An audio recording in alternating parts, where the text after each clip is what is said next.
Alright, and welcome back, ladies and gentlemen. A beautiful Saturday dito sa Pilipinas. Ako nga pala si Juicy Brucey at kasama ko ngayon si Terror and si Dax. Hey Terror, hey Dax, kumusta? Ang bait mo today, Bruce, ha? Parang kanina. Hindi ka naman ganyan. Pero kamusta sa lahat? And syempre, isang araw na naman ng beautiful Valorant ang idadala namin dito ngayon. At Dax, kamusta ka naman? Okay naman. Basta alam ko, good vibes, especially si Bruce sa lahat ng napanood niya. Pero ito naman tayo, another day for incredible matches. Kahapon medyo mahaba yung araw eh. Baka ngayon ganun pa rin eh. Feeling ko rin kasi of course tinitigan natin lahat ng games kahapon. So ready at handang-handa na ako na i-push to game number 3 lahat ng series natin ngayon. Kahit hanggang alas 12 pa yan. Game na game yan. But before anything else, sabihin natin yung mga bagay na making this all things possible. Starting with Mineski Global, the official tournament organizer for the 2024 VALORANT Challengers Philippines, presented by PPGL, the largest multi-game esports league in the country. At syempre, maraming salamat din sa ating official super app na Grab. You can score Grab's lowest prices ever with up to 15% cheaper fares pagdating sa Grab Car Saver, delivery fees as low as 15 pesos din with Grab Food Saver delivery, and syempre, lots and thousands of budget-friendly meals as low as 99 pesos with Grab Food Saver meals. And last but not least, this tournament is officially sanctioned by the Games and Amusement Board. Alright, there you have it. Maraming salamat sa mga taong who make all these possible. But with everything else that's going to happen today, balikan natin yung mga series na nangyari kahapon, especially if ever from the panel itself, meron kayong mga standout series from yesterday. Taylor, simulan natin sa'yo. What are your thoughts on the Naos series yesterday? lost sa isang series na meron sila dito, and that's quite huge. A lot of upsets pagdating sa araw na nakita natin kahapon from all over the regions itself. But obviously for ZOL Esports winning up against the defending champions of the VCTPH, basically, that's quite huge. Dax? Yeah. And on the other hand, ako iniisip ko talaga yung second series natin eh. Kung natalo yung Naos at meron na silang blemish sa kanilang record, meron pa tayong isa pang perfect squad na tuloy-tuloy pa rin. Old Stinky Cat at the top of the scoreboard, 2-0 against EPH. And really, they've been one of the teams talaga performing above many expectations eh. Speaking of above, OSC ngayon, currently in our rankings and leaderboard, sila yung top 1 without dropping a single series yet. And yesterday we were thinking OSC and Naos sila yung parang dalawang teams who's going to be tops 1 and 2. I mean, top 1 and 2 pa rin naman sila, but ZOL Esports proving us kind of different after the results from yesterday. But anyway, going into the matches yesterday then, it was Karti Esports versus Valhalla, and Valhalla fresh from a loss, and they're going to be our first ever series for day number 2 in week 3. So before anything else, tingnan ulit natin ang kanilang lineup for Valhalla.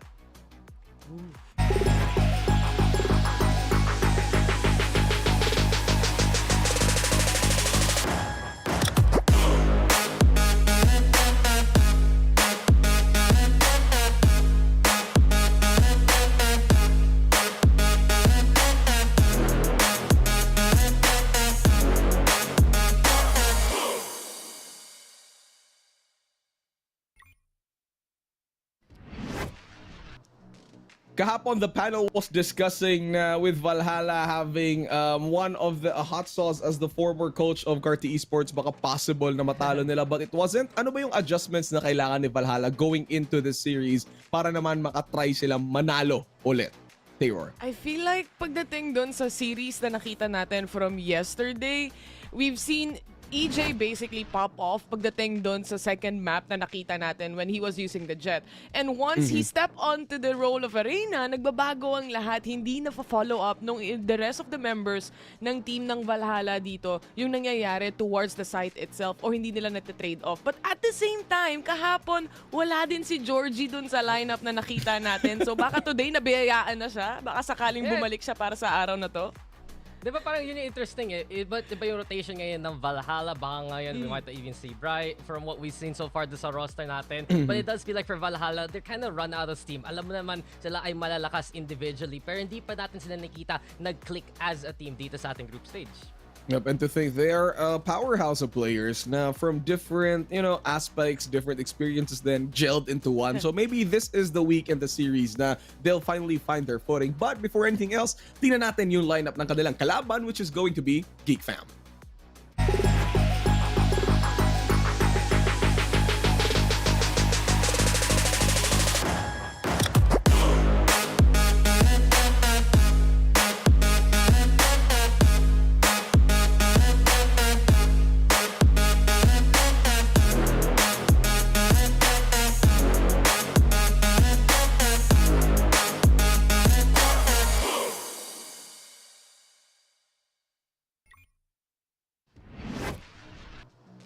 Alright, before anything else, major similarity of Geek Fam and Valhalla. Both teams lost to first MegaSavers, formerly the Buys, and to old Stinky Cats. Pero si the Geek Fam lang yung nakakuha ng one series against the Buys. Anyway, Dax, your thoughts on Geek Fam so far going into week number 3? Sa totoo lang, Bruce, ang masasabi ko lang sa Geek Fam talaga, they're almost always there. They have some of the closest margins sa ating mga series. But minsan mapapaisip ka na may mga questionable decisions sila ginagawa in and out of the game. I talk about parang yung pag-decisions nila in those clutch moments, umaasa sila masyado kay Sladom. Yung map picks talaga, pinipilit nila pumili ng Lotus, tapos doon pa sila nadali ng mga iba't ibang teams. And truthfully, may mga games na iisip ko, if only this round went this way, itong single round na to, pwede pa yung Geek Fam manalo. And they lost to old Stinky Cat in overtime pa nga eh. You can see talaga here for Geek Fam, konti adjustment lang kailangan nila gawin para lang makakuha ng winning ways nila eh. Yeah. Alright, And old Stinky Cat is up on the top itself, Yep. diba? Alam naman natin yun pagdating sa leaderboards. But at the same time, I completely agree with Dax as well. Some of those rounds na nakikita natin from this team as well, parang it all boils down na, can Slatong clutch it or not? So, ayun. And with the players being said, there are two highlight players from both teams, diba? They're duelists. We've mentioned EJ. We haven't mentioned Exotic yet, but let's look at the head-to-head stats of both the duelists coming from both teams. We got EJ. Now, when you said kanina, when he plays either Raze, pero from Taylor Reyna, there's like a huge difference to his playstyle. And for Exotic, what is with the playstyles of these duelists na kakaiba? Let's start with you, Taylor. I mean, EJ also uses the Jet na ginamit niya kahapon, by the way. And with the Raze, Reyna, o kaya Jet na pwede mong pagpilian from this person. And then kahapon, na kami ni HG, pinag-add na namin yung tatlong player, yung kills rather, nung kalaban niya against him, tatlong players sa kanila at hindi pa rin naaabutan yung KDA ni EJ dito. So he could definitely pop off, and once he does, the entire team just rallies around him as well. Yeah, diba yun yung split map talaga versus Carti Esports eh. Yeah. 26 lang yung bottom 3, 27 kills siya. And EJ has shown to be always the top tier talent. But it's still the same problem. Valhalla, meron siyang shining example. On the other hand, Exotic more of a cog in the machine. I think yung pinaka-interesting talaga kay Exotic, he's so useful at making all that space for the team para makapasok sila VBAC, para makaset up sila Sladom. He has almost even first kills and first hits from their last series. Pero yun yung problema, hindi siya masyado nakakuha ng mga moments na parang nagagawa ni EJ dahil may mga times na patay ka agad siya eh. Alright. So, we talked about the duelist. Na usapan na rin natin yung lineups nila. This time, as we are about to head into this series, tingnan natin yung mga predictions natin kung finally tatama na ba si Panel for the never time around. So, simulan natin sa'yo, Mr. Dax. Sino sa paningin mo yung mananalo para sa series na to? On the spot mo na naman ako Bruce. Parang linapitan mo Uy, dito. ni-rehearse natin yun. Okay. Pero ito lang masasabi ko. Sa totoo lang, you look at the bottom of the standings, hindi natin in-expect ang Geek Fam at ang Valhalla ay malalagay sa 1-3 standing right now. And both of them need to claw their way out of this situation. Pero para sa akin, talaga may pagka-coin flip pero magdedesisyon na ako ngayon. I'm gonna go with Valhalla. Kasi para sa Valhalla, it really feels like it's just that work in progress na naghahanap ng paraan para everything just works together. And you know the powerhouses in this team. You know how strong they can be. At gusto ko lang makita sa kanila paano nila aabutin yung ceiling nila. Alright, so there you go. Kulang pa and may dadagdag pa. Taylor, who's gonna win this series? Tinitigan ko actually yung stats pagdating Buti na lang tinitigan mo yung sa stats, match ha? na to. Okay din yun. Tinitingnan ko Okay yung din stats yun. talaga ng maigi kasi stats don't lie, sabi nga nila. Pero at the same time, I do believe na for Valhalla, ito yung araw nila and I feel like they can recover from what happened yesterday kung napaabot nila ng 3 maps yon and they weren't that bad or crazy bad pagdating sa series na yon. I feel like for today, especially when maybe we see Georgie on the table as well, they would win. So I would go for Valhalla. Naku po, kinakabahan na ako dito kasi flashback lang history since No! week 1. Yung panel, kung pareha sila ng mga votation, never yung tumutugma at never pa yung nagiging tama. Pero from this day, I have a feeling Georgie is gonna be playing already. And kahit lapitan man natin at sabihin yung nilapitan nyo na yung performance ng Valhalla from kahapon, kulang pa yon kasi they're -1. But now with a complete 5, I think Valhalla is gonna be taking this away from Geek Fam. And before anything else, paningin nyo ba dito? 2-0 to? Terror, Dax, or magiging 3 2-1? games! 3 games! 3 games tayo dito. 3 games to! 3 games to! 3 games pero Geek Fam yung pinipili natin. Pero yung prediction natin, Valhalla.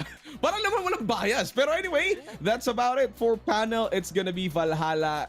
A full clean slate para sa atin dito sa panel. Now they're gonna be taking it out. So with anything, I think our casters are super ready. But before that, what are your final thoughts for this series? Adjustments dapat ng Geek Fam since pinili natin yung Valhalla. Start with you, Terror. I feel like Dax said a while ago, they're more gelled together as a team. And if today, makuha nila yung spacing na yan and gumising sila na balong-balo sila, ika nga. Balong-balo. Heat up, o literal na hindi na kailangan mag-warm up or anything else and makukuha nila yung mga early rounds dito. Napakalaking chance against Valhalla. Pero alam kong pinredict ko yung Valhalla at the end. Oh, yeah. Pero, you know, we'll see pa rin what could Geek Fam do. But on your end naman, Dax, what can Geek Fam do to go against Valhalla in this series? Alam mo, napaisip talaga ako sa mga maps natin eh. And sabi ko kanina, di ba? Parang Geek Fam, they keep picking Lotus and they keep losing in it. Pero ngayon, pwede nila piliin kasi Valhalla rin, hindi pa nananalo ng Lotus dito sa VCTPH. So that's something to consider. Another, I think I noticed dito sa Discord natin, baka nga papasok si Brain Freeze for the first time dito sa Geek Fam. So I'm excited to see anong changes madadala niya dun. Yep, we actually see him on the cams kanina during the player lineup. So I think Brain Freeze is going to be joining Geek Fam. And speaking of joining, sasamahan na tayo ng ating mga casters. Casters, kayo nang bahala dito.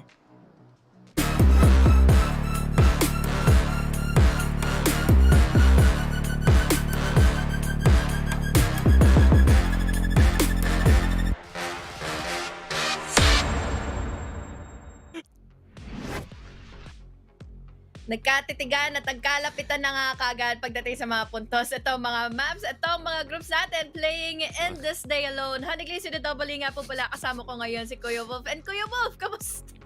Tinatry ko yung legendary na na sign. Hindi ko kaya, hindi ko pa kaya. Di mo kinaya, di ba? Yung gano'n doon. Oo. I'm excited to see this. For some reason, lagi ako na-assign sa mga games ng Geek Fam. I think pang ilan na ba tong game nila? This probably is like their 4th. Tapos parang halos lahat ata ay na either panel ako or casting ako. Hindi ko alam kung bakit. Parang nga sa akin, OS yata yung mostly ko nakakas or Naos. Pero anyway, we're going into the map selections real quick, lalo na't nagkaroon na nga ng predictions ang ating mga panelists earlier na baka sakaling bumawi na ang Valhalla at this moment. Yep. I think mga usual suspects pa rin na pwede natin ma-expect dito sa dalawang teams natin. Icebox as picks, mga ganon. At when it comes to Vito, typically talaga mga Lotus, Lotus and Bind nakikita dito. But instead, Ascent, wow! Binaban nila agad, no? Wow! Tapos magbe-brace tayo, unang mapa pa lang natin ngayon ha. Really well to see, lalo na't minention din naman ng ating mga panelists earlier that Lotus can be usually picked by either Geek Fam or kaya Valhalla. Pero this time, Sunset naman ngayon. Maganda ang pangitain for Valhalla on Sunset. Pero will it be the same? Lalo na't iba na yung kalaban nila. Yeah. I think baka pa rin, mataas pa rin yung difficulty, I would say, para sa Sunset. Pero siguro kasi naisip dito ng Geek Fam, yung kalaban nila baka rin hindi ganun ka well-versed sa Sunset as much as they would. Pero tingin ko, naman, I think mas even yung Sunset. When it comes to Breeze, I'm not sure if Yeah. actually Valhalla ay equipped for this suits map. Although syempre, map pick nila yan, pwede natin expect na mas maganda yung performance nila overall. Pero parang tinitingnan ko yung mga past nila, parang hindi naman sila masyadong successful, I would say, Yeah. sa Breeze. Kaya big question pa rin naman kung gaano ba sila ka-prepare na nga for this map alone, lalo na't iba pa rin naman ang kanilang makakatapat. I can also see na ganun din. Yeah. Parang medyo 50-50 ang players na ngayon, even on the side of Geek Fam. So it's just burning down to the fact kung paano ba yung magiging executions all throughout Yeah. ng parehas na teams natin.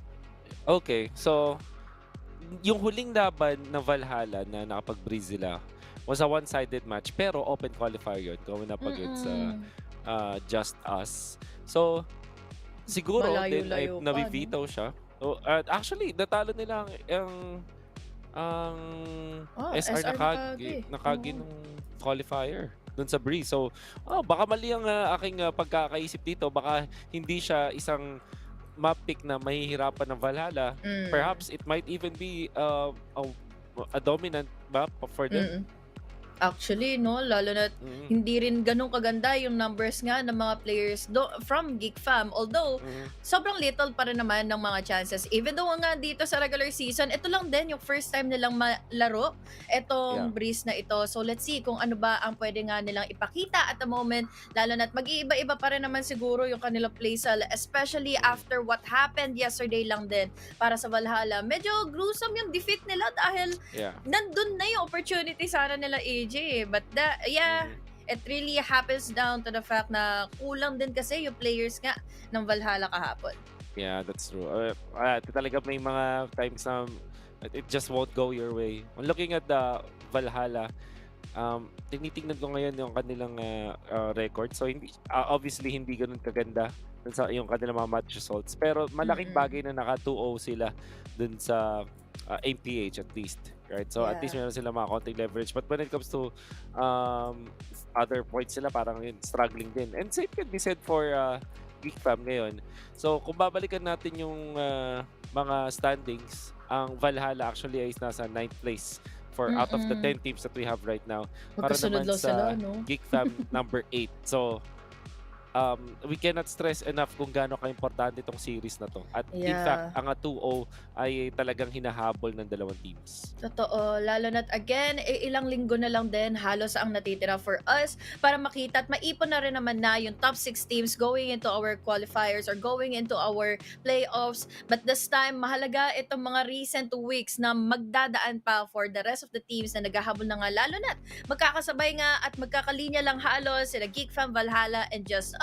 And this is one of the best opportunities para manaig na nga on our scoreline. But who is the team na mananaig na nga at the moment dahil kahapon lang din hindi naging maganda yung run through ng players ng Valhalla. And I know for sure may pwede rin maging chances ang Geek Fam dahil sabi nga nila Dax earlier is si Brain Freeze maglalaro na ngayon for Geek Fam. I wonder kung ano yung madadala ng gantong with this kind of difference. Sino ba ang kanyang papalitan kung sakali? Oo nga, no? That should be. Brain Freeze is typically sige, tinitingnan ko dito. Sana lang I think sino bang usually sino na ba ang papalitan niya talaga? Meron ba tayo na confirm or anything? Hindi ko nga rin masabi. Pero kung babantayan ko sa sa kanilang mga players right now na nakasama nga or composition usually is pwedeng si Blurred. Dahil pagdating sa roles, pagdating sa agent selections, halos nandun naman nagkakatugma naman yung dalawa. I can never take out Slatom and Hydra Kid dahil sila yung laging nag-usual bigay ng pacing para sa sa Geek Fam Kind of makes me think kasi tinitignan ko ngayon itong ito sa VLR, parang yung past lineup. Past lineup pa rin kasi. Hindi ko alam kung tama ba mag-mention ako ng mga resources na tinitingnan natin. Basta tinitingnan yung website at sa upcoming match, main 5 pa rin. So, tignan muna natin ang agent select. It's Breeze. At Yoru. I don't like Breeze. hard same, bro. Pero mukhang ano tayo dito, mukhang makakita tayo ng mirror matchup. no? Oo. Yep. Ganda I na think ito. nag-evolve na yung meta na dati yung Cypher, isang agent na hindi mo masyadong titingnan dito sa Breeze kasi napakalaki ng mapa, right? But Yeah. dahil dun sa laki ng mapa niya, parang bigla pala nagkaroon ng value yung spy cam. And if you play your cards right, napakalakas talaga ng tripwire din.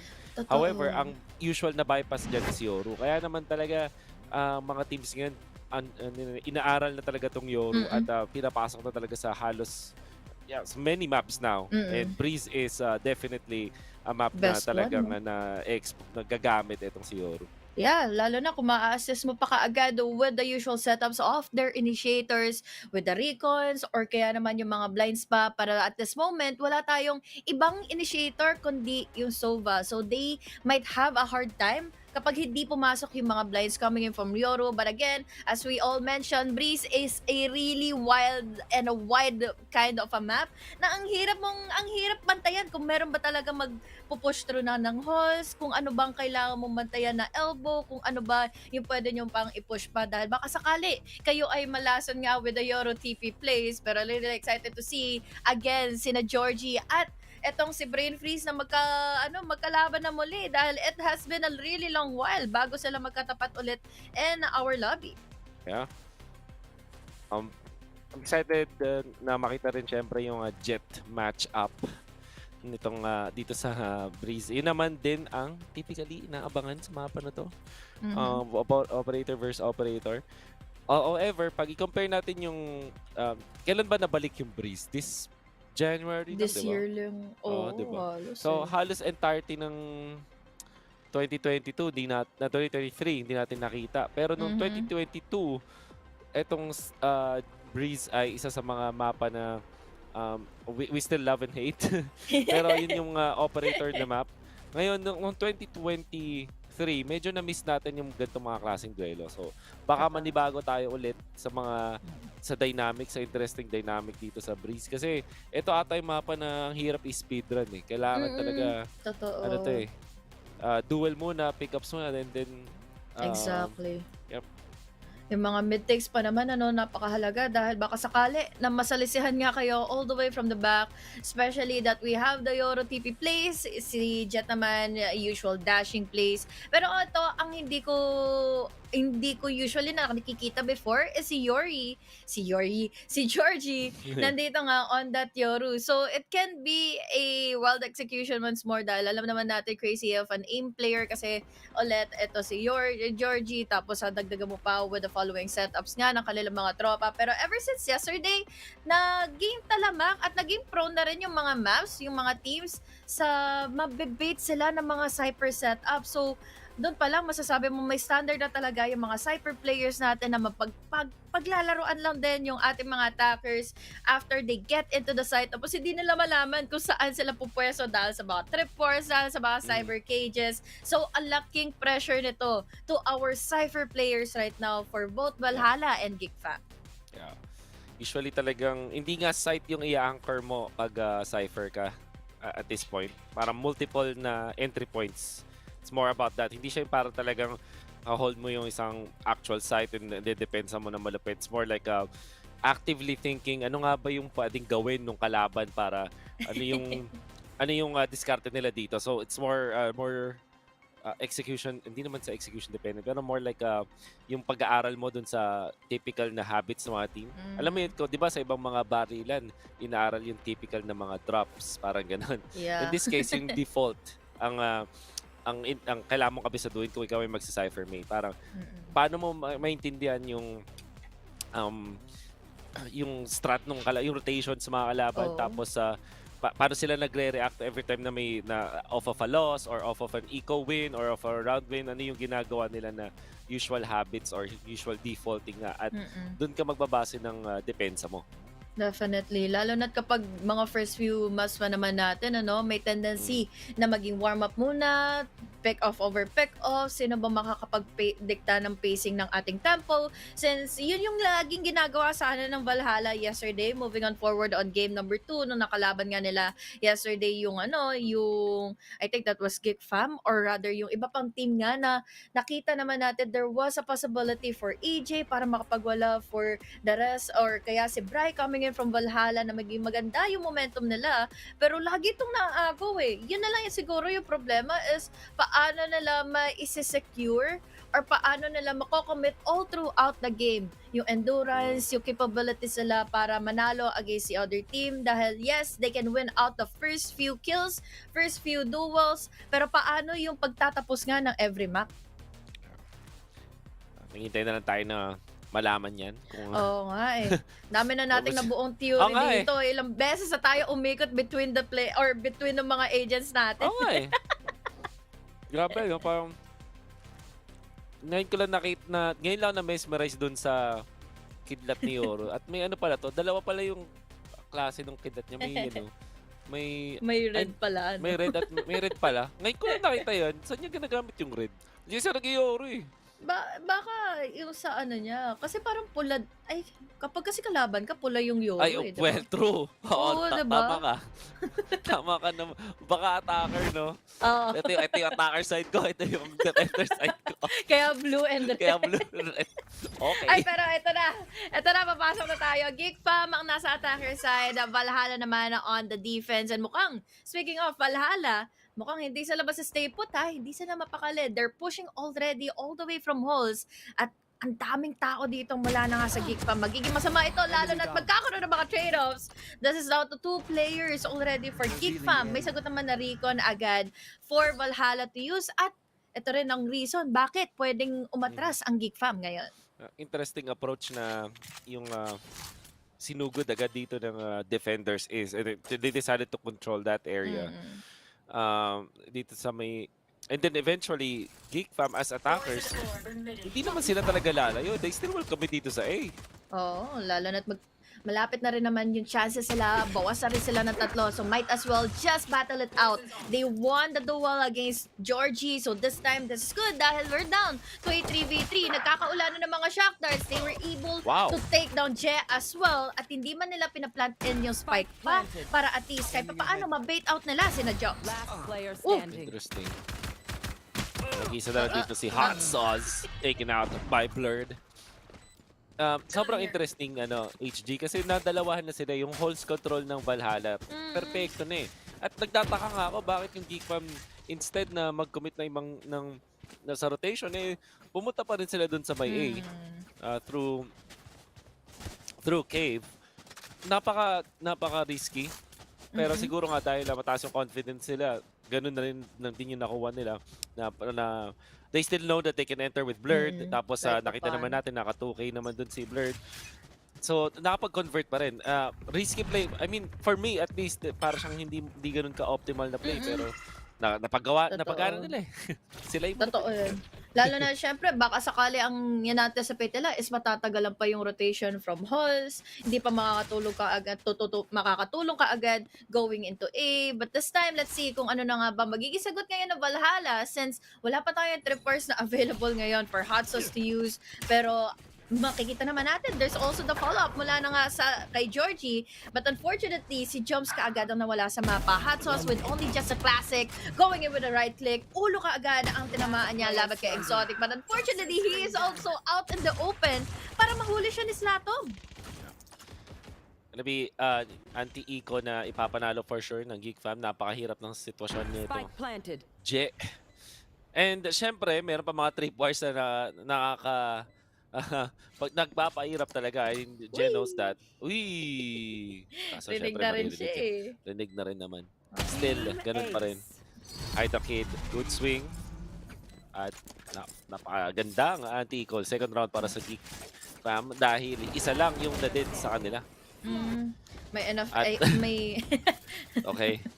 Medyo nagkaroon tayo ng multiverse doon for a bit, pero at least we're still back in the game. Isa lang din kasi yun namatay nga for Geek Fam. So, ibig sabihin, enough pa yung mga eco nila, enough pa yung mga guns nila. At yun nga, bundle kasi yung binili kagad ni Blurred. So, ibig sabihin, magagamit niya pa rin ito for this round. Actually, kahit ito ay bonus, parang halos masabi nating even. Kasi utilities-wise, makakapag-commit din pa rin naman yung Geek Fam. Silang attackers. EJ, mukhang maganda yatang entrada to. But obviously, Yoru Decoy, nandun, alam nila. But with the gate crash, makakatakas lang din pagkakakuha ng orb. Exit ka agad sila going into B. At ngayon, it's all up to Hot Sauce para maging wagi itong hold nila or defenses nila going into B side. But still, it's a rush committed by Geek Fam. Wala silang makita na kahit na sino. Nagtatago pa rin naman all the way from the wall. Itong si Hot Sauce and together with the rest of the gang of Valhalla. So they are playing for the retake instead. Yeah. I think it's smart naman talaga din maging retake. Dash is gonna be committed. Uy, hindi na dodge. Dropping time with Georgie doon. Kapisado. He takes for 2. Only 1 remains. Makakuha sa brain freeze. That's it. So far, si V Black ang hindi natin makita dito sa Geek Fam. Oo nga. Finally, nasagot na din natin. Nasagot na. Grabe no, yung playstyle ngayon ng mga teams pag gumagamit ng kanilang Yoru, parang for lack of a better term, utility-based siya in a way na kukuha ng ultimate mo, tapos magti-take ka ng space with decoy, tapos gate crash out. At most importantly, info. Imagine mo, third round, merong ulti si Exotic. 2 kills lang siya.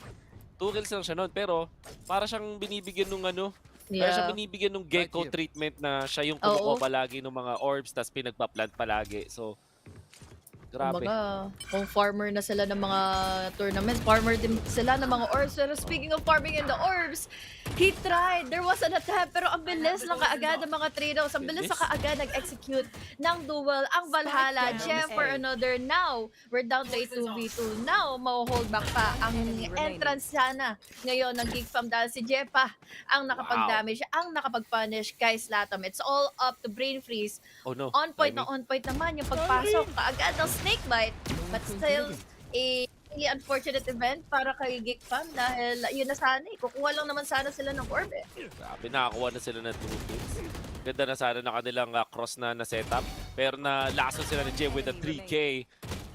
Ganda ng mga shots, and obviously nakita eventually dito si Hot Sauce with the timing ni Hot Sauce is gonna be enough to take out Geek Fam at that's gonna be a 2 for 2. Eventually, dahil dun sa nanalo sa first gun round ng Valhalla, it means na Geek Fam ngayon ay magkakaroon ng economic disadvantage heading to round 5. And this time, si Georgie na ngayon yung meron ng dimensional drift, so he can ultimately just roam around the map, roam around the site, play in for info. Pero feeling ko hindi mo na nila gagamitin ito kapag hindi pa naging delicate ang sitwasyon nila going on forward on this round dahil nakaikaw lang naman ang Geek Fam. And speaking of Geek Fam, they're holding back all the way pa ng halls. Ngayon, yung mga duels, bait and switch sanang gagawin but he was too late. Now there goes Blurred. Mauhuli pa kaagad ng Recon. So now, it's all up to Hydra-Kid para maligtas pa yung tropa niya. Pero pati siya na isama na nga sa hukay. That's 3 members down mula ng halls at mukhang ang hirap makibawi pa dito for Brainfreeze and Slatom alone. Chato, tatry pa rin nila dito sa halls. Baka isipin kasi nga naman ng Valhalla, di naman siguro tatambay pa ito. Nakatatlo na kami dito sa may halls. Okay. Yun ang gagawin ni Brain Freeze. Wala na rin Cypher traps. Kaso nakahanda na, nakapag-out na dito yung mga members ng Valhalla eh. Siguro makakadaga na lang si Brain Freeze ng isa. Pero yung likod niya, di niya, ay nako. Kaso yung likod niya, uy! Wow! Okay. Good transfer. That was quick. That was quick. 1 versus 3. Okay na yan. May free gun na siya eh. Ay, yun Nakita siya. Uli. And EJ. Good dance. Wala kay EJ. Ganda naman nung sayaw na yon. Na isa niya dun si Brain Freeze. And that's 3 points para sa Valhalla. Naki-cha-cha pa siya sa harapan ng ni Brain Freeze kanina. And unfortunately, kahit anong mangyari nga, at least nakakuha pa rin naman sila ng free upgrades para makalaban ng duel. Pero again, it just goes to show that their objective is just mabawasan lang muna ang Valhalla. Take their shots, take the risk para makakuha ng pick-off. At syempre, maging punished din yung eco sana ng Valhalla. Pero kasi kanina pa sila nananalo eh. So again, an operator para kay EJ na hindi naman tatama. Revealing area. God. Blurred. gonna be difficult na nakaapat pa rin para sa side ng Geek. Apat pa rin ang available sa ngayon. Tapos nakita pa nga sila. In comes the Hunter's Fury though, after nung info na nakuha nila. At medyo ma-fish to si Blurt. Ang ganda naman ginawa to ni Georgie. Ang ganda ng timing nila doon. For sure hindi na-expect. Miss Exotic is down for the count. Georgie! At yung timing niya with the Yoru. Pati yung angulo na pinanggalingan niya, sinabay nila sa Hunter's Fury. At ngayon, Brave Freeze is gonna be taken out. Great retake coming out from Valhalla. Wala, nagmala human recon dart si Georgie kanina all the way from backside para tutukan lang siya kaagad ng Hunter's Fury and then just pin down the players from Geek Fam na hindi nakasayo back and forth going into the backside. So really unfortunate event na naman sa Geek Fam dahil again, na Hunter's Fury na nga sila lahat-lahat even though na-take down na nila si EJ, doon pa rin talaga tayo ma-take or doon pa rin talaga tayo pull down is kung paano ba sila na pin down palalo nila Georgie. And that's gonna be a gandang momentum boost para sa Valhalla. Oh, nakakabili pa rin naman ng Geek Fam kasi parang four streak sa round cost eh. So para makakapag-buy pa rin. And good cross once again. Pare-pares na play actually mula dun sa Geek Fam. Nakakadaga sila ng isa-isa. This time si Georgie yung magiging biktima dito. Immediately activating ang Viper's Pit. At actually masaya yung Geek Fam sa nangyaring turnout na yun. The force nila yung Viper's Pit, nakakuha sila ng isang pitas. Pwede sila mag-commit dun sa kabila. Definitely. Rotation na lang, no? And win out the duel. Sana hindi sila malason nga by the mid-take na pwede nga i-execute ngayon nila Jones. But at the meantime, safely secure naman. Yung papunta nila going into B, they still even have the dimensional drift. It's all up to Hot Sauce once more. Buti na lang meron siyang mga trip 4 pero a lot of pressure is given dahil nga merong dimensional drift na ginamit si Exotic. Yeah. Raid freeze magabang dun sa may entry dun sa may spawn, makakuha pa yung kill. Hindi! In fact, si Je ay makakakuha pa na doon. Di natin nakita pero napaka-crucial nung pagkakapanalo nun ni Je. And merong Viper's Pit na gagamitin syempre ang Geek Fam. Meron bang pang info? Wala sila wala yung Yoru nila eh. But they do have the Sova. So yung timing narinig na Exotic. Makakuha pa isa. It's gonna be one. Makakalin ba si Jobs, but not for long. Exotic confirms the kill. There's the third. Now EJ will have to run. Hindi na kinaya. Hydra Kid to finish him off. Nagmukhang sketchy sa una. Pero Geek Fam pa rin naman mananalo. Definitely a strong start and a strong ending for Geek Fam. Sinimulan nila kanina by just taking down Georgie. Tapos umabot tayo sa puntong gumamit sila ng Viper's Pit na ito ring reason kung bakit nahirapan lumangoy ang Valhalla to get inside of the site. At yun nga, yung mga duels na hindi pa nila na pin down or hindi pa nila nakita, hindi nagkaroon ng info laban kay Exotic. So now, Geek Fam, one more round, 4-4 na kagad yung scoreline. Looking real close, itong dalawang teams natin. Pero syempre may streak na malupit yung Valhalla. Let's see kung makarecover sila. Georgie to start it. EJ takes to the skies. Walang makikita. Then may Cypher ultimate mula dun sa attackers. And the Hunter's Fury as well. Pero si EJ makakuha ng kill doon kay Hydra Kid. Slatom to convert with J. But EJ gets the second. This time nakarecover na kanyang mga blades mula sa malayo. Ito na, Jeff sa breeze. Yun na! Slatom down! Only one remains. Andiyan si Exotic. Going for great crash. Kaso wala siyang spike. Hawak. Alam ni EJ, merong flash na gabi. Na. Umapat na si EJ. Welcome back. EJ dito sa VCTPH. May ano na siya, may momentum at may tutok na kagad siya ngayon after that round alone. It was amazing to see dahil akala natin magiging sagabal ulit ang pagpasok na nga ng Geek Fam going into A, but then again, yung mid-take, muntik pang hindi maging solid at hindi maging worth it yung Blazer na ginamit ni EJ kasi kanina sa mid, nag-whiff pa siya. Nag-whiff pa siya kay Brain Feast ata na na-detect pa ng Recon and again, a lot of risky plays na ginagawa ni Georgie but this time, it's a different round. Naputol! Naudlot na naman yung pang 4-4 sana ng Geek Fam.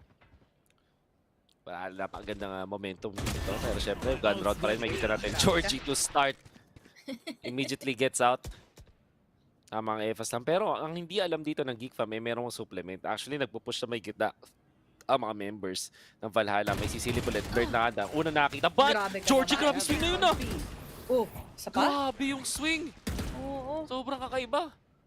Ang layo, parang double wide swing. Kasi parang may isang wide na siya, na nasa gitna na siya nung kita. Tapos isa pa ulit na wide. Grabing Hindi tuloy charger. na gano'n. Hindi tuloy na connect sa kanya yung mga bullets tuloy. So, again, nilalaman pa rin nila. It's just relying mostly on the muscle memory ngayon ni Georgie. Nag-hit pa rin naman sa mga elbow yung mga shots niya. Down to 3 players na lang ang natitira for Geek Fam. Oh, great Si idea. Georgie! Ay, yun, nakita pa rin. Alam pa rin nandun siya. Slato pa nila. Use the wall to his advantage. At napakagandang outdrawn usage, ha. Saktong-sakto. 3 versus 3. Ating scenario. Mas makakapasok pa rin siya. Sato pero si Joms! Makakuha ng dalawa. Hydra to take out Joms. The spray transfer will not be good. Hot sauce. Well, 6 points para sa Valhalla. Much more stability ang nakikita na natin ngayon for Valhalla. And unfortunately for Geek Fam, nasalisihan sila Kuya Wolf eh. Hindi naman nila na-check in yung backside pa ng B. Hindi pa nila na fully cover up yung mga sides, yung mga angles here in B before sila makapag-plant. Kaya naman ayun, lumitaw lang si Joms, patay ka agad yung dalawa. Down to another eco round. Tuloy ang Geek Fam. Yeah. Na ang pinapakita dito ng Valhalla. So far, sinasabi natin na baka nga siguro ito na yung wake up call para dun sa Valhalla na nandito sa 9th place natin. Only winning 2-0 tapos the rest parang struggle na sila dun sa ating standings for VCT PH. Actually, yung pinaka nagse-separate na lang talaga sa Geek Fam is kung bakit nasa taas pa sila. Pares naman kasi 1-3, tapos 4-6 din yung record when it comes to maps. Only reason is kung bakit lamang na konti Geek Fam kasi yung round differential nila. 9 lang, negative 9, kumpara sa Valhalla na negative 3. So actually, 3 rounds lang ang nagsiseparate sa dalawang teams na to.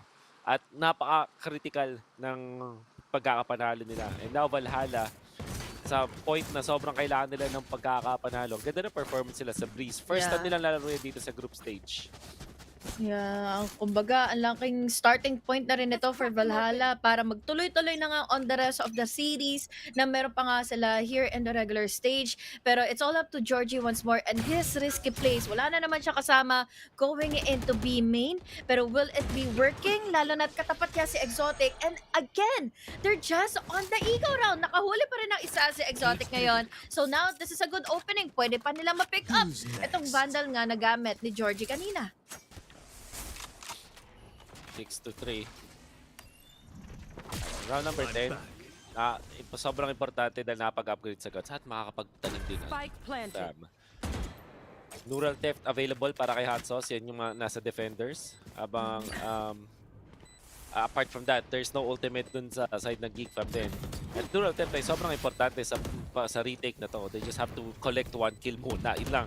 Ayun ang critical dun. Makakagamit pa sila. Ang ganda nung cross dito. Nila Exotic. Ako na 3. In fact, 5. Converting just like that. Wow. Good thrifty from Geek Fam. Wow!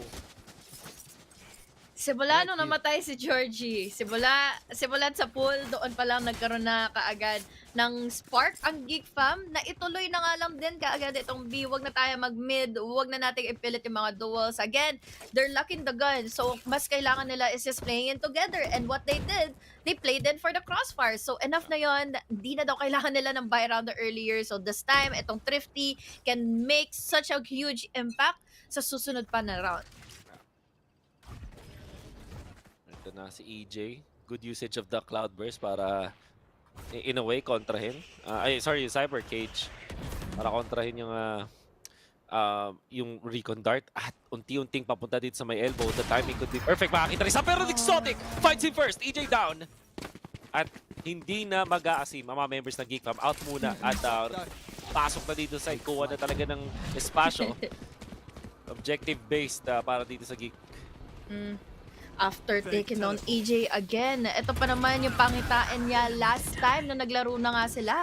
Na pag meron na siyang operator, pag meron na siyang opportunity to get on a hit against ZOL Esports, okay na sana. But this time, oh my God, hindi gumana sa mga pabor ngayon ni Georgie. Itong decoy niya, it's all up to 1. And Jen, tatlo pa ang kailangan niyang tingnan, tatlo pa ang kailangan niyang harapin. And unfortunately, that is still a round win para sa Geek Fam. Isa lang ang nawala sa mapa.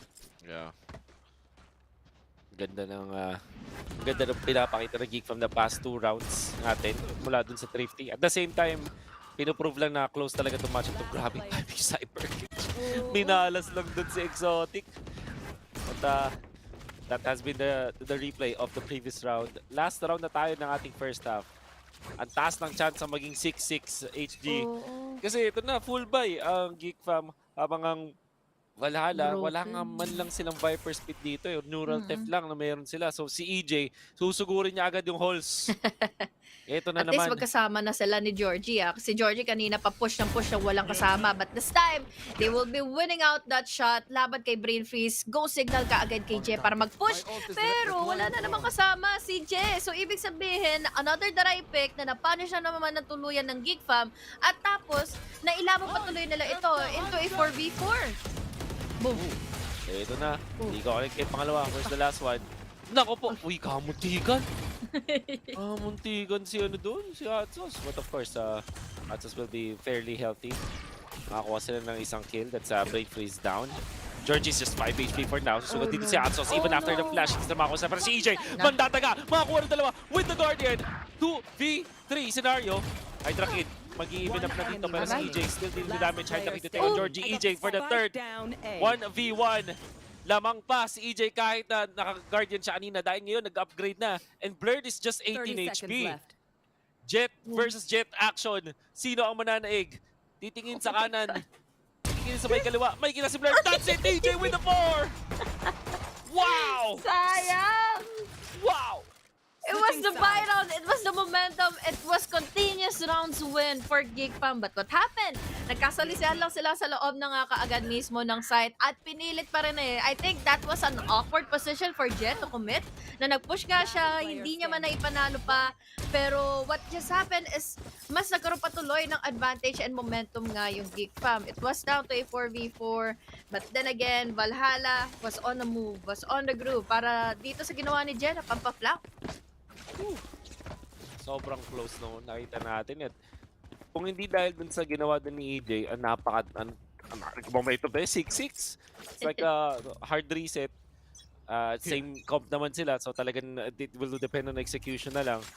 But the fact na chinaga niya yung holes na yun after nila makakuha ng isa, it's gonna be great. Ito na naman yung kagandahan dito sa isang Yordi ko sa mabilis. Blur to take out Hot Sauce, but this time si EJ naman muna. Georgie as well, ang ganda namang angulo nun.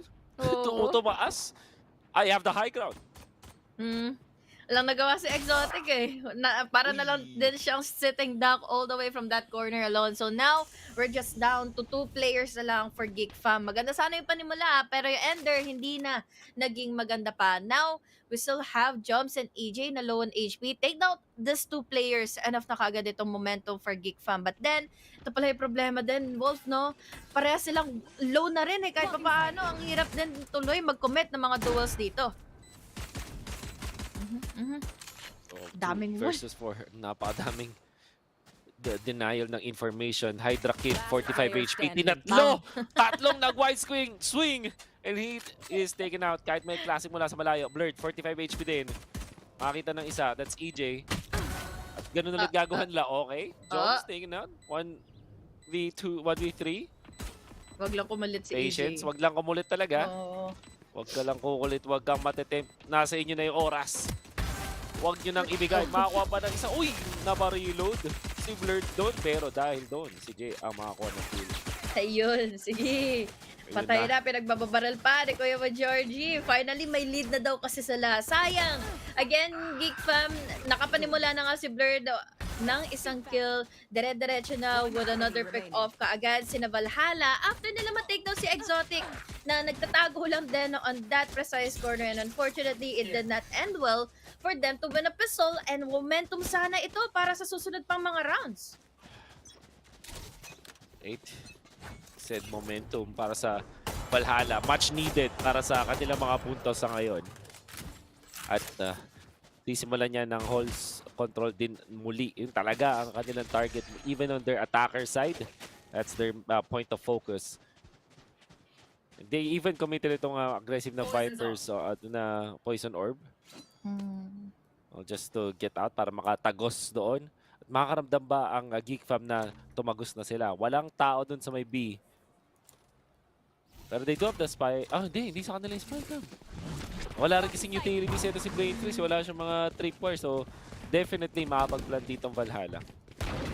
Safely enough for Valhalla to take onto B side, pero will it be the same? Kanina deadly ng eco round ng Thrifty ng Geek Fam, and dito na lang din ang problema. Ito na lang din ang magiging trabaho ni Je. Makakapatay ng mga rotations coming in from Geek Fam, and now is trying to at least win out, survive much more laban kay Brain Freeze, pero hindi ito naging maganda. Caught by timing si Brain Freeze. Now down to 3 players na lang na natitira for Geek Fam. I think magano na lang sila dito. Magpapahagip na lang dun sa explosion. And that means na Valhalla ay mahahawakan ng 4 nilang mga investments, including tong Outlaw, which is kahit onti attacker siguro medyo delegs, pero defenders, kung defender ka tapos kung nanalo ka ng pistol, napakalaking bagay niyan. Ngayon, I'm not sure kung ibibigay nila kay EJ yung Vandal or magiging happy na lang sila dun sa Guardian. Pinakita naman sa previous half, malupit pa rin to si EJ kahit naka-Guardian eh. So, Safe pa rin, no? safe pa rin, makibigay pa rin sa kanya. Enough pa rin naman si EJ with the exposure of the Vandal, going in with the shots, 1 tap to the head. Makati pa rin naman yung damage ng Guardian. Ang problema, it's always just 1 taps na kailangan niyang gawin. So, dapat precise itutok niya, dapat head angle lagi ang makukuha niya laban na nga sa Geek Fam. And speaking of Geek Fam, this is their buy round. This is an important round na maipanalo para tuloy-tuloy na yung eco. Pero a curious pick and a curious push na gagawin ngayon ng Valhalla is they're taking on to mid. Wala ditong iba mag-trip war na makikita. Tapos may mapapatay pa sila kaagad na isa. One quick tap. It's exotic counter si Slatom. Even faster with the Guardian. So nagkaroon ng 1v1. Nawala yung agad yung Cypher para sa side ng Valhalla, the attackers. The 4v4 scenario. Hindi pa sila nakapasok sa kahit anong site. Habang si Georgie, minamata lang ang B site through mid. Pero mukhang A ang kanila yung kukumitan dito. There's the vibes. Oh, good shot from EJ! My God. Grabe! Minensyon naman natin na kailangan niya 1 taps, kailangan precise yung angles, kailangan na head angle ang makuha niya. Pero I didn't imagine na ganun ka-precise naman yung tutok niya laban na nga kaagad kina Hydra Kid. So this time, it's still a 4v3. Again, buy round ng Geek Fam. Kailangan nila ito maipanalo. But will they be able to cover up na kaagad ni AJ yung flank? Dalawa magpa-play inside off the site. And now Georgie as a plan B in case na mag-fail lahat ng mga duo sila, pero mukhang na ipapanalo nila ito onti-onti na dahil EJ nakakuha na naman ng isa, jumps with another with just an outlaw. Double digit now para sa Valhalla. Done. Sa Valhalla, makita natin sa replay. And it all started dahil sa pick-up doon kay mula doon kay Georgie. Ama si EJ naman, yung pwesto niya dito to choose to go for cave to defend that, tapos nakakapag-convert siya sa 3 kills for the team. Yun ang nagbigay sa kanila ng panalo dito sa supposedly ay bonus nila na hindi dapat sila ang may advantage. Geek Fam are now struggling. 5 points lang nakuha nila so far in round number 16. Magre-relay sila dito sa kanilang mga sheriff, which means na ang taas ng chance na maging 11-5 to. Although, Geek Fam nakapag-50 na sila before. Kanina, no? Tingnan natin daw kung ma-replicate nila. Nagiging laban na lang nila dito is just their mechanics. It's just aim duels, throw, pushes, always.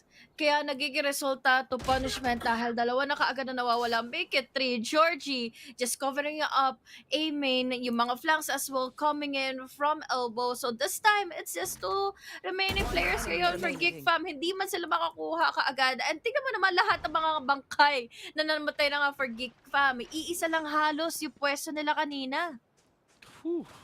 Spike planted. Slatom na lang. Nakatambay din sa may gitna. Nakakakita ng isa. Will lose it. That's flawless. Mula dun sa side ng Valhalla. As expected naman, sila din talaga may advantage dito sa round number 16. Pero to get that flawless, at eto si Jones. Kala ko hawakan pa rin niya yung auto. Ilang rounds Kanina na pa eh. eh. Dami mo nang na-save, boss. Oo. Second half ito na hindi niya pa rin napapalitan yung outlaw. Oo.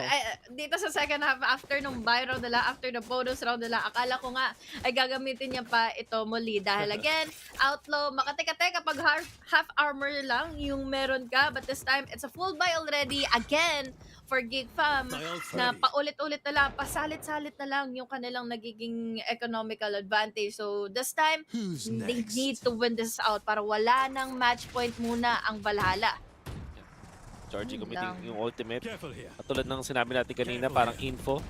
Nakakita sila ng tatlo dun sa may bridge area. Medyo napepeke sila, medyo naaaning sila dahil dito sa ating Yoro. But breakfast and hard kid doon, Pine Store 2. Neural Theft, gagamitin na rin. Nice ult. Mga defenders. Kita-kita ko nasa mga members dito ng Geek Fam. Ano Valhalla, I mean, but Georgie still converts with one. Only one remains, 1 versus 3. Alam nila kung nasan si J. Na ngayon, flashes being committed. Ka ng isa. That's gotta be a point. Finally, first point ng Geek Fam dito sa ating second half.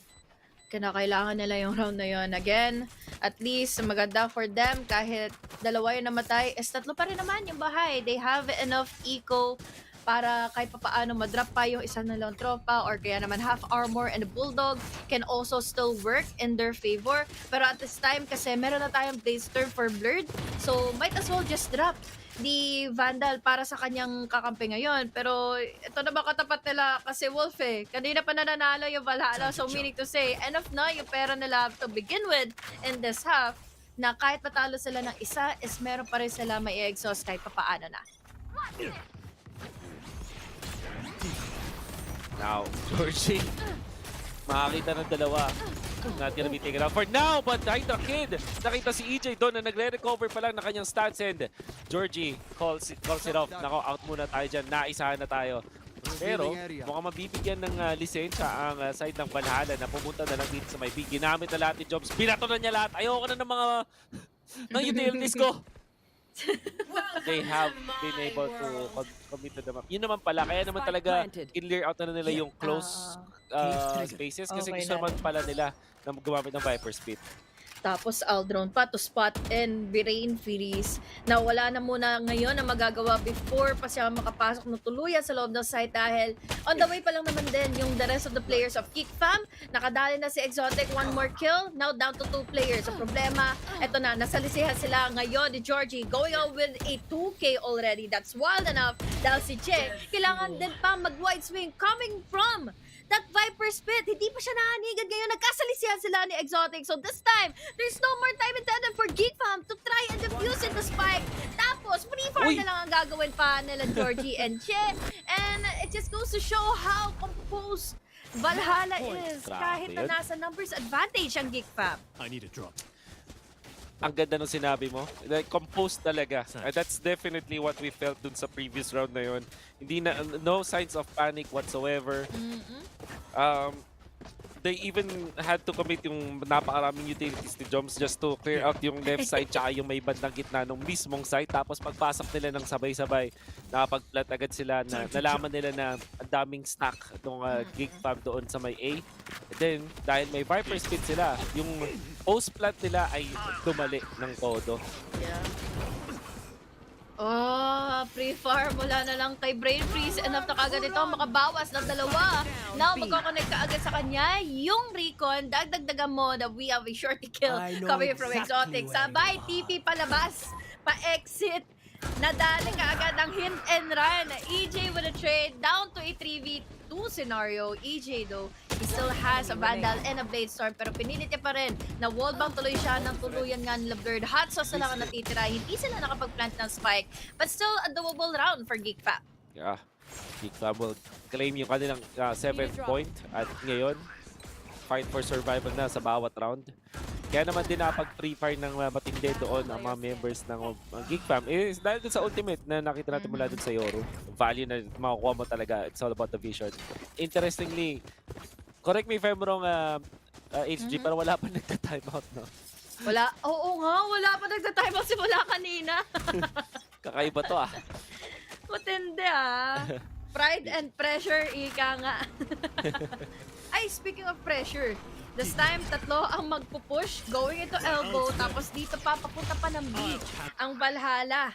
Or rather, joke lang, dahil si Georgie lang pala ito, an exotic, taking down jumps, is a lot of big pressure para sa side na naman ngayon ng Valhalla.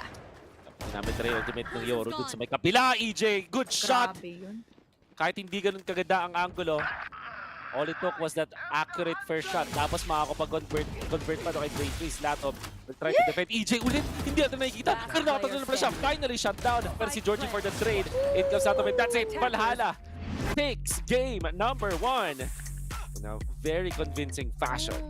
Definitely convincing, lalo na simulat sa poll, kitang-kita natin kung paano nila na-amplify yung mga times na merong dimensional drift si Georgie, yung mga duels na lagi nilang kinocommit laban sa Geek Fam, and the composure all throughout their defenses. Alam nilang lamang sila so they can have rounds to lose. And ang maganda dito is nagsimula yung laban na mukhang Geek Fam na yung may control with a 2-0 na pistol. Then, pagdating nung first buy round na nakita natin mula sa Valhalla, dire-diretso na. Siguro naka-isang thrifty na crucial doon ang side ng Geek Fam. Pero yung huling-huling round ng first half natin, yun ang unforgettable. EJ with the flank at yung timing ng flank niya ay kakaiba. So talagang may nahuli siya, catching off guard 2 of the members of Geek Fam. Eventually, nakakuha siya ng 3K tapos napag-convert siya dun sa last duel against Blurred na low HP na at naka-convert ng 4K. Yun ang dahilan kung bakit siya ang MVP na rin dito sa specific map na to. At least nakakahabol naman yung ibang mga players ng Valhalla. Meaning to say, they have equal amount of execution, equal amount of performances. Pero nung nagkaroon talaga ng momentum sina Georgie and EJ, doon na nag-scale up ng tuloy-tuloy ang Valhalla to take advantage of what they can laban na nga ngayon sa Geek Fam. It was really unfortunate dahil hindi nila naputol yung momentum ni EJ nung nakaka-multi-kills siya after multi-kills. And ito na ang magiging simula ng pag-recover ng Valhalla dun sa ating points. Nakakuha sila ng 1 win already against Geek Fam at that's enough na differential na rin para makaangat sila dun sa standings. Kailangan lang talaga nilang i-close out to. And I think na-mention natin na HG na importante yan 2-0. So, ngayon ng Geek Fam, they have really no choice but to really have to win against Valhalla back-to-back. Kasi ano na to standings talaga yung aawayan nila. Yung mga round differential, no? Importante pa naman din ito for Valhalla dahil again, it's been so much defeat already throughout the weeks and ito lang yung pwede nilang maging momentum na susunod pa ng mga araw nga. And looking back into this, doon pa lang akala ko nga din is kapag nagkaroon na ng mga thrifty rounds ang Geek Fam, they have the opportunity once more. Pero this time, it's always Valhalla na nakakapangsalise every time na hindi mabantayan nila yung halls. And dahil dyan, ang makikita natin dun sa mga Earth. I guess this is yung mga rounds na naging kakaiba for the side of Geek Fam kasi para paulit-ulit yung discarte nila dun sa may A. As in literally paulit. Pati yung setup nila ng cross. Ang nagbabago lang is kung sinong player yung magpupunta doon at napag-adjust agad yung Valhalla. Now, on the flip side, yung Valhalla naman malapit mag-mix up dun sa kanilang attacker. Kumbaga, meron silang mga iba't ibang mga diskarte kaya naman hindi rin nakakapag-adjust accordingly yung Geek Fam. Definitely. So, ito ay pwede nga masundan na nga going into the second map. And speaking of, magbabalik kami ng ilang sandali going into the second map kung makakabawi na ba ang Geek Fam.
We're back for another map. We're back for another round dito sa laban na nga ngayon ng Geek Fam at ng Valhalla. You're here with me today. Hanig Lisa to W. Kasama ko ngayon si Kuya Wolf.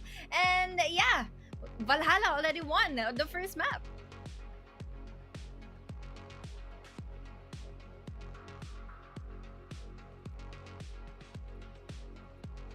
I'm sorry.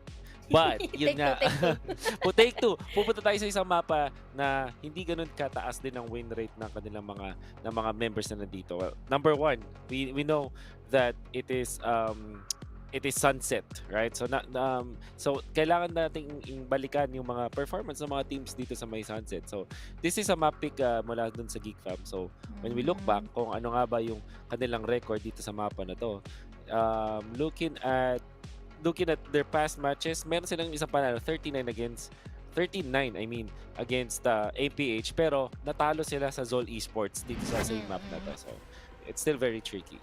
Hirap pa rin sabihin kung ano yung possibility na mangyari or kaya yung outcome here for both of our teams since Valhalla also yesterday parang naging shaky all throughout yung naging half nila against Carti Esports. Pero let's see, lalo na't ngayon ang panunumbalik nga nila Kuya mo Georgie at pwede nga sila ulit na magkaroon ng kanilang momentum since at the very most they have again the double setup, which is good, lalo na't pwede sila ma-amplify dito muli ni Joms. Yeah.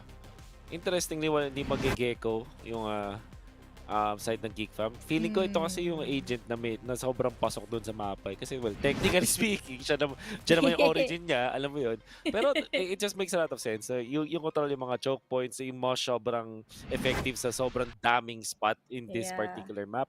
And madali din makontrol nung B. For example, kung attackers ka, pwede kayo control din sa B orb tapos malapit ka na agad doon sa site. When I'm looking back dun sa mga previous na ginawa dito ng Geek Fam, ganun din. Ito rin yung kanilang composition. So it's no gecko, tapos nag-convert sila sa may breeze. When they went up against Zol, dun sa talo nila. At dun sa panalo din nila mismo, same comp din.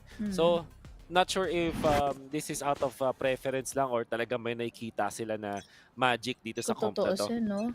Lalo na, again, workable naman around with the breach. Pero kasi pagdating sa mga recon bolts, dami pwedeng maging chances na magtataguan na yung recon bolts with all of the angles and corners. Pero this is a good shot and a good start for Geek Fam. Georgie is out.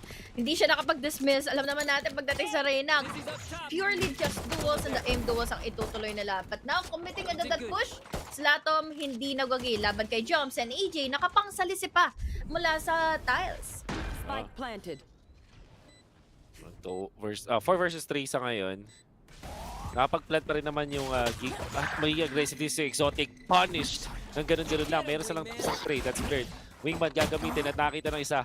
Manghihilo sa ngayon. Medyo may konting galawan. It's blurred. In fact, mananap siya ng duel. Pero hands-off with the flank. Oh no! Hydra Kid prepared for that. Geek Fam ulit ang nanalo sa unang pistol round natin sa map number 2.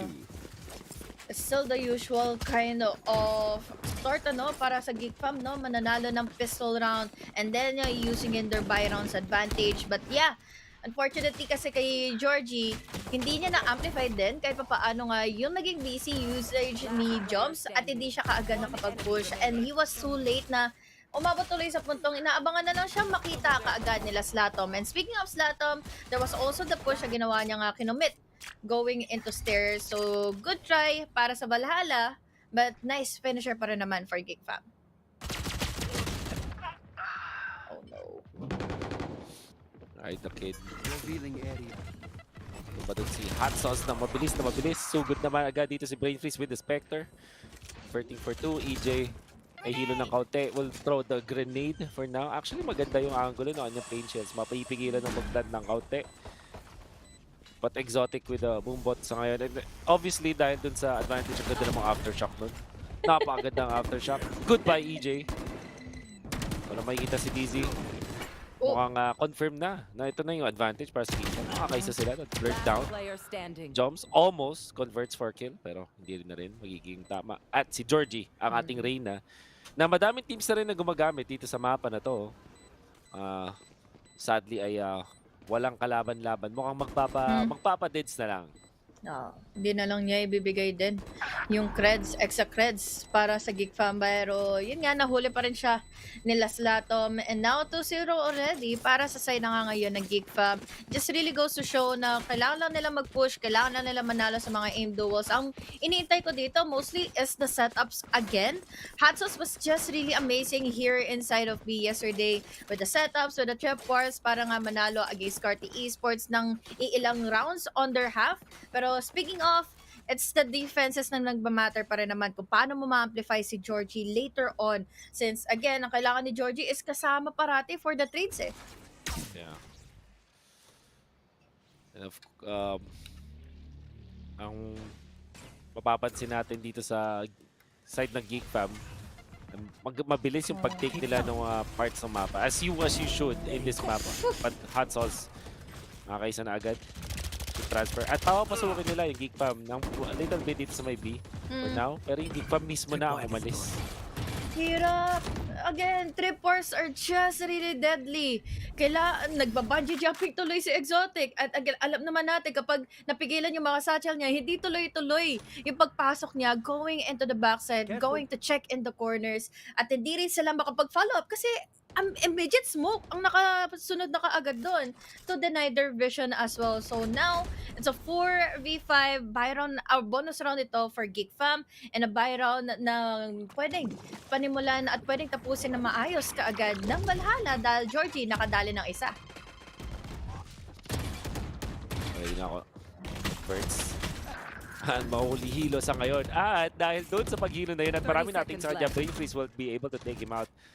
Ganda ng pag-smoke out doon ng side ng Geek Fam at nakakuha sila ng isa. At sobrang winnable ito kahit 3 versus 4. But si EJ denying once more. Ito si Brain Freeze. Biglang bumaga dito ang Geek Fam. 12 seconds remains. Makakuha na isa si Blurred pero si Hot Sauce converts for 3. Grabe yun. At Neural Theft now available para sa importanteng gun round na paparating. Round number 4. Actually, no? Full on buys for both of our teams. Pero one thing's for sure, mid-take pwede na maging option ulit ng Geek Fam. Siguro nag-test out lang sila ng waters in A or in B. Checking out kung ano ba talaga yung setup ng ni Hatsos. Earlier, we saw na B site yon parate. So let's see kung ano na nga ba magiging decision making ng Geek Fam. Lalo na tagkukumpulan na sila on the way to A. So will they be taking their chances in mid? Dahil wala ngayon nagbabantay ng mid. Exactly. Para balikan natin yung 4 rounds, walang laban sa mid. Puro lang dun sa may B, but Exotic already opens up the map. Nakakita na isa, pero si Georgie handa for that one. And Joms makakuha ng 2 kill afterwards. Ang ganda ng cross na sinetap nila dito, Blurred. Maamba na kanyang ultimate, pero kailangan sagutin si Wingman at yung eventual motion doon. Eto na, Rolling Thunder gagamitin, nakarinig na may dumalod. Good dizzy, pero not enough dahil si Blurred inabangan pa rin yun. Flash is gonna be committed. Ang dami ginamit yung utilities dito, pero nakakuha nga ng isang kill doon si Blurred. At least na-pick up na nila yung spike. Yun ang importante. Makakapasok pa rin naman sila. There's still 50 seconds. Rotate na kayo hanggat maaga pa dahil 3 ang nag-aabang na mula sa side ng Valhalla. Make it 2 only because of Georgie losing in that duel. Nandito si Hatsos sa gilid. Yung orb battle. It's so slowly relying to Just Jet. This time, it's Brain Freeze na lang na natitira. He still has to pick up the spike. 30 seconds now. Mababantayan ko saan siya manggagaling dahil yung Neural Theft ay ginamit na. Wow, Kaya Brain pa. Freeze. Kaya-kaya. Pero may trip. Ayun lang. Nagkakitaan. Mamadali din kasi kung paubos na rin ang oras, makapagpalan dito si Brain Freeze. May camera pa siya. Camera, he knows. Alam nila ako nasa sila! Grabe yung timing ni Hatsos. Sayang! Oh my God. So, that is the first gun round na sobrang madugo at naubos sa mga baril ng dalawang teams natin. Isa lang ang literal na natira sa buong round na yun. 2 for 2, Valhalla evens up the scoreboard. They should always wait down their chances kung kailan sila dapat na mag-rotate, ano? Dahil dito pa lang, yes, nakapatay na nga kaagad si Blurred, pero it doesn't mean na after getting in the first kill is safely secured na yung next following kills mo later on. Dahil most of the time, Valhalla is ready for the trade-offs, Valhalla is ready for the double picks. Kaya naman ngayon, eco round lang ang Geek Fam. And samantalang dito ang Valhalla, enough pa, si Trash namang bulabog pa sa entry nila.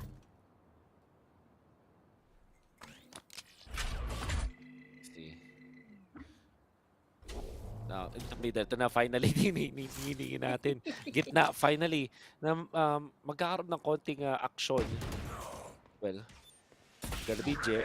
Fine Hydra Kid. Nakakita sila ng isa. Paranoia nga lang mula dun kay Je para makakuha ng mas madaya pa EJ. Good shot but Blurred. Even better with the Sheriff. Makakuha ng trade-off. Jumps ang tatapos. Latom out. Dizzy, close proximity. Pero doon naman yung cross. Nakakanda si Georgie. Body system ng Valhalla ay niligtas sila sa round na to. Only Blurred remains. Kuhanin mo na yung orb. Oo, orb ka na. Pampala para mapag-ulti ulit. Oo, sayang yung ulti niya kanina eh. Kasi again, natalo nga sila sa round na yun. Nakita niya pa kung saan mga magagaling si Georgie.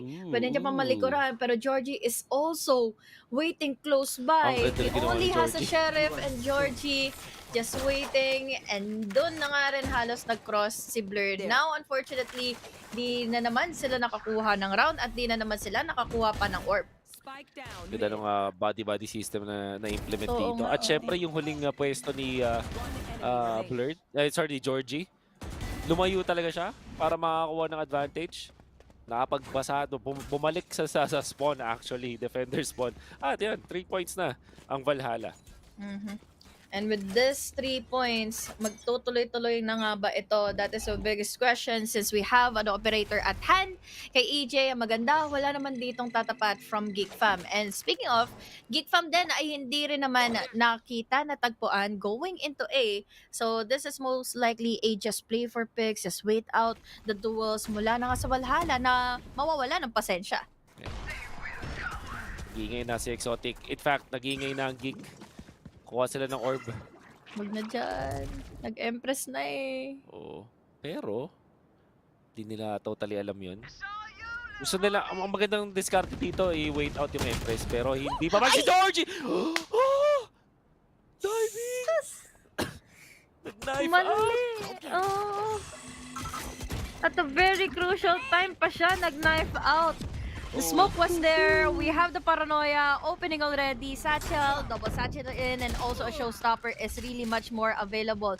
Para probably on the 3-take kung sakali na pumasok na nga ulit si Je. Pero Je, speaking of, is just holding into A, winning on the duel, taking down 2. Quickly traded off by Slatom. Si Hydra Kid na lang din. Halos ang natitira natin the spike. Pero may sarili na sila mga showstopper. So it's all up now to Hydra Kid. A lot of pressure on his shoulders. And now, kahit nag-feel yung Empress ni Georgie kanina, napanindigan na naman nila yung round nila. Huli. Grabe.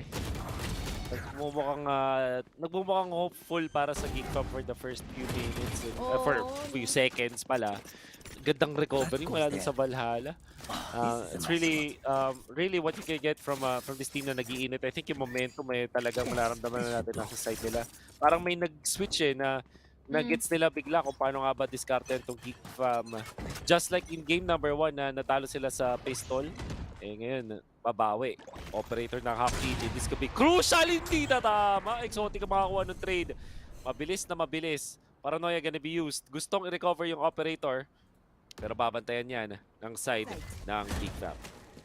Dala-dalawa na rin yung pagpipick ng Geek Fam, and this is the best possibility for them to win out that duel, to them to overwhelm EJ, dahil simulat sa pool naramdaman na nakita na nila na meron ngang picks na mangyayari from Valhalla. That is a nice counter para nga sa mga nagiging pushes na para sa pangka-cut off sana ng rotation ni Georgie laban sa Geek. I know exactly. Good. Where is going to be Dizzy? Para mapatuloy. Jen naman makakuha ng trade-off pero 1-for-1 yun. In totality, 2v3 na ating scenario, si Joms ang nagiging problema ngayon ng Geek Fam. Kanyang positioning, papalapit na yung kanyang Dizzy. Actually, palayo, I mean.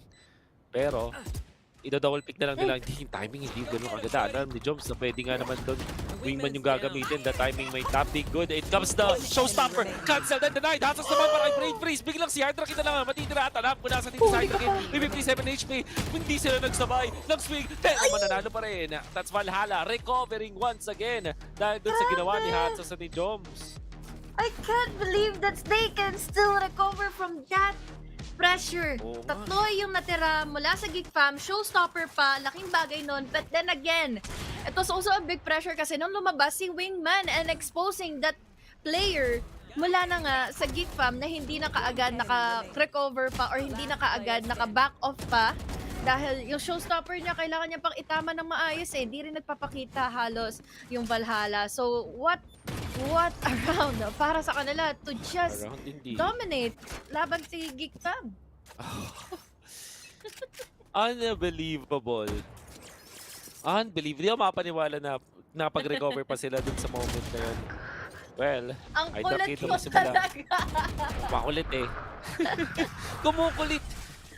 Operator pa rin ang hawak dito ni EJ. As malapit din kasi no dun sa diffuse kaya na Oo. recover pa nila. Pero ang Geek Fam, overload na lang din dito sa may B site. Lamang sila ng isang player. Pero yung smoke ng Valhalla, enough to slow down this round. Pwede na sila mag-rotate niya na 1 minute pa pero hindi pa rin nila dinedecide ito dahil nga meron pang satchels para kay Exotic to use. And unfortunately, yun na rin naman ang kinahinatnan niya. 3 laban sa 4. Mukhang doable pa rin naman para sa Valhalla. But unfortunately for them, nabawasan pa rin sila ng isa. Hydra Kid trying na mapatay si Che. And Che, hindi na nakaligtas, hindi na nakapag-shrouded step. Good info yung nakita natin doon mula kay Slatov doon sa start ng round. And itong broken buy ng Geek Fam, naging successful pa nga. It all started dahil doon sa take-off nila doon kay Georgie na kumukulit. Nakita natin sa replay. Pero yung mas maganda dito, yung succeeding kills after. Yung ganda rin nung recon dart na ginamit ni Slatov nung pagpasok nila.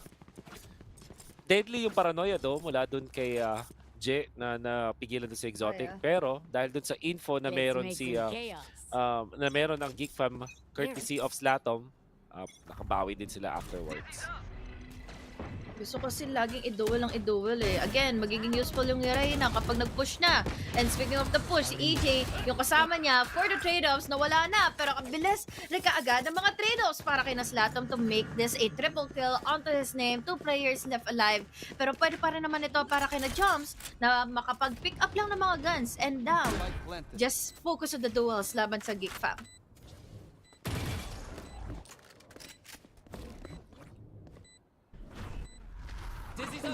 Hindi nila alam.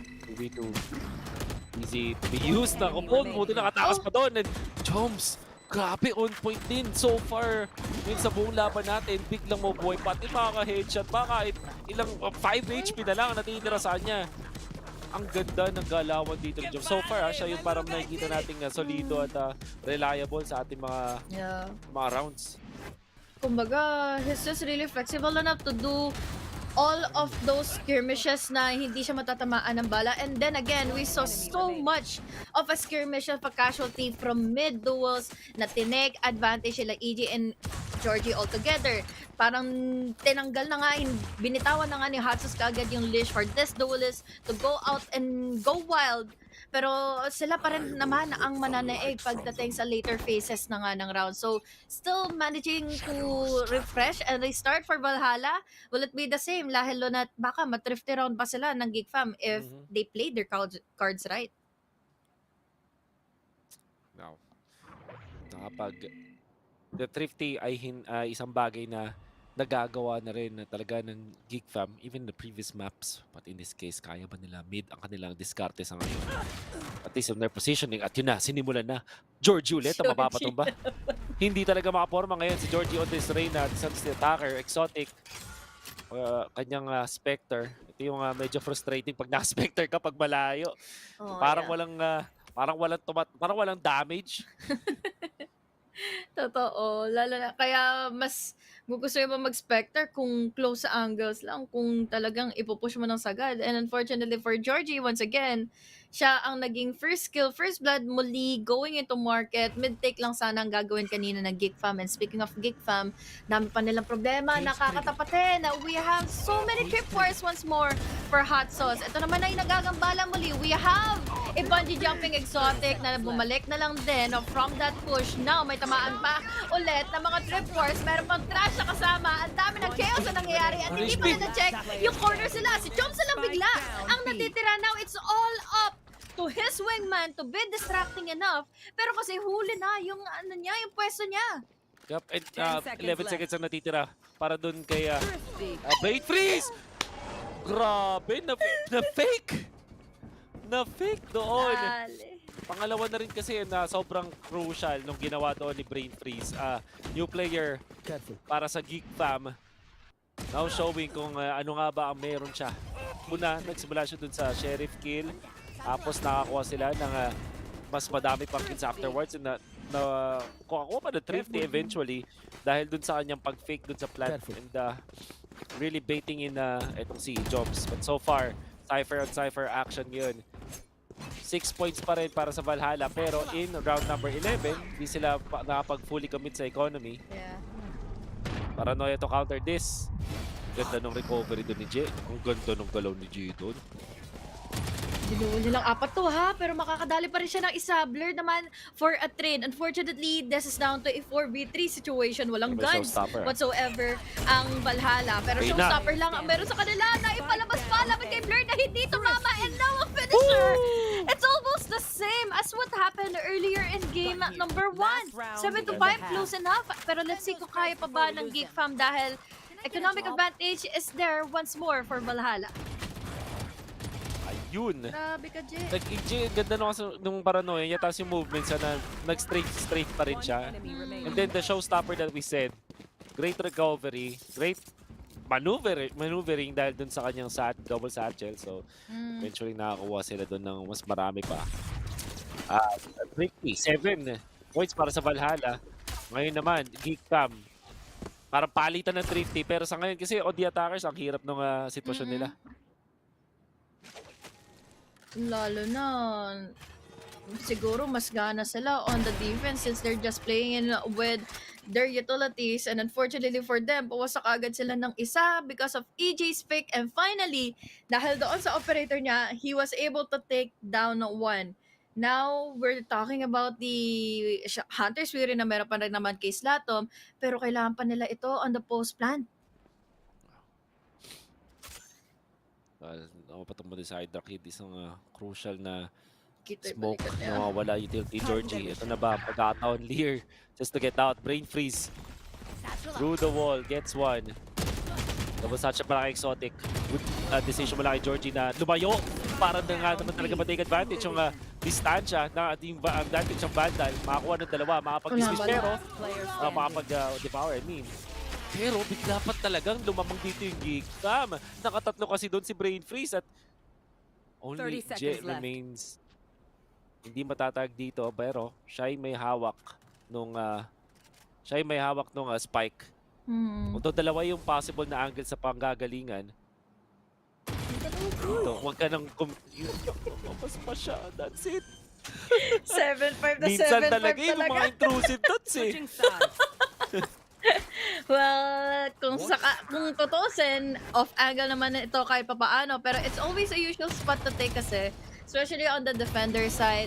But this time, kala ko yun na yun for Valhalla eh. Naipanalo na nga, nakakuha pa ng advantage si Georgie kanina together with AJ with the first few kills that they gathered. But once more, just remaining down to the last few players pang natira for Geek Fam. So, kudos for Geek Fam dahil just 1 pistol round. Yun lang talaga yung pinakakailangan nila para magtuloy-tuloy na with their momentum and an eco. Problemahin na lang nila later on kung paano yung bawi or paano kukuha ulit ng momentum ang Valhalla. What started out as parang round, isang mapa na parang Valhalla na yung makakuha, biglang naging even pa sa ngayon.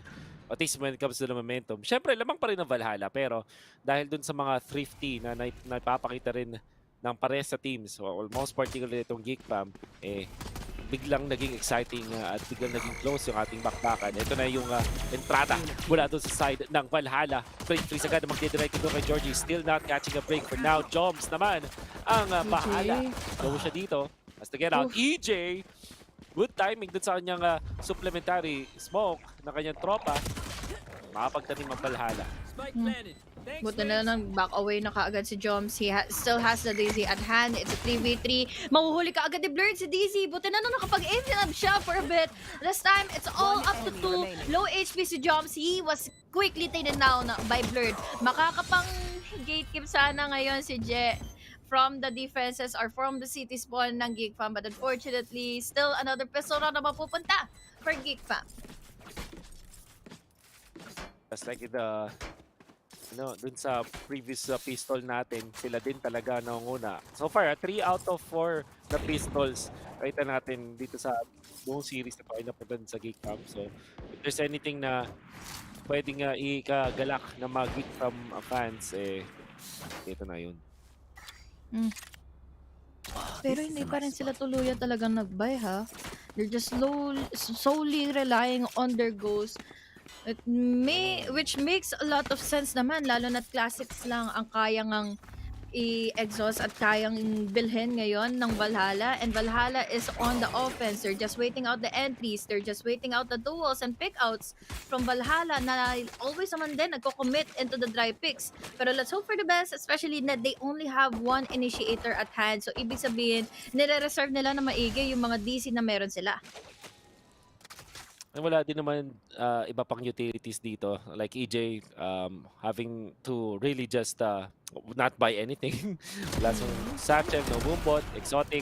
Good movements mula dun sa kanilang dalawa. Combined for that. Nakakuha sila ng 4. Ang ganun-ganun lang. 3K para kay exotic. Huli ka pa. No one remains. Double satchel to go in.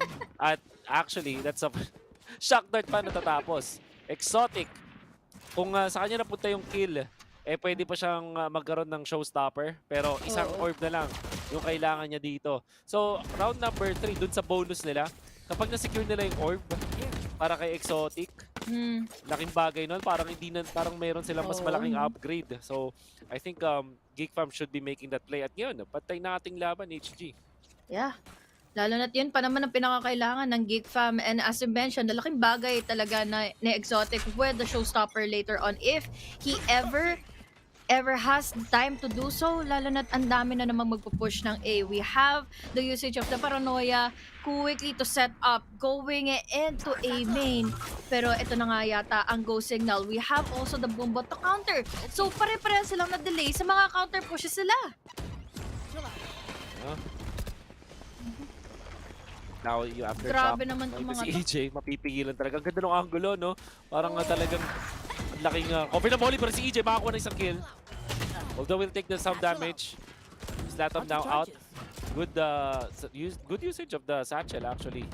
Para dun kay Exotic, para dun gumawa sa depensa. At hindi makakontrol dito yung orb. Exotic still yet to get the showstopper. Georgie naman, 75 HP. Meron pa siyang dalawang devour or dismiss. Definitely wants to look for a kill or at least an assist para makakuha siya ng kanyang skill. Konting HP back and as well as shields. Magbabantay na lang siya ng mga rotations, wait out the sound cues before siya talaga tuluyan ng dumire-diretso na. But now, na nalaman na lang may trip war, you're backing away. Caught off guard, sana si Exotic, but then again, Georgie wasn't just that ready. We have a 4v4 situation, and now, after that kill, meron na tuloy showstopper si Exotic. So just the retake ang lalaroin nila dahil 30 seconds na lang natitira. Kailangan ng dumiretso na ngayon ang Valhalla to plant the spike. Pero hello, my friend, sabi na nga ni Hydra Kid, they still need time, and they can still clutch out the plant of the spike. Spike planted. Showstopper, na-be-used by Exotic, connecting dun kay EJ. Dalawa na lang natitira dun sa may attackers. Make that only one, pero si Jobs makakuha ng isa. Nakakita na siya mag-convert into this Vandal ngayon. Exotic, makakuha ng isa, but Blurred for the trade. Napaka-importanteng round para sa Geek Fam para makabawi at sila ang mananalo sa kanilang bonus, in fact. And that's super duper good. Yeah. Yun yung mismo din nangyari for Valhalla earlier after just winning out the bonus round. Tuloy-tuloy yung eco nila throughout the half. And really is unfortunate for Valhalla dahil again, nadali lang sila ng lahat ng mga utilities na binaburn ng Geek Fam all the way from A. That should have been an A push already para nga sa Valhalla dahil nakita na natin sila tinangka nila going into market. They went back going into A nung nalaman na ni Georgie na nagro-rotate na sila. But after Georgie lost that duel laban kay Exotic, ayun na kaagad. Yun na yung go signal agad that they need to go into B right away. But then, doon pala nakag-aabang sila brain freeze. Yeah. Grabe yung nakikita natin dito sa Geek Fam. Finally, nakakita tayong timeout. after a while, biglang mayroon na nag-call dito ng timeout. Maganda dito is makikita natin yung mga possible na utilities na pwedeng gamitin ng Valhalla after this timeout. Obviously, mag-i-eco sila. Number one, hindi pa natin nakikita yung pag-init ng isang Reyna. Very snowball-based type of agent, as we know, right? Habang ito si Joms, available yung kanyang ult. Some teams ay gustong gamitin yung ulti sa mga ganitong moments kahit eco. Pero I think mas generally hindi advisable. Mas maganda atang hintayin na lang yung following round. Or at least kung may post plant sila to use that rush. Kasi sobrang big ultimate yun na talagang pinag-iipunan. Although Gecko is really good at this map, okay, never mind. Never mind. Gagamitin pa rin talaga nila. Dahil lilipad na rin naman na sina Georgie and EJ na magkakasama. They still have the dual possibility. But then again, nababawasan sila isa-isa dahil kasi na Slatom was able to take down the cutter of the rotations from Tiles. Now, with the wide swing of Georgie, not going to commit any forward further. Munti ka pang mapatay na Exotic sina Je and Je! Oh no. Oh my God! There was just EJ with the showstopper na sana. It's all up to Jobs and he only has the sheriff at hand. He can still survive this. Pero ito naman nagpupush na si Kuya Boss Latom. And Latom caught off guard. Tinaga. Tinuro mo pa. Another round goes to Valhalla. Oh my God, Jobs! Ang hero. Definitely the hero. Ginamit yung trash una, di ba? Para sa natin, okay, parang questionable to. Pero yung post-plant na pwesto niya, tapos yung mga one-tap niya with the sheriff na nag-connect. Slatom already taking out hot sauce. And then there's a trade. But ito talaga yung si Jobs. Look at that shot, converting to another. Sabay takbo, alam niya kasi meron siyang ulti. At yun na. Alam mo na ang mangyayari. Harap-harapan. Harap-harapan kung sumaksak. Itong si Jobs. Hindi nga right click ilang beses left click yun.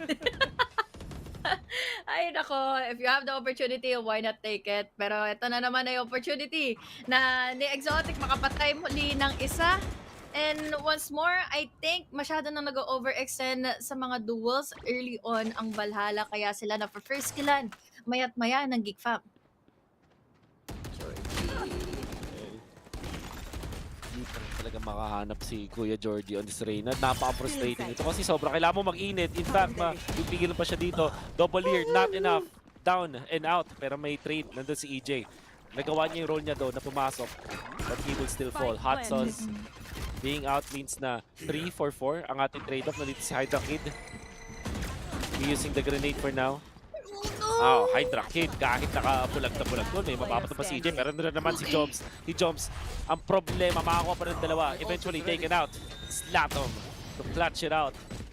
Geek Fam, magiging 9 points sa laban na to. Oh my God, that could have been it. Nag-fake ka na lahat-lahat. Nag-fake TP ka pa sa harap mismo ni Slatom, hindi mo pa rin napanalo yung duel. That's the biggest problem kasi yung adrenaline is kicking in. We can see that so many opportunity was wasted all the way from Boba earlier. Pero what happened?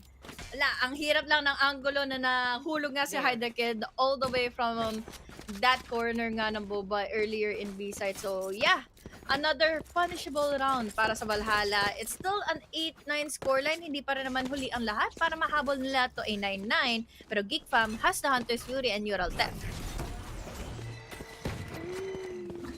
For the early paranoia para sa isang mabilis na pag-atake. Si Exotic makapag-dinegan. Ulit si Georgie. Good entry para Exotic to convert for 3. And now Georgie will get a kill. Activating yung kanyang Empress. 25 shields. Ginamit na rin yung ikalawang Lear. So only Sila one. makapasok. Nandito pa rin si Joms. Joms the problem para sa Geek Fam. Meron na siyang ulti agad. Ganun lang kabilis. At makakita sila ng isa. Georgie. Oh, That's the dismiss. Joms naman para kay Brain Freeze. Winnable bigla. 2v2. 2v2 with an Empress, with the trash. All that is left for them to do is makapasok ka agad ng site at hindi hindi matamaan ng fault line and that flashes. Now with the trash, checking in the corner, bantay sarado ka agad si Blurred. Kung saan nga ba siya magagaling? Huli na ngayon si Blurred, pero ito pala ay pamabait lang para si Hydra Kid na makakuha din ang pick up and now an opener to use that paranoia. This time, we have the fault line. This time, Hydra Kid needs to make a pick 30 happen para seconds left. magkaroon na rin ng go signal si Blurred para mang-blind. Pero with the double pick, it doesn't need to use any utility. Another flaw na naman para sa side ng Valhalla to lose another round. By the way, that's a eco round. Nakakuha na ng tatlo sa exotic after niya mag-double satchel. Pero dahil dun sa tokens dito ni Georgie, and then eventually, yung timing mula doon kay Hydra Kid naging crucial. At without jumps, doon sila nalugi. Isipin mo yung nagawa, yung na-achieve ni Hydra Kid in just a span of 2 seconds. Nakakuha siya ng isang kill, na-deny niya doon si Joms, tapos paranoia agad, hindi na nagdalawang isip para mapigilan yung pag-trade doon ni Georgie. Sobrang crucial noon. At dalawang ultimates ang na-spend ng Valhalla on their eco once again. But is what it is. Dizzy as well as Clear. At connect. Great freeze. Power ng dalawa. At gagamitin pa yung Lural Tep. Tapos may Hunter's Fury pag gagamitin yung mga defenders. Jumps to convert. They know where the members of Valhalla are. Hydra Kid, ito yung close proximity. Ang ganda ng Rolling Thunder naman noon. Short distance na talon mula doon kay Joms. Joms out. Naman si Jin na alam na rin kung nasan siya. It is looking bad. Geek Fam collects yung kanilang ika-10 puntos. Diretso dito sa kanilang defender side. This is an amazing retake once more for Geek Fam, especially nung bago pa nga lang. Then makapag-plant ng spike ang Valhalla. Dito sa pwesto na ito ni Brain Freeze, it's just really one of the best angles to commit as a defender here on B. Lalo na't ang dami pa nilang kailangan ngang hanapin, ang dami pa nilang kailangan intindihin na angulo. So might as well cover up those distractions with the duel, with just the space. Brain Freeze naman ngayon ang magta-top frag for Geek Fam. Oh my. Let's have some fun. 11 points. Tapos dito, medyo broken by para sa Valhalla. Must win round for sure. Must win round para sa Valhalla. Dahil pag nag-match point ang Geek Fam on the bad economy, nako, nakapakahirap na. Dahil nag-commit dito sa force buy. Kailangan mag-step up talaga ng Valhalla. Particularly ito sa side ni Georgie on this attacker. Kailangan na may positive trade. And like we said, yung Reyna na napakalaking liability kapag hindi nagsa-snowball. I mean, alam naman natin kapag sobrang successful ng isang Reyna, talagang nagtitake over ng... Kakatakot yan eh. Pero at this point, wala. Para siyang, like I said, liability as a agent as a selected agent, I mean. Hirap mag-commit ng Reyna, lalo na kapag hindi precise yung momentum and yung total mo to go up and overwhelm players from Geek Fam. Ang gagawin na lang nila is aatras lang from that Empress. And speaking of, there's no Empress available but there's an entry already happening here on the site once more. EJ and Hasos all together, Braces na naman. Ang tila may agimat na nanatili inside of the site even though na-planted na kaagad yung spike. This is Geek Fam already securing multi-kills after multi-kills. It's all up to a 2v2. Gem magagaling sa likod. Bantay sarado si Exotic ngayon with that flank. But now, it's all up to Georgie. What can Georgie do? Lalo na nagkakabatuhan lang ng mga paint shells. And now, with that pick, one of the most important rounds for Georgie to go up against Exotic. He still lost it. And another round goes to Geek Fam para ma-close out na nila yung match point. You can see through the replay na maganda yung conversion doon ng Geek Fam. Lalo na to, may kita doon si Joms, yung kanyang barrel. I respect that. Then Exotic, to win that duel, Kahit nasa low ground siya, well, in a way, mahirap nga naman talaga tamaan yun. At ang naging overall result, nakakuha pa ng dual win doon si Exotic sa dulo. Good crouching, obviously. At syempre, the pressure was there. Makakapag-buy pa rin ng Valhalla in a way. Pero hindi enough. Still a forced buy. Well, in fact, pwede pa rin naman. Kaso, ito yung importante. Si Georgie definitely needs a kill para makagamit pa ng kanyang higop. Wala na nga rin siyang leer eh. Tingnan mo, ginagawa na lang kaagad ng Geek Fam. They're just baiting out those entries para na nga sa Valhalla na mag-pick through, gumamit kaagad ng utility, and then deny them further on. Now, trash has been used. Papasok na naman sila potentially going into B. Nahuli pa kaagad si Georgie kung sana nga kaagad papunta, and they are attempting to plant in the spike. They did. Plant the spike. Georgie wants to move forward. Nakikita dito si Brain Freeze. Nakakita na isang pixel. Actually, hindi siya nakakita ng pixel. Tatago na lang niya yung kanyang baril dito. Free trash once again. Eventually converting. Marahil nakita na si Georgie. Georgie out. Pero si EJ for the trade. In comes Exotic. Makakuha ng dalawa. Basta shutdown na rin yung showstopper na yun. 2v3 scenario. Time is not on the side of Geek Fam. Pero nandun pa rin si Hot Sauce as well as si Joms. Only Brain Freeze remains. The cross is there. Pero hindi sila sabay. Yun lang. Enough pa rin. Hot Sauce na-recover. And that is the 9th point. Pero, naubusan sila. 4 yung na-deads doon. Gastos pa rin para sa Valhalla. And again, iniintay ko kung kailan na makakatama, kailan na magiging precise, kailan na magiging compose ang tutok ni Georgie to go up against the players of Geek Fam. And once more, they need to be worried about the positioning ni Brain Freeze na maya't maya buhay dahil doon nga sa mga naging crossfires all the way from market, everybody working out on every angle na hindi tinitingnan ko saan si Brain Freeze. It's a different story right here, right now on the match point once more ng Geek Fan. Pero tingnan natin kung ito na ba ay enough na to close out Sunset Map. So, hindi ganun kaganda ang economy pa rin sa Valhalla even after winning. Tapos may neural theft pa na available ito sa para kay Brain Freeze. Malapit din naman si Hot Sauce at si Georgie sa kanilang mga ultimates.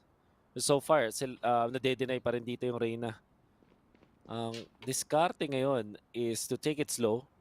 Seems like A ang gustong atakihin sa ngayon ng side ng Valhalla. Be controlling yung orb area. At ang nakahanda dyan is actually Slatom as well as Brain Freeze. Eco pa rin naman to para sa side ng Geek Fam. Pero madami kasi sila na ibangko. Ito na, in comes the attack. Double satchel in. No one spotted. Geek Fam mukhang full retake. Manghihilo-hilo lang. That should be the plan. Kami natin ng Valhalla. Napigilan pa nga kasi na-wallbang nila si Wingman now. Kailangan niya yumuko para habang nagpa-plant hindi siya matamaan ng mga pre-4. This time nagkakaulanan na kaagad ng mga page shells. This is an opening para na nga sa players ng Geek Fam para makapag-retake. Wallbang is enough for EG to take down onto 1. Now with the double picks, there's also the follow-up mula kay Jobs all the way from the back. Now with the possibility of a push mula kay Slatom, he is quickly denied dahil nakaabang na rin naman sina Hot Sauce sa kanya. Now a double-digit scoreline finally for Valhalla. Pero until then, kakayanin na nga ba nila itong buy round naman ng Geek Fam? Ganda ng cross na pinakita dito ng Valhalla. At the same time, Geek Fam, ano pa rin, no? Good defense, in a way. Kasi parang nakakuha pa rin sila tatlo at na-deny nila yung plant at first. Tapos, naging dicey pa rin. At they themselves have a good cross. So, Geek Fam will have to settle for light shields, interestingly. Wow. Wala nang trap si Hot Sauce eh. Interesting. Para sa Geek Fam. Kasi, well, I think gusto nilang tiyagain yung last 2 rounds natin. Pero ang dami nilang ultimate. Yun naman yung napakalupit dito. Yeah. Hunter's Fury, Showstopper. Many ways to definitely slow down o kaya naman totally pigilan yung push ng Valhalla. Laking bagay at laking pressure nito for Valhalla to check out every corner na hihilingin at idadasal nila na wala na nga sa loob ng site. Itong pinipili nila ngayon si Exotic. And speaking of Exotic, once more, he has the pressure with the showstopper. Paranoia connecting fully into Slatom. This is so beautiful to take them down altogether. Now, we have 3 players left alive. Meron pa tayo neural tap kung saan ba makikita ang tatlong natitira. But it's just looking like a save para sa Geek Fam na umaatras at hindi na ipipilit pa. Once more, Empress kasi ay ginamit na. You also have to take note yung neural theft ni Hotsos ginamit din doon. Kaya talaga napa-out yung mga members ng Geek Fam. Nakaisa sila kay Georgie. In fact, makakadalawa, Exotic to kill itong si Joms. Time is not on their side. Hindi pa rin sila lalaban dito, HG. Magiging kontento na sila sa pag-save. At all of a sudden, 11 points to para sa Valhalla. And surely, meron silang enough economy for the next game. For the next round, I mean. At wow, last round of regulation tayo. Pwede pa talaga to mag-match point kung sakali. Ang hirap nun, lalo na there's so much composure and there's so much to think about once na umentry na ulit yung Valhalla. We're talking about Che using in the paranoia. Parehas pa nang nag-play for defense is nasa loob nga ng gilid or nasa right side nga ng A side. So, really unfortunate to see na parehas pa sila nasa lunga yung paranoia. This time, we have so much ultimates naman. And that's for sure a winnable advantage pa para sa side ng Geek Fam dahil ang laking bagay ng showstopper to deny and delay Valhalla. Pero he needs to use this wisely. Baka sakaling iwasan na naman kasi ulit siya. Yeah. Nag-Geek Fam pa rin napatay mo dito. Still, ang smart na decision mo na dun sa Geek Fam is to save. And another smart decision is nag-light shields muna sila. Parang yun nga, investment to for 2 rounds, respecting yung mga ultimates available para sa Valhalla. And then third, meron pa silang 3 ultimates na pang-stop ng push. So, Showstopper, Neural Theft nandyan, and Hunter's Fury. Ang critical dito is, sa second half natin, HG, pangatlong trash na to ni Joms. So, yan ang kailangan nating abangan. Ready to check in the corners, no? Especially bago sila mag-decide ng site is either sundan nila yung trash or maghanap muna sila ng mga pick-offs na sana hindi muna si Georgie yung kumuha ng mga pick-offs. Let Hotsos do his thing, let Jumps do his thing. But then ultimately, sila kasi yung may importanteng mga utilities to use bago sila tuluyang pumasok na nga sa site and then plant in the spike before sila mamoblema kung saan ba hanapin ulit sa Exotic. Nagiging sobrang critical ng pwestuhan ng mga players natin and even the decisions. Hindi pwede rin magbuhos ang side ng Valhalla basta-basta. Oh. Dahil dun sa mga anti-push ng Geek Fam. They're really taking their time ngayon. That's ultimate coming out from the defenders Omen. So si Hydra Kid yun. Para makapag-scout. Wala mga scout for now. Ito na. Here they go. Okay na to. Tingnan mo naman yung pwesto ni Exotic, diba? He's not fully committing into the site, defending it fully. He's just waiting out the possibility na may maipit nga. Now, with that paranoia, ang dami tuloy kailangan isipin ulit ni Brain Freeze. Now, an opening for EJ to push all the way from Bomba, but it's not going to work against Hydra Kid. Now, Spectre lang ang gamit niya. Down to a 2v4. Dahil kay Hotsos winning out the duel. Now, Slatam with a trade. Down to a winnable round para nga kay Exotic to do his thing and use that showstopper. Pero ito na sana yun eh. Opening para kay Exotic. Hindi makita kung saan nakapwesto si Joms. Now, all up to Slatom. Napanti ngayon hanggang ngayon. Kalaban pa rin si Joms. And he's still for sure one out that duel. Nasalisihan pa si Kuya Mo Joms. But now, what more can he do? Dahil hindi niya alam kung saan magagaling sila Georgie. That's it. That's it. Valhalla. Very unlikely na ganun yung nangyari pero yung paranoia, yung pag-identify nila na mag-isa lang doon si the Cypher, the defending Cypher, yan, nakapag-convert sa kill. And then Jumps gets 2. Hot Souls naman nakakuha ng kill doon kay Hydra Kid. Yung importante kill doon yung sa Showstopper. Good denial and then Georgie through with his shot. makikita natin overtime tayo para sa map number 2. Kanina niya pa tinitipid yung showstopper na yan eh. Oo nga Na-deny eh. naman eh. Sayang. Kung sakali kanina na pa nagamit at kung sakali may opener pa para sa kanya to use that showstopper, it could have been a round for Geek Fam. It could have been it for Sunset for Geek Fam at pumush tayo to a game number 3. Now on the defense, it's still doable tuloy para kay Valhalla na bumalik at makuha pa tong 2-0 na to. Nakakatakot isipin na sobrang lamang na ng Geek Fam tapos biglang makakambakan pa sila. And there's the approach mula dun sa side ng Geek Fam. Mabilis na mabilis. Double satchel. Controlling na rin yung bandang mid link. Aftershock para i-fend up it si Hot Sauce. Alam niya yung kailangan niya gawin. Nag-reposition. 1-for-1 trade-off. Exotic para kay EJ. Para kay Joms, I mean. And Hydra Kid to take out itong si EJ as well. That's a positive trade-off para sa side ng Geek Fam, the attackers. Hot Sauce with the swing. Pero mas maganda yung pinakita ko ni Georgie. Look at that. Hot Sauce makakuha rin yung case Latom. In a 2 versus 2. Oras na lang ang hinihintay natin dito, HG. Blurred, nakahanda pa with the flash. Good pop. Good jump peek. Pero wala makikita. Oras, paubos na talaga. Hydra Kid, ang ganda ng pwesto dito. They know. Someone is there. Geek Fam will take out Hot Sauce. 1v2 scenario at wala ng oras. Hydra Kid. Masyado matagal. That's it. Geek Fam recovers sa kanilang attacker at makakuha ng 13 points. Grabe attacker side talaga ng Geek Fam, no? One more round. Again, with a match point for Geek Fam.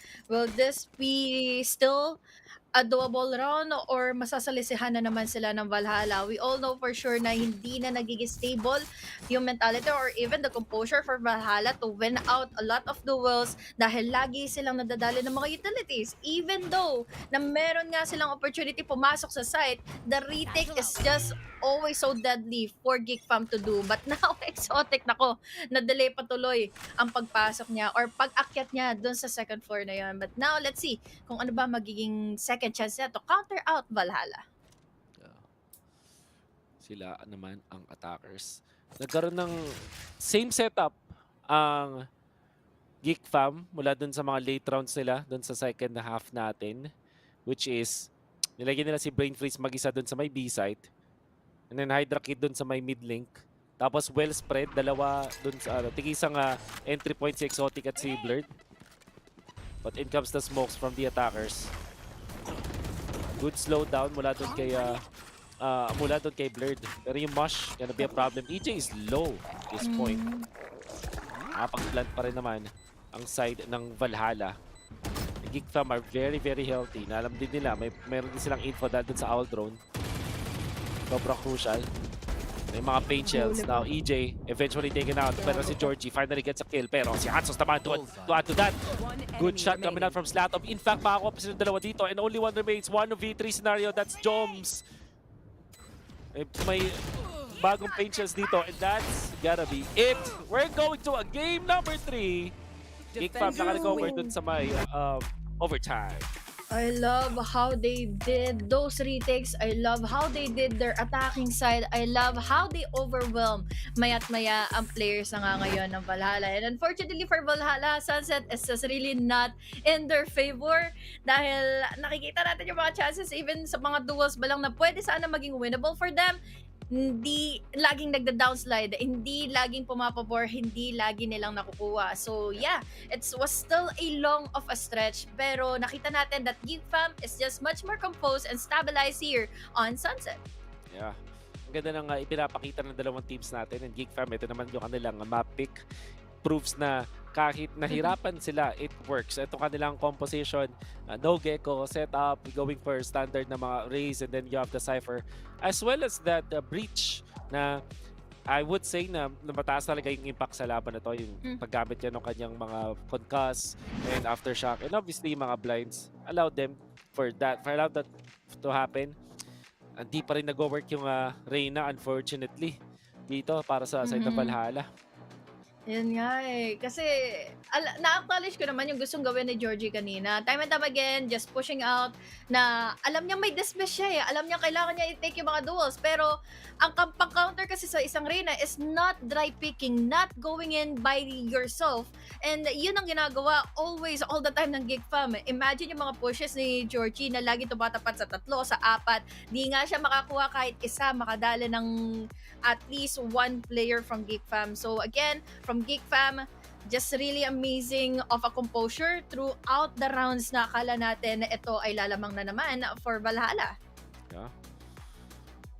And with this, we're gonna go to a game number 3. Hindi ko, tingnan natin ang, ano nga ba ang kanilang split. We're going to split for our last round. So we'll see.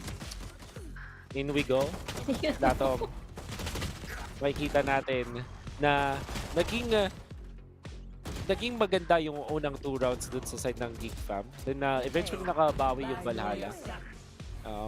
They were able to get 7-5 dun sa first half natin. Kaso nga lang, naka-recover yung Geek Fam dun sa kanilang depensa. Parang napakasolido yung mga start ng rounds na narasunod sa pistol. Then eventually, Valhalla, nung nabasa na rin yung ginagawa doon ni Joms, na-counter na sila.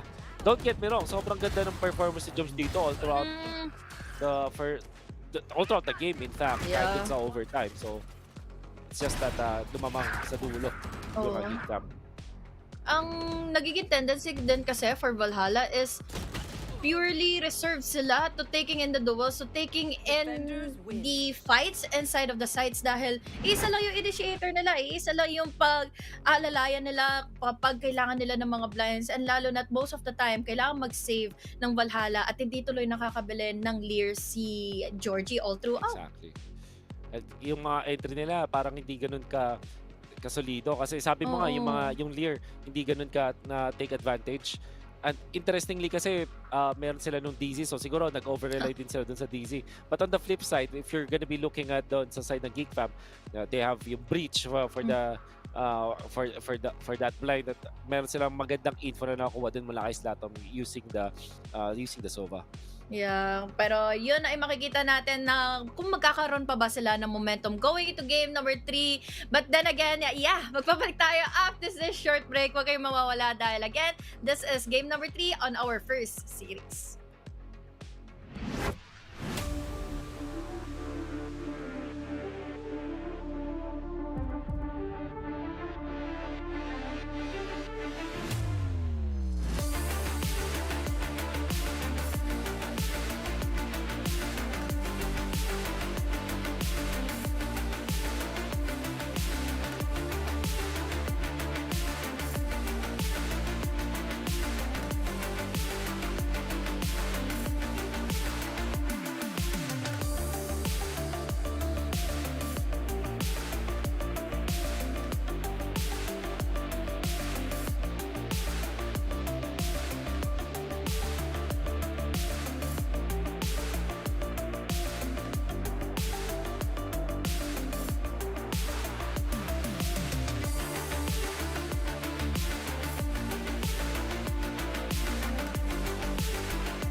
Taking over once again, nagbabalik ang VCTPH 2024 Split 1. Nandito tayo sa group stages ng week number 3. It's Geek Fam going up against Valhalla.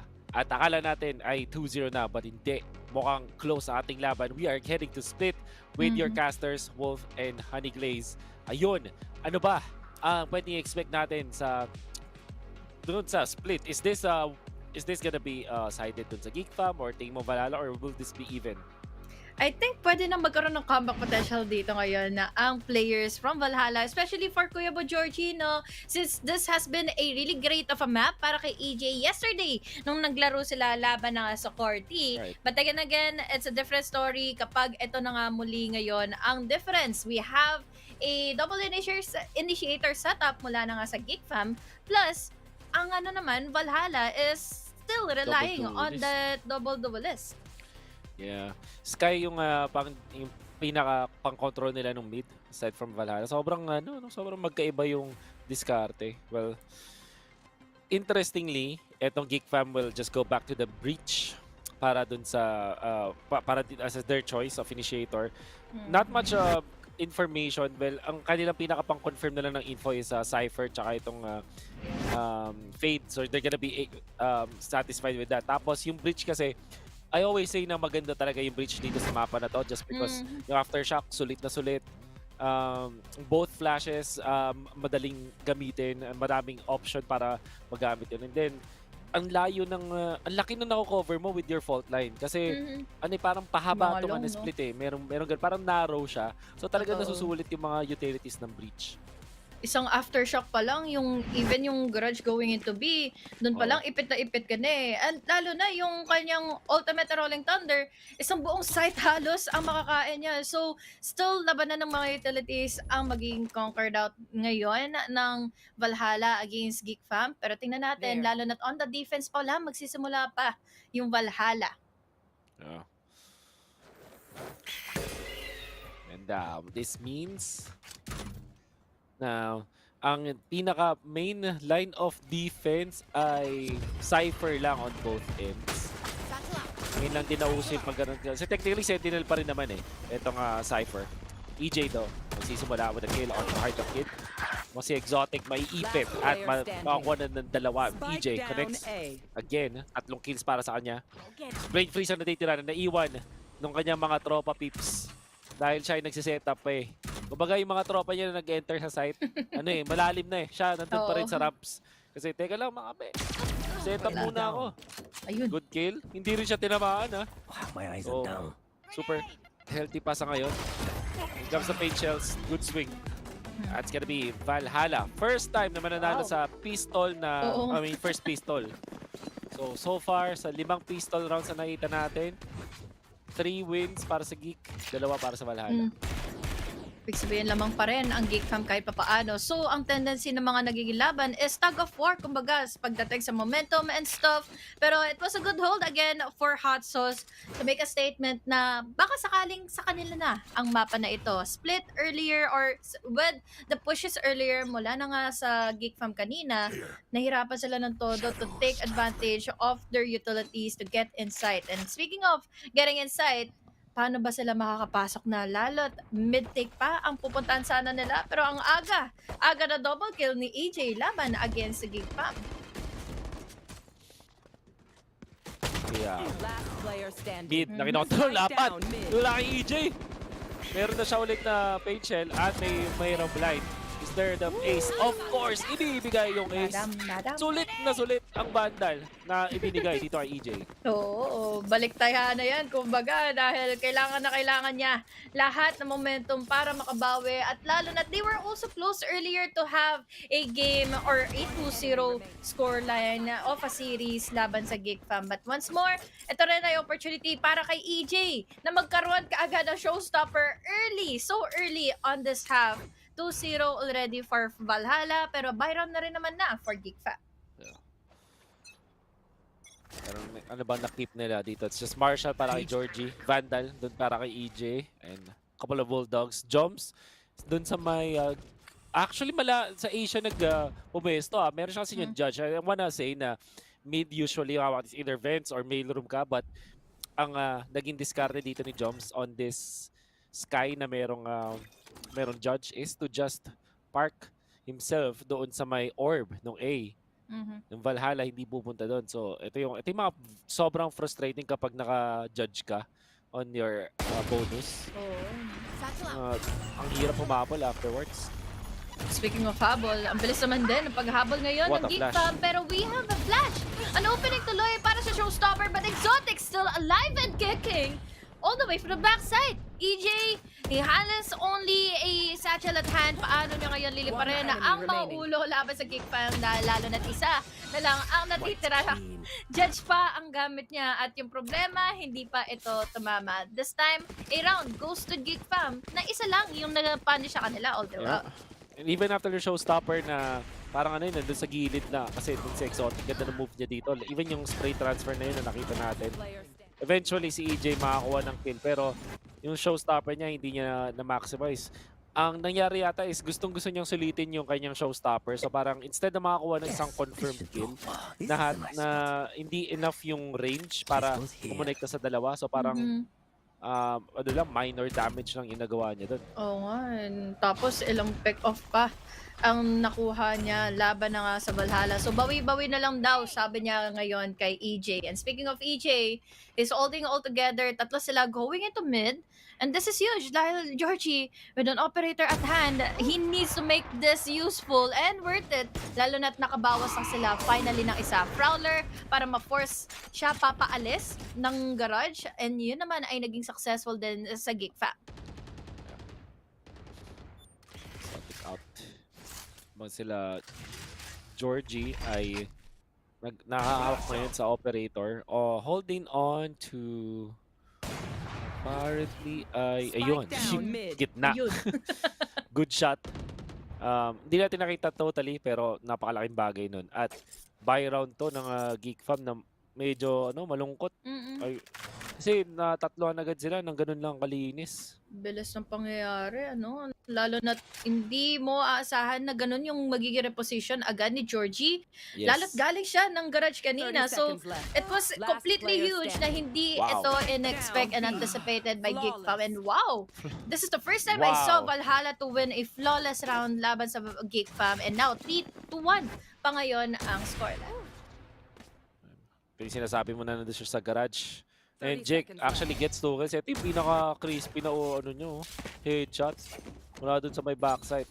Mapapwersa ang Fam na mag-eco sa ngayon. Habang ang Valhalla gonna be happy with this. Hindi nga mag-upgrade ng shield si Jay.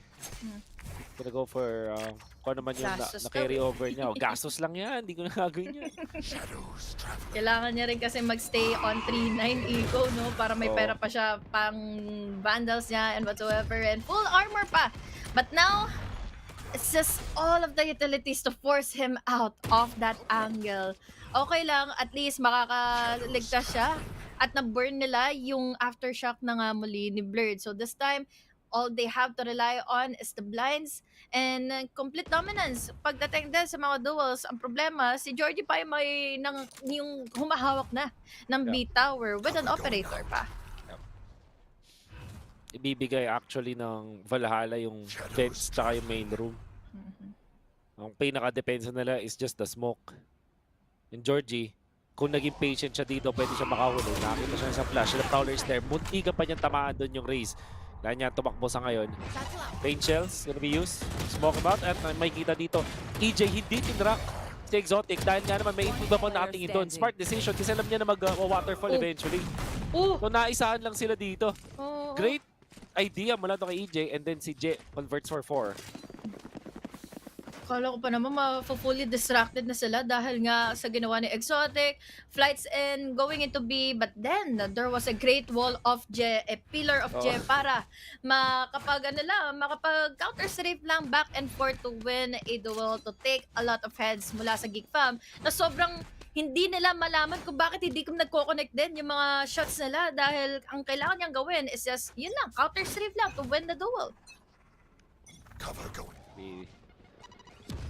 Mga smart decisions. Pero this time, Geek Fam, ibilisan na nila para hindi makarecover. There's the operator, hindi na tama. Pero din si Atos, handa for the kill. It's exotic, learn for the trade. Goes Hydra Kid, but Georgie, short distance to take out Hydra Kid for the trades. Latom naman, gusto nila i-pitch si Jay. Hindi na kinailangan as he goes down anyways. Wala to kay Blurred, makapag-plant ang Geek Fam. Sobrang bilis na pag-atake. Georgie, babalik na sa kanyang Vandal. Aftershock gonna be used. There's the flash as well. Manekta sa kaliwa. Slatom. Napakagandang shot. Phantom mula sa malayo, mula kay Joms. Kailangan tumingin sa may kaliwa. Not gonna convert.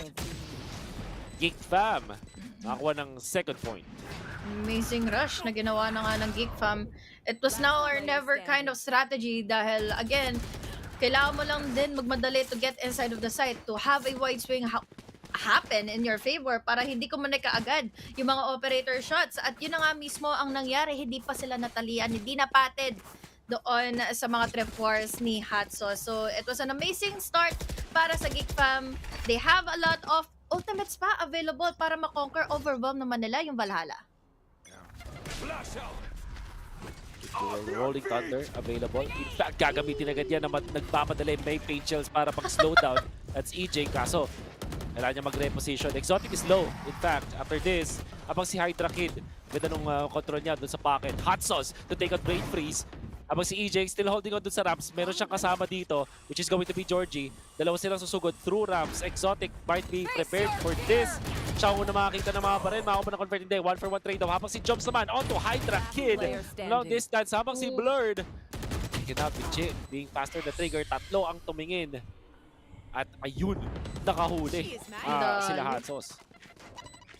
So bali, ang ginawa lang nila, anticipate na magkakaroon ng Rolling Thunder and then bato ng paint shell para ma-frustrate lalo yung Geek Fam. Lahat sila hindi tumuloy ng site dahil nga wala nabatuhan sila ng bomba ng granada. So they might as well just safely secure your HPs and just play inside of the site once they do get in. Pero sa pagpasok nila, duels ang nangyari. We even had the Hatsos kanina na nag-pre-fire lang throughout the cyber cage and even the smokes. There. Makita natin timeout mula dun sa Geek Fam. Ano ba ang kanilang economy? Mukhang pwede silang, well, tatlo lang yung makakabay, if ever. I'm not sure if magandang decision na magbay pa rin sa Geek Fam. So pinag-iisipan siguro nila ngayon. Then again, meron naman din silang showstopper at neural theft. So baka i-consider pa rin nila talaga mag-buy. Siguro Slatom will just rely on the utilities. Tapos pa, pulot-pulot na lang kung sakali. But, yep. Alam natin na yung Geek Fam nasa malaking disadvantage. Buti na lang meron silang timeout so they can come up with a winning plan.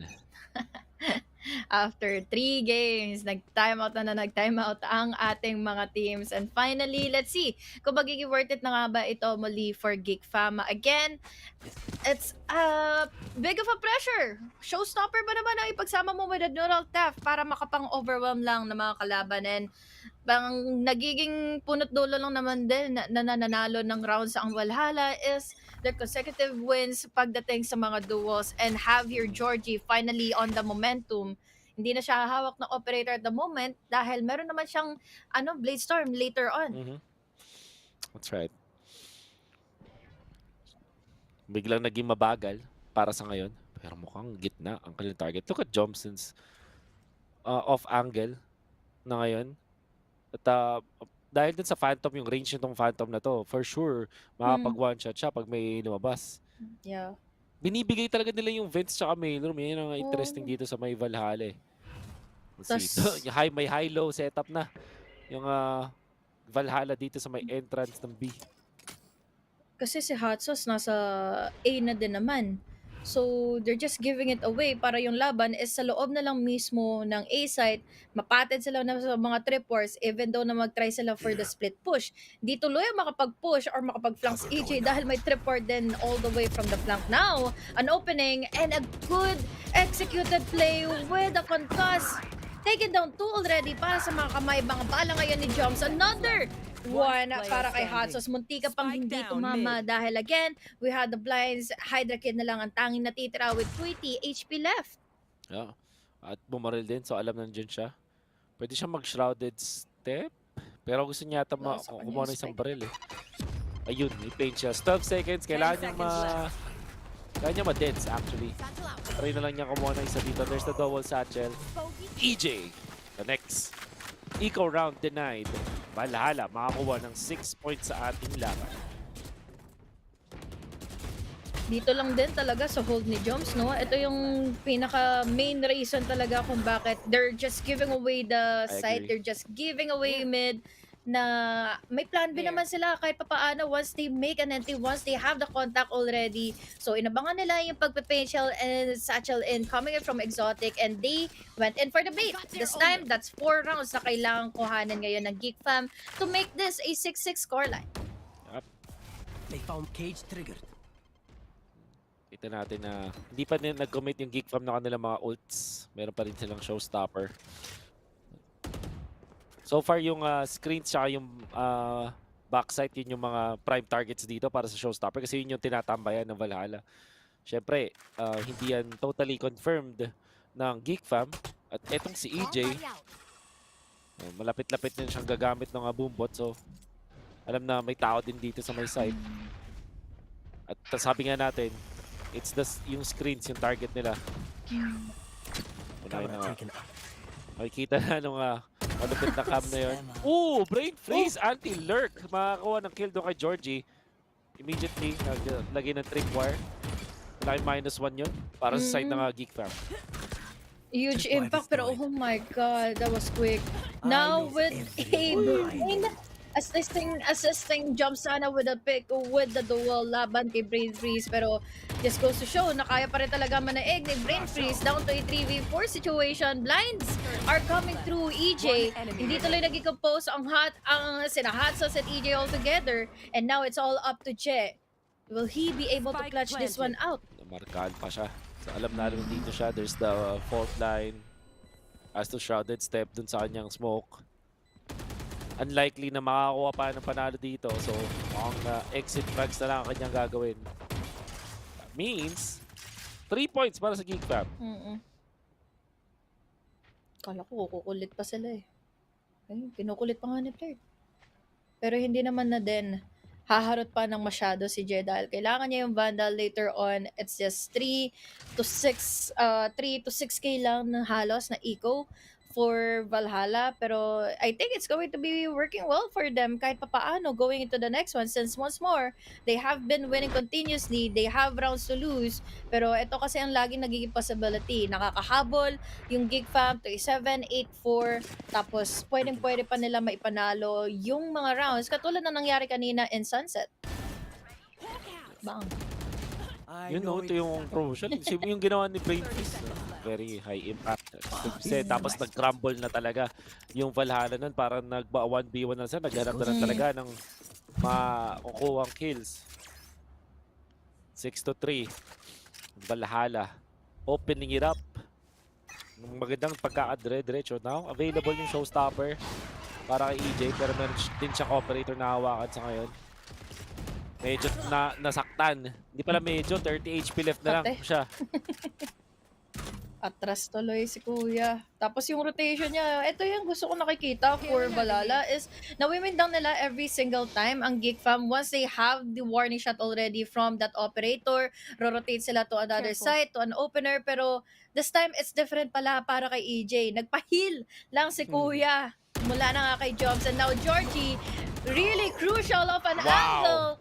Ngayon, nagagawa niya ito ng maigi at mainam dahil may kasama na siya for the trade. He is still alive. He can still make an impact. Jumps with the blinds earlier. Force back players from Geek Fam from pursuing it any further. Dalawa na lang ang natitira. And now TP in.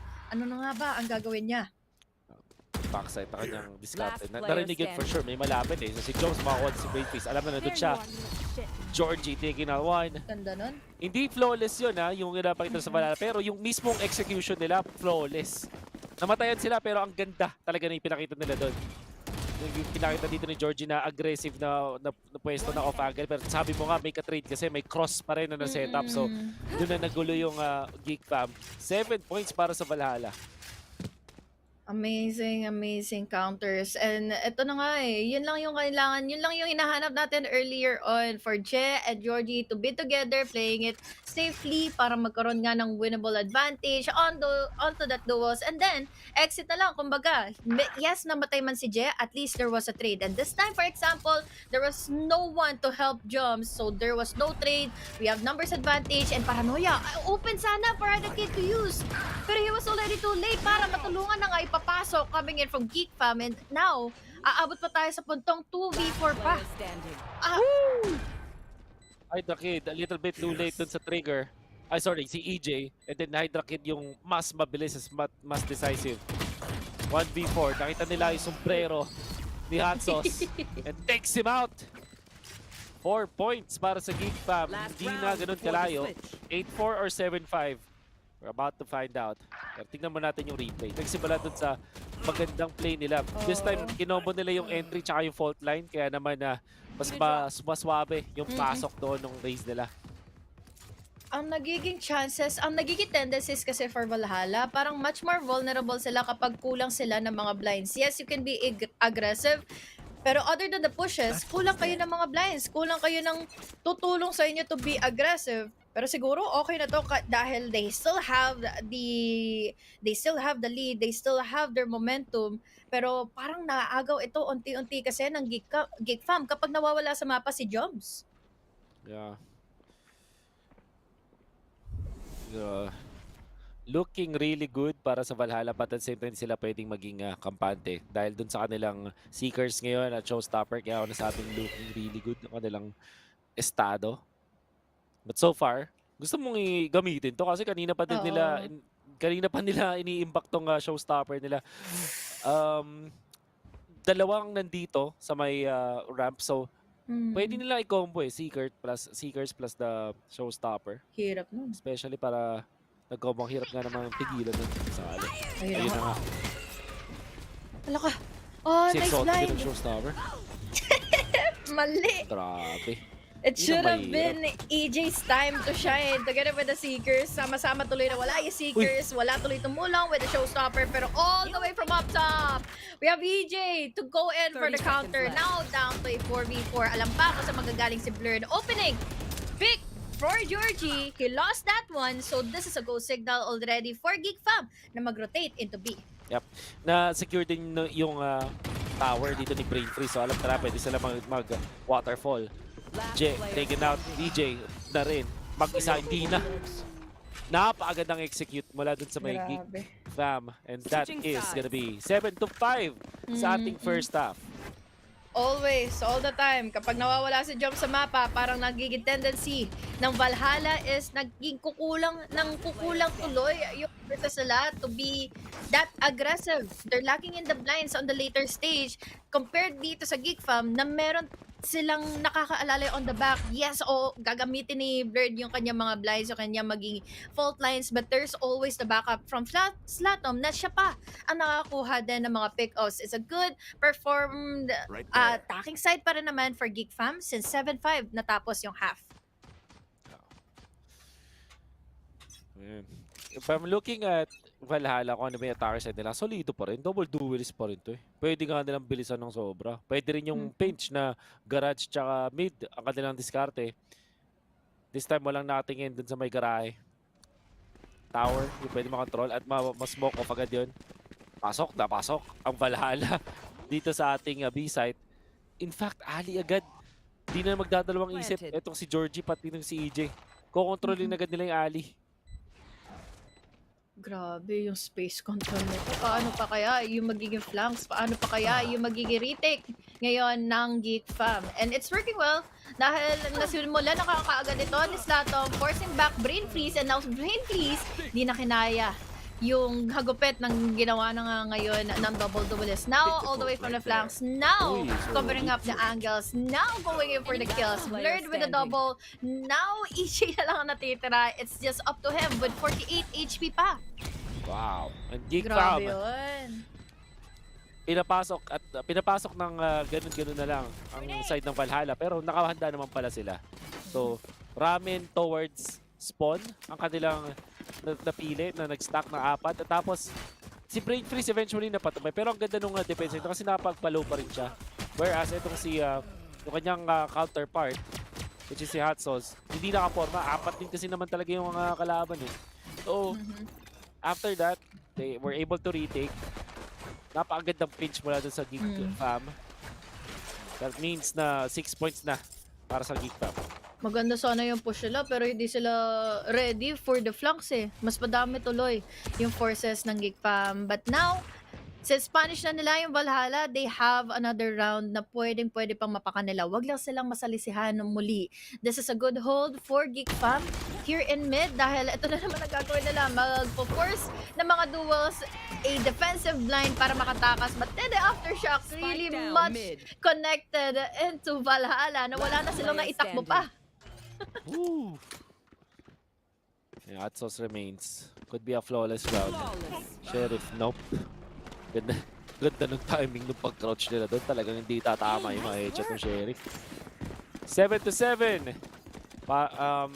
Alam naman natin, para dito sa round number 16 o 15 na napaparating, bonus round ng Geek.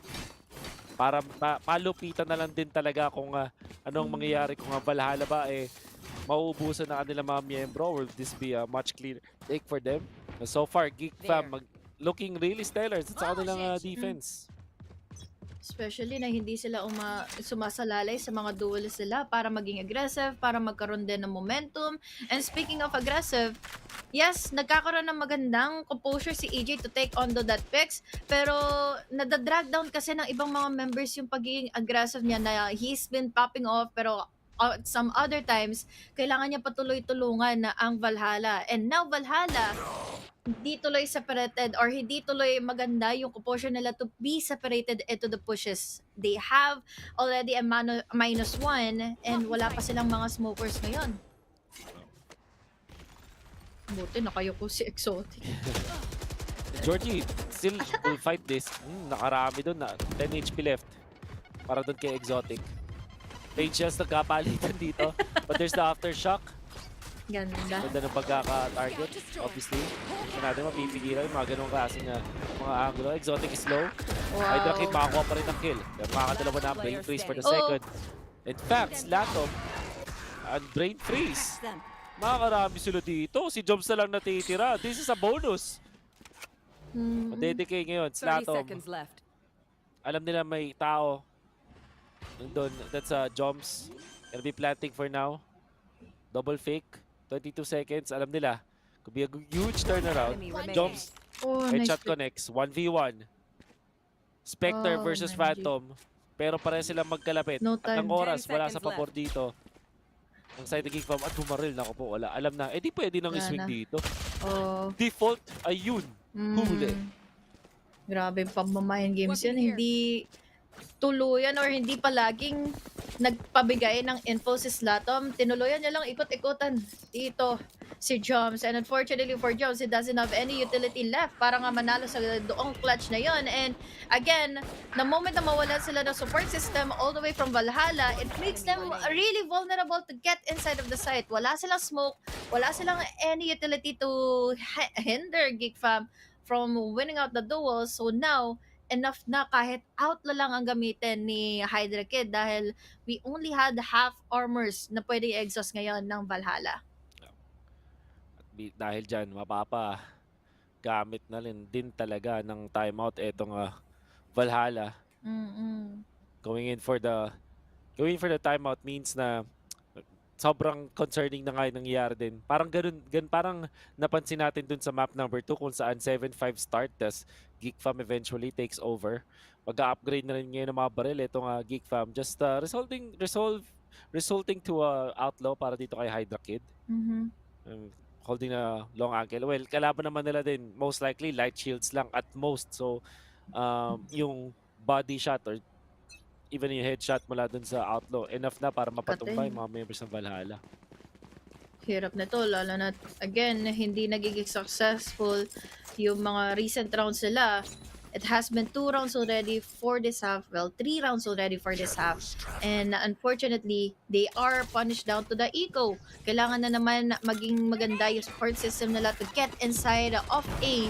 Dahil yung mga tripwires at setup from Brainfreeze is almost as deadly as Hot Sauce kanina in half 1. Yeah. Drop. For more, that's Georgie. Ano ba si Brain Freeze na ngayon? Importante kill for sure with the Stinger. Nakapag-plant pa rin sila. In fairness, winnable para sa Valhalla despite their eco. Kapag-set up din sila ng mga kanilang mga traps. Exotic, nakakuha ng kill. Phantom. At yun na. Makikita na natin yung advantage ng mga Phantom. Hands sa take out sila Atom. Georgie ma-fend off dahil dun sa bomba. Hydra Kid wants to go for his jumps to take it out, but Hydra Kid to take out Georgie. Dahil sa kanya short. Oh my god, blind. May blind pa. Uy! Gandang swing na sana yun. Oh my god, Ring ka. around the Rosie. Kaso, exotic. May oras ba? I think so. No rems. Bot pa rin eh. Sayang. One more guy left behind. And kung siguro mas nakakuha pa ng pick-up si Jeff from the flanks earlier, yung mga nanggaling nga ng ramps, it could have been it. It was an amazing performance to be all the way from screens agad. Alam nilang they only had the Stingers. They only have a close range advantage. So might as well, bulabugin na natin kaagad yung mga nagbabantay ng A.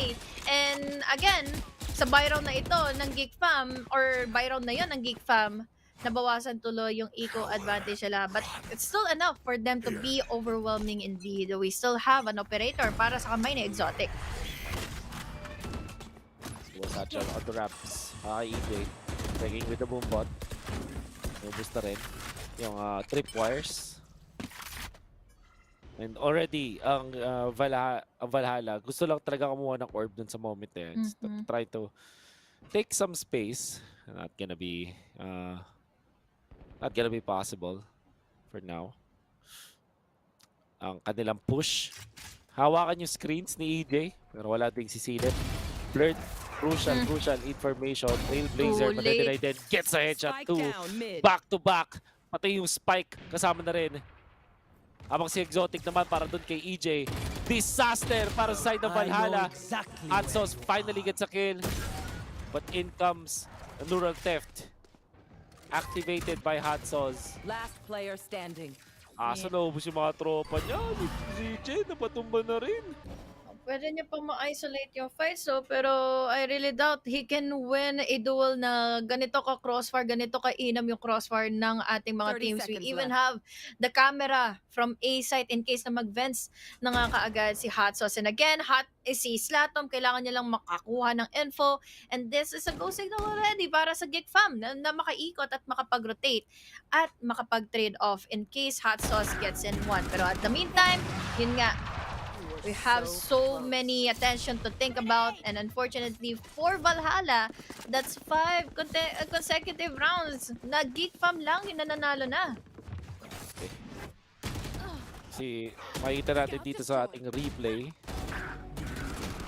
Hindi ganun na talaga naging disastrous yung round na yun. Kasi buy round pa rin yun eh. And, it was just yung movements doon ni Blurred. Good isolation. Tsaka, yun eh, parang pa-setup pa lang doon kasi yung Valhalla eh. Gusto pa lang nila mag-double swing tapos may Trailblazer. Unfortunately, yaring-yari sila. So, ngayon, kailangan nila maghabol. Stingers ulit. Ikaw muli para sa side ng Valhalla. Just going in for the Blade Storm. Brain freeze na doon sa may screens. Tatama ng counting shots. In comes Georgie to convert. Well done, Georgie. Going in for the Phantom. That's the opening that they were looking Spike for. planted. There. That was nice of an aggression dahil hindi nga ito in-expect entirely ni Brain Freeze. Although this has been always a setup, always a push sa ginagawa na nga ng Valhalla, finally it worked laban sa Geek Fam. And now, even though pagdating sa mga flanks, si Georgie pa rin naman ang makakuha ng pick-off. It's only down to Exotic at mukhang exit frag na lang. Ganun kabilis na execute nila itong round na ito. Kailangan talaga na di-thrifty eh, no? You know? I don't know kung lalabas sa thrifty to, pero ganun eh. Stingers lang tsaka light shields eh. So, ikaw pa rin nila, operator, Exotic, di na lang din papalag. Ibibigay na yan. May naririnig ata siya sa alley. Okay. Yo. Alam niya, may page siya gagamitin dito. Oh, He connects with the shot. Ayun. Ayun! Ayun lang. Ayun lang. Baril kasi ng baril. Oh, nahuli pa rin.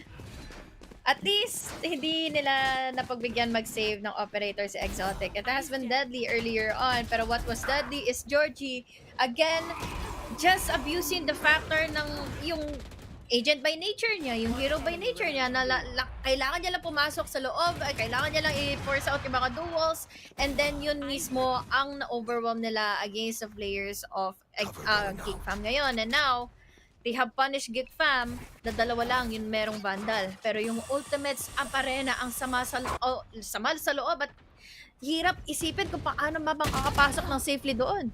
Ayun lang, nadagdagan pa. Additional kill at sa Georgie out. For some reason, pag maganda yung baril ng Valhalla, dun sila nababaliw on their attacker. Georgie being taken out like that. We Cover going out. bit of a problem for sure. Tapos, hindi pa sila nakapag-take ng space. Yun yung problema dito. 1 minute in na, wala na sila ng isang duelist. Pero pa naman silang race, pero wala pa rin sila na co-convert na parang real estate para sa kanila. In fact, masaspatan pa nga sila dito. So, medyo handa dito, syempre, ang Geek Fam for the defense. Yeah. Pwede sila makapag-retake safely in case na hindi pa sila ulit na mabawasan na. In case na mas maunahan pa nilang ma-isolate mga fights against Valhalla, lalo na they only have the showstopper to make an opening. And now, na nagpahiwatig na kung nasaan manggagaling si Joms, he needs to make an exit.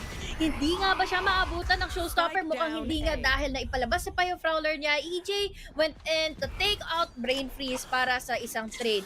Ngayon, magpa-blunt na nga ba sila ng spike dahil they still have the utility and ultimate from the shadows para makapag-retake or para lumipat na nga ng B. But unfortunately, Hydra Kid is just there to take him out. At hindi niya na nagawa yung plan B. 4 seconds left. That's it. Wala. 30 HP. Wow. Blurred. Take him out. 11 points para sa Geek Fam. At dahil hindi strict to para sa Valhalla, not sure kung may enough sila na pambili. Broken by siguro at best. Pero kasi Windows sila dun sa mga rounds So, hindi ganun kaganda economy. This is bad for Valhalla. Having to rely dun sa kanilang Bulldogs. Ang kate nun, imagine all of the AOE ultimates nilabas ni Satom, ni Blurred, and then there's Exotic once more. Tapos ngayon, all that is left for Valhalla is just a broken buy. They can still plant in the spike. Wala na mga tripwires whatsoever. Pero problema, it's just the pre-fire. Slatom taking down Hot Sauce agad-agad. D4 sa ngayon. Pag-plant ang Valhalla. Dinaan sa bilis. Hydra Kid, hawakan yung spring. Good paranoia. Pupush ba siya? Yun ang tanong mo. Hindi pa sa ngayon. Ang maninet badge. Gonna be a trade-off. Wala to kay Blurred. Give me the flash. Double satchel for Exotic. Papunta dun sa may elbow. Pero handa yung dalawang members ng Valhalla for that. Yung dalawang remaining members. Exotic ang unang magpapakita. Is gonna be a good transfer. But Hydra Kid. Siya yung natira. Mas maganda yung cross. Well, technically speaking, na-overwhelm lang naman talaga sa numbers ng Valhalla. 3 versus 2 rin kasi.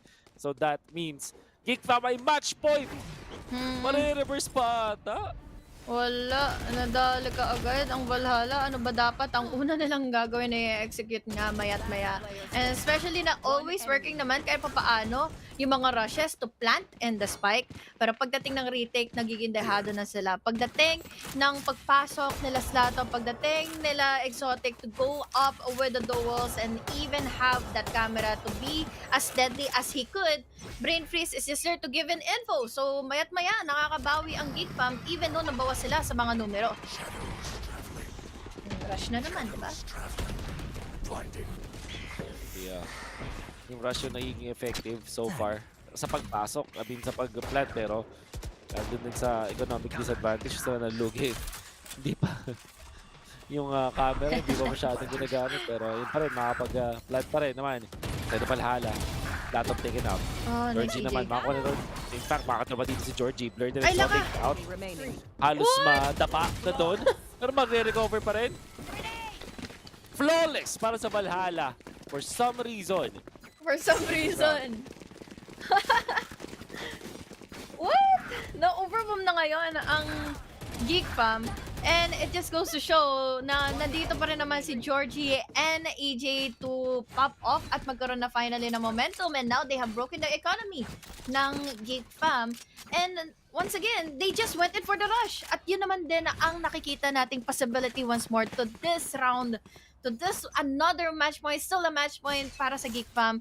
Pero will it be doable? Hirap sabihin dahil nandun na rin naman nasa sulok ngayon si Exotic. Waiting out with the judge. Kailangan niya lang gamitin is yung kanyang showstopper. Now going with a push. Now going in with the double kill. At hindi nga siya nakita ni Georgie agad-agad. Give me a corpse. Wow. Keep. Here, Medyo masakit yun. 3 versus 3 pero nevertheless, lamang pa rin naman ng Valhalla. Kahit 3v3 to, lamang sila sa weapons. At wala pang upgrade whatsoever dahil hindi maganda rin yung pwesto ng mga members ng ng Geek. Hydra Kid is here. There was an attempt. Ginamit na yung paranoia pero pa rin. Alam niya na may tao doon, na may attacker. Somewhere there. Break freeze. Now taken out. Na-rin si Blurred. Hydra Kid mag-isa. Lumaban dito. Dito matama yung shots. Now he's taken out. 3 kills para kay J. Hirap talaga patamaan ng Sheriff, lalo na't dalawa ang pwedeng tumutok sa kanya. Still, a manageable round for the side of Valhalla since again, kailangan lang nila pumasok, kailangan nila lang i-rush, kailangan lang nila i-amplify maya't maya si Georgie. And hindi na nga tumitingin pa, pabalik si Georgie. Looking back, we saw earlier Exotic na nagamit niya pa yung Cyber Cage para tumalon, para kumuha ng mga pick-offs. But still, sa continuous rounds na meron yung Valhalla kanina, enough pa rin yung eco nila.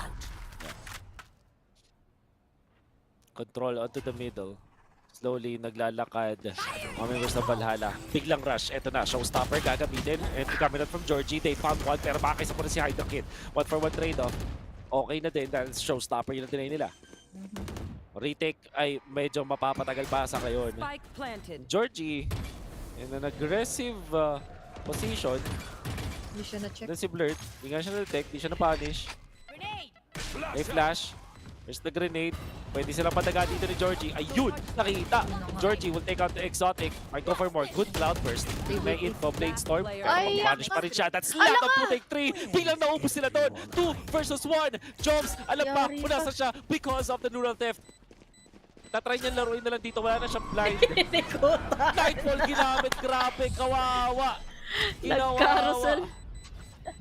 Sayang! May time pa. Yes, I think he still has time to defuse in the spike. What a reverse sweep for Geek Fam. And unfortunately for Valhalla, they can't stand up a chance. Once na lumipat na nga sila ng site, once na magkaroon na kaagad ng raw aim duels against each other, and once more, it should have been a close fight para sa Valhalla on that specific round since napatay na nila yung may showstopper earlier on pero nung nagkaroon lang ng mga trade-offs back and forth inside of the site. So yeah, kung nag-stick lang siguro sila going into A, it could have been an overtime. They could have pushed it for an overtime.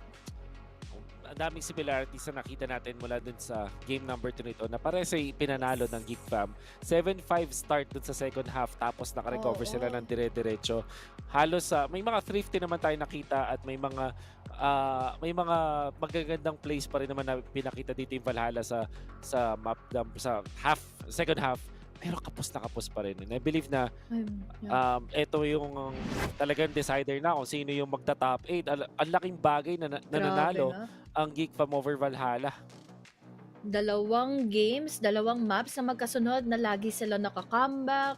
And it just goes to show na hindi porke may 2 duelist kayo, pwede nyo na kaagad isagad yung mga rushes into your favor. Ready kasi kaagad ang Geek Fam dyan. And bukod sa mga rushes na ginagawa nyo, they can just counter it out with just rollers and even play in for the retakes. Laging binibigay ng Geek Fam yung mga sites since they know for a fact na kaya nilang i-outduel, kaya nilang i-exhaust ng mayat maya yung mga nagamit ng utilities ng Valhalla. So again, it was a close fight, 13-10. Hindi pa rin naman masama sa Valhalla, pero ang problema, nasa baba pa rin sila ng standing ngayon on overall regular season.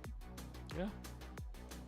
Kita natin na yung naging close dito na mga rounds ay naging close yung score dahil dun sa mga 50 rounds.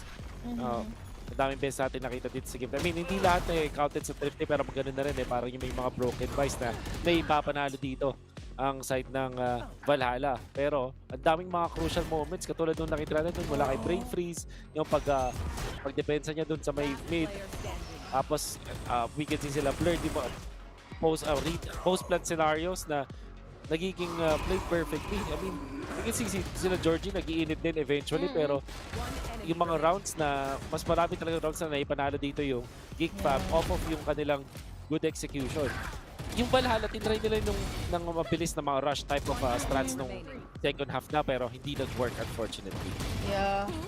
Magkakasunod yun Laging may counter at laging may sagot palagi yung Geek Fam. Ito yung final round na hindi ninanais-nais ng Valhalla dahil again, it was all just for Zlatan to take a really continuous kills, 4 kills para sa kanya, para matapos lang kaagad yung reverse sweep na to. Yeah. And that means na doon sa laban nila doon sa 8 at 9 slot talagang proven na Geek Fam na yung aangat doon. Gonna be moving up to and secure yung kanilang 8th place. But that's it for series number 1. Kasama ko si Honey Glaze. Bakit hindi natin to ibalik sa ating panel for their analysis? Ang gusto nila natin gawin ay mag-analyze daw paano kung magchichikahan lang kami at magchichismisan dito. Wala kayong magagawa mga caster. Pero mahal namin kayo nga pala si Josie Brucey. Kasama ko pa rin si Taylor and si Dax. Good afternoon sa lahat. Pero it was a tough match of Valhalla and Geek Fam. And di na naman tumugma si panel. So di namin kasalanan yan. Pero so far your thoughts into the series, Taylor? Sabi ko na dapat hindi natin sabay-sabay pinredict tong Valhalla na panel curse na naman tayo. But 3 games ang nakita natin dito. Very close match as well. And I feel like for Geek Fam, mas gutom ata sila ngayong araw para makuha yung puntos na kailangan nila. Especially for that leaderboards natin dito, Dax. Yeah, I completely agree with Taylor. Kita natin, Geek Fam, they really wanted and really needed this win. Napanood ko talaga doon sa split map Yung round 19, yung parang thrifty pa nga, gumamit ng sila ultimates, nakapasok pa sila ng site para sa retake. Those are the kind of moments na nakikita natin. Ang ganda ng coordination na kaya gawin ng Geek Fam. Pero talaga, ang pinakamatalino sa panel na to si Bruce. Kasi yung Geek Fam, diba, taga Cebu, si Bruce, taga Cebu, pinili niya yung Valhalla para ma-curse yung Valhalla. I-cancel para yung curse. Geek Fam. Yun talaga Sabi nga yung nila sa meta, math, Bruce. A plus B equals C. C meaning champion. Di ko naman alam kung totoo yun, pero still kudos to Valhalla, your brethren here in the Luzon part of our country.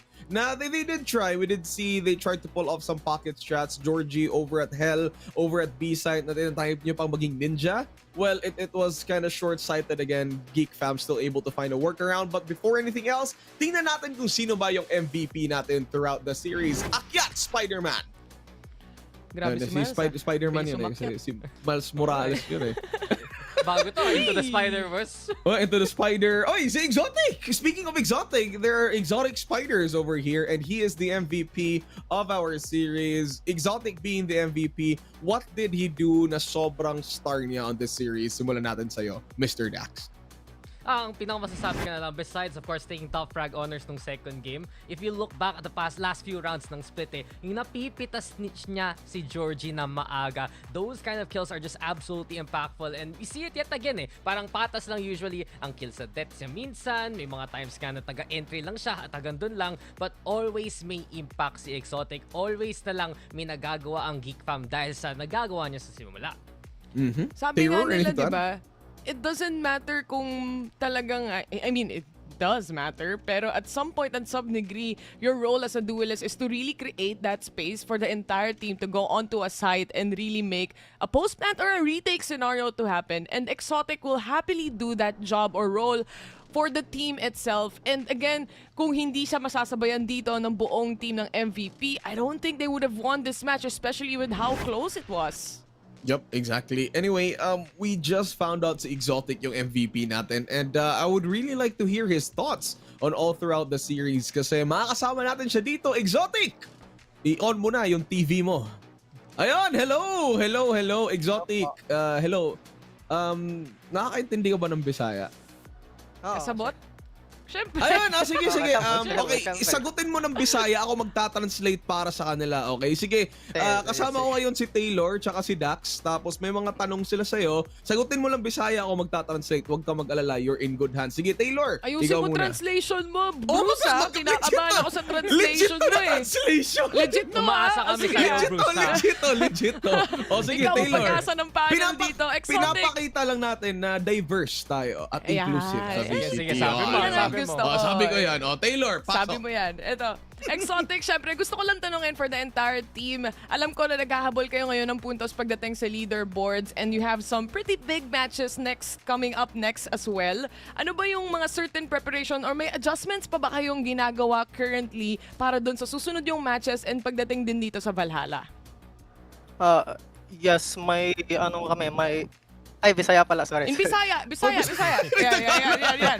Okay, may Yan, para ako dito bahala si sa'yo. Bruce. O, para Naamid matawa ako ang adjustment kay amo manggi huli si Zach, which is si Brain Freeze ni V-Block.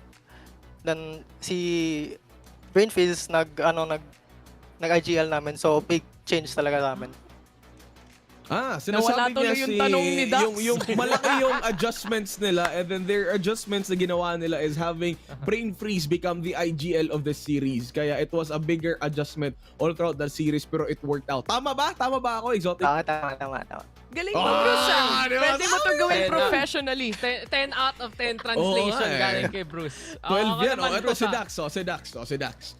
Actually, tatanungin ko sana nga paano yung IGL niya eh. But I guess yung pinakatanong ko na right now is, ano yung pakiramdam nyo sa team nyo ngayon? Kasi it really feels like na palagi yung konti na lang panalo na sana. And this time around, nakuha nyo yung win. How does it feel as a team to get that victory? Nindot yun kay naka close out na may kapag sa una pero may magud may magproblema o close out karon ka naka close out na gid magtarong. Alright, sabi ni Exotic, masaya daw kasi ngayon, ever since before, tinatry nilang mag-close out ng series, pero ngayon nakapag-close out na talaga sila. So ayun, maganda yung feeling na napanalo sila. O, tama, di ba? Tama. Galing mo, Bruce, Di ba? Next time yung tanong ko in German na. Wala na Ta-translate mo yung tanong, ta-translate mo yung sagot, Bruce. Lahat na lang. Di ba? Eto na, magbibisaya na lang ako dito para kay Exotic. Exotic, Bisaya ang sago. Pero unsa man imong gusto isulti para sa mga Bisaya nga aspiring nga gusto mahimong pro player para sa Valorant? Unsa man yung masulti nila? Duwa lang maayo kay di mo na mo gana ang Game Labs. Duwa lang jud. Okay, sige. Ang tanong ko kay Exotic, ano ba yung message mo para sa lahat ng mga Bisayas din na parang gustong maging pro player? Ang sagot naman ni Exotic, laro lang, hindi gumagana yung aim labs. Dapat maglaro ka ng extra pa. Alright, anyway, Exotic, maraming salamat sa pag-aridri sa atong panel. And congratulations on your win once again. Hoping to see more of you. Bisaya Power! Tumawa rin siya. Hindi rin siya sure. Parang iniisip Grabe. siguro na Exotic, legit ba tong Bisaya siya? Ano nangyayari dito? Tsaka parang parang yung dating natin para tayong VCT Pacific kasi yung host din doon, di ba? Korean, tapos nagtatranslate din. Oo, diba? Di ba nila alam na International. the P in Pacific means Philippines? So, before anything else, MegaSaver Global is the official tournament organizer for the 2024 VALORANT Challengers Philippines, presented by PPGL, the largest multi-game esports league in the country. Taylor! Maraming salamat din syempre sa ating official super app na Grab. Score Grab's lowest prices ever with up to 15% cheaper fares pagdating sa Grab Saver and the Grab Car Saver rather at delivery fees nyo as low as 15 pesos with Grab Food Saver delivery and thousands of budget-friendly meals as low as 99 pesos syempre sa Grab Food Saver meals yan. And last but not least, this tournament is officially sanctioned by the Games and Amusement Board. Ayun, so there you have it. Maraming salamat sa lahat kayong nanonood. Series 1 pa lang to ng day number 2 ng week 3. Meron pa tayong 2 pang series, so huwag kayong aalis. Coming up next is Just Us versus ZOL Esports. Magpapahinga lang kami. Huwag kayong aalis. We'll be right back.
Noong 1980s, ang sinabi nila ay sumayaw, sumunod ka sa indak ng panahon. Ako nga pala si Juicy Brucey at kasama kong sasayaw at iindak sa sabay ng panahon ay si Wolf tsaka si BNB. Hello sa inyo mga tropa. Itatry kong sumabay sa iyong pagsayaw, Juicy Brucey, dahil Sige nga. isa yan sa mga weakness ko. Kaya nga ako nag-caster eh. Alam mo, Si BNB dati alam ko, B-boy to dati sumasayaw to. B-boy. Kailan? Ano yung B-boy yung sumasayaw? Yung high school? Di ba ganun No. yun? B-boy yung tawag? Ay, di ba? Never. Or ikaw yung ballad boy nung high school ka? Ano ba yung totoo? Medyo. Hindi, Rakista As boy. kumakanta ka. Ito lang. Hindi, ako yung tipong batang hindi acoustic yung dala electric na gitara. Ikaw yun. Pero yung may electric guitar pero walang dalang amplifier. Ako yun dati. Wala lang. Tamang ano lang, eme-eme. Pero before anything else at bago kami magtatrabaho, sasabihin ko muna to kasi Mineski Global is the official tournament organizer for the 2024 VALORANT Challengers Philippines, presented by PPGL, the largest multi-game esports league in the country. At pasalamatan din natin ang ating official super app, ang Grab. Sana. Score Grab's lowest prices ever with up to 15% cheaper fares on GrabCarSaver. Delivery fees as low as 15 pesos with Grab Food Saver delivery and thousands of budget-friendly meals as low as 99 pesos with Grab Food Saver meals. And last but not the least, this tournament is officially sanctioned by the Games and Amusement Board. Ikaw, nakawala ka pa. Unexpected. Ako, hindi ko rin in-expect yan eh. Ito, off-stream lang. Si BNB parang ayoko sa gitna. Alam ko na bakit ngayon. Kasi may plano pala siya na yun yung ending spiel nilagay niya. ko si Wolf sa gitna kasi siya yung bida. Tamo naka-suit, nahihiya nga ako eh. Parang, Oo, di ba? tayo naka-t-shirt lang dito, parang papatay na ng cameraman. Pinatay na. Parang ako, ingit din ako. Breaking the fourth wall. Grabe tayo ngayon Nako po, parang last na natin to Pero speaking of last, it's not yet the last time for our teams and for us to witness great Valorant action today. Kasi in this series, second series for week number 3, day number 2, it's going to be JustUs versus ZOL Esports. Both team fresh from wins from their previous matches on the previous weeks as well. But before anything else, tingnan muna natin ang lineup on our first team, which is going to be JustUs.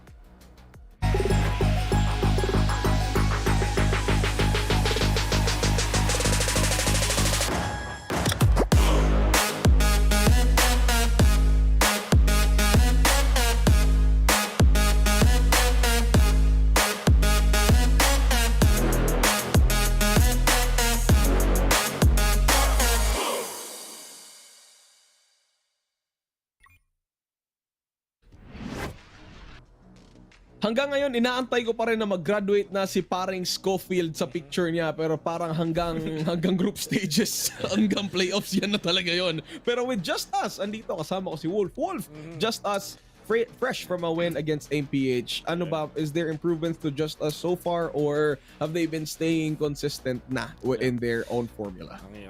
Mahirap pa rin sabihin kasi although as much as I would like to say na maganda yung main panalo sila sa MPH, if you look at dun sa natalo nila at dun sa tumalo sa kanila, malaki yung difference. Like the team that they defeated was actually yung team na ngayon nasa lowest natin dun sa standing. So parang not much judgment in there. Tapos parang the fact na natalo sila dun sa mga top 2 teams naman natin na I would say hindi naman talaga sila tinurog whatsoever.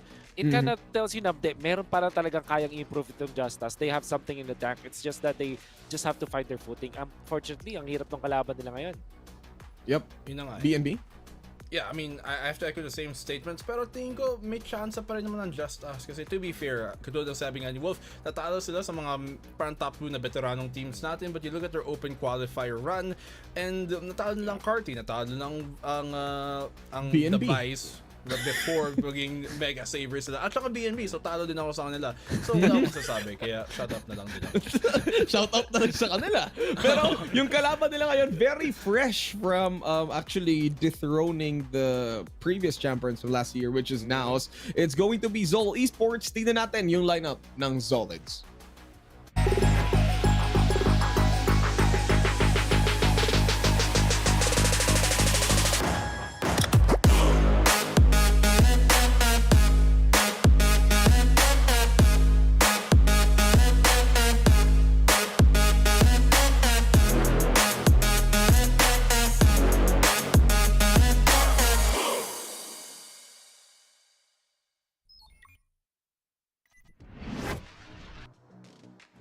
We could say na surprising at hindi rin surprising at the same time. ZOL Esports in their latest match here dito sa group stages, they were able to beat out Naos Esports, which I most of us were surprised. I think half of us as well were like, yeah, it's about time they finally defeat Naos Esports. BNB, your thoughts on ZOL so far in their journey all throughout this split?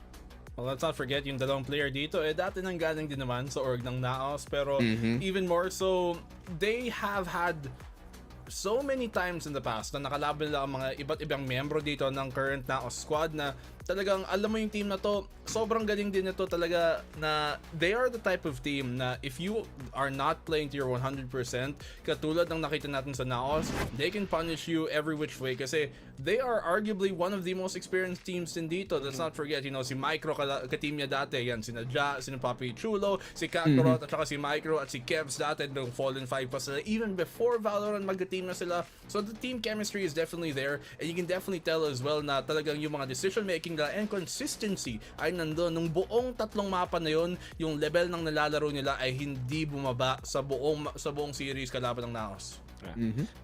Para sa akin naman yung panalo na recent win nila going up against Naos, you really have to take note of that kasi hindi siya basta-bastang panalo lang na they were just a better team. I think mas maganda yung strats na ipinakita nila doon. They were more composed, especially dun sa dalawang maps na ipanalo nila.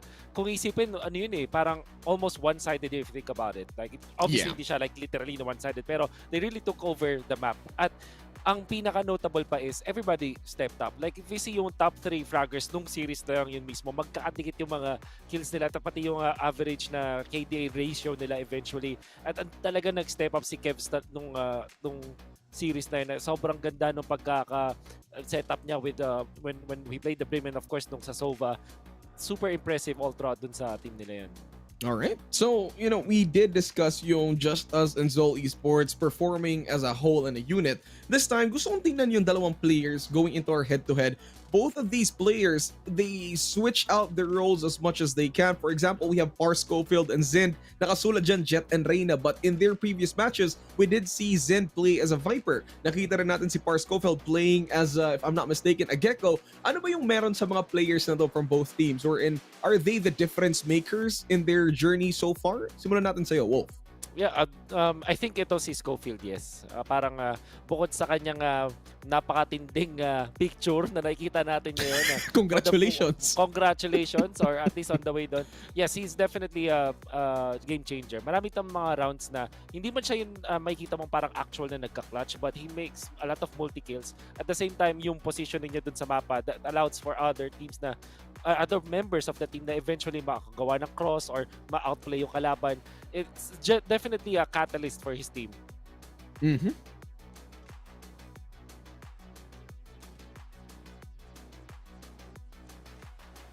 Sorry. Okay na, BNB? Hello? Kala ko, nag-charades tayo dito, mababasa niyo yung sinasabi ko. But as I was saying, si Zind, ang dami niyang moments na parang naging sobrang laki ng impact niya simply because of hindi siya takot na maging yung parang pinaka first contact dito para sa team na to. And coming from sa mga dating nilalarong role niya na minsan parang nagsisage siya, nag-reflect siya, now na mas malawak na ang kanyang agent pool, nakita natin na talagang nagbe-benefit dito ang ZOL sa dinadala niya. And he's been one of the most improved players so far.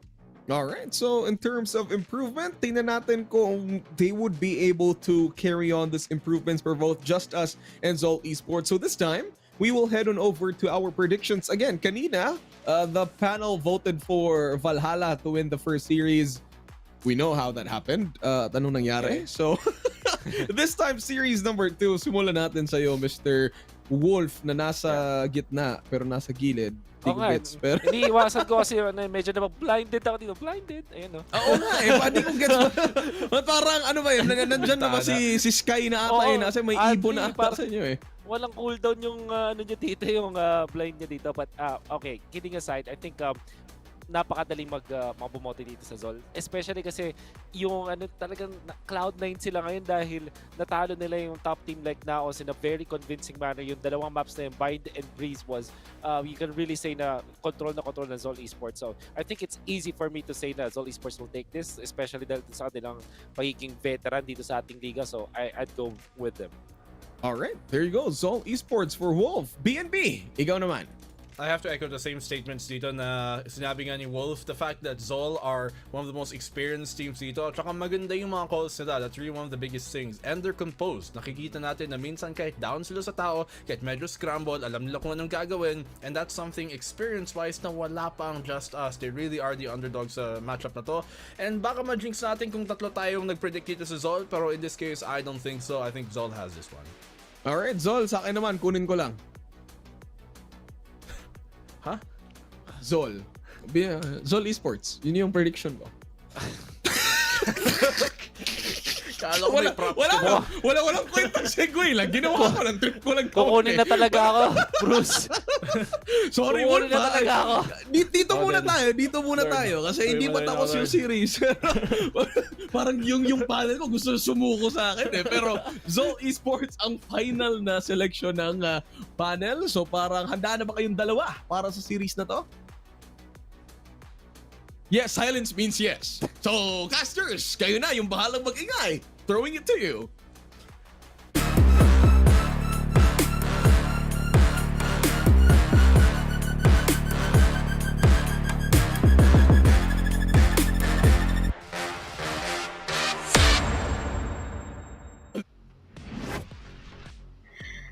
One crazy series ang nangyari na nga kanina, and the first one, crazy of a panel din naman ng ating natunghayan kanina. Haniglay sa W nga po pala, kasama ko ngayon si Taylor. Buti na lang, kasi tayo, di natin sila kasama. Hinahanap ko yung pakialam ko, Bruce eh. Nawawala din eh. Ewan ko ba? Eto na. Anyway, nandito na tayo sa second series natin, HG. And for this time, ZOL versus AIM PH. Mahahanap na ba ng AIM PH sa tingin mo? Yung game na hinahanap nila dito, yung puntos na hinahanap nila, kasi mukhang yung prediction ng panel natin, ZOL na ZOL. Kaya nga eh, may pagkakataon na makakurse nga sila, magkakaroon ng opportunity, makakabawi man lang ang MPH dahil once again, we saw the recent matchup against JustUs nung nakaraan na nakapanalo sila ng first or ng isang game. So, that at least might give a factor na maganda rin naman yung pagkakataon nila kahit papaano. But this time, we're going into the map veto. Ano ba ang mga tatanggalin na nila? Let's see, JustUs muna ang mauuna sa veto dito, and mukhang binan na ata nila agad yung Lotus out of the equation na agad dito. Actually, I do like seeing Lotus sa mga players at mga teams natin dito sa VCTPH. Ito pa naman ang importante, no? Lalo na most of the time or recently, we saw so many players, so many teams na nakakapang-dominate ng mapa na ito. And now, going into the second ban, this is good enough. Lalo na Sunset ay isa sa mga naging maps kahit papaano na just laban kay ZOL. Totoo yan. At saka at the same time, no, understandably, mawawala yung Lotus dito. They played it 2 times. They lost it 2 times as well. So, would rather put that out of the equation instead. Plus, the Sunset map that we have right here is also a map na, sabi mo nga, na ipanalo nila. Pero back to basics muna tayo ng Valorant 101 dahil Ascent ang magiging unang mapa natin dito. This makes it much more deadly para ngayon sa ZOL, especially na again they are one of the reigning teams here on VCTPH, so might as well be as deadly as they can. Pagpasok na nga natin ulit na isa pa namang OG map na susunod pa going into bind para sa second game natin. Kailangan talaga nilang ibalik o bumalik sa foundation na meron sila as a team, and it's very essential, especially para dito ngayon sa nakikita nga natin na naghahabol ng puntos eh. Itong month ng March, patapos na yung regular season natin. So para sa teams na nakikita natin ngayon, foundation is key, and then aside from that, additional or bonus na lang kumbaga yung magiging preparation nila against specific teams, like for example a JustUs versus ZOL matchup na napapanood natin. But as we look into it, Breeze is gonna be also eliminated from the map pool here, at mukhang Icebox pa ang magiging decider natin, paborito ng VCTPH. Actually, para tayong bumabalik sa 2022 na taon ng VCT in which Ed and Mine and Icebox ang lagi nga magkakasama. But looking back, this is looking fairly good para sa side na nga ng ZOL kahit papaano, no? Since once more, JustUs medyo shaky pa at the moment yung kanilang nagiging scorelines with the recent match ng ZOL Esports winning against Naos. It gives out a lot of statement na baka sila yung maging reigning underdogs here onto our series. A lot of default or heavy default maps na nakikita natin dito. And really, for today, itong ZOL Esports, can we actually expect the same na explosiveness na nakikita natin from players like Patman, for example? You have players like Micro and Kevzi na napaka-stable as a teammate pagdating sa mga ganitong scenario. And it's really just up to JustUs, itong squad na to na nakikita natin ngayon. Can they keep up to that? Dahil syempre, napanood naman natin, Pars Cofield, for example, is also really good and a really great player for this team. Pero minsan, kulang lang, kumbaga. And baka today, ito na yung oras nila. But I think, for now, magkakaroon muna tayo ng very short break. And once we come back, we are finally gonna see this best of 3 action. So, huwag kayong aalis. All my friends will grab food saver. Delivery fee is a lot cheaper. Grab food saver won't make you broke. Yeah, oh yeah. Grab food saver is the one to choose. Yeah.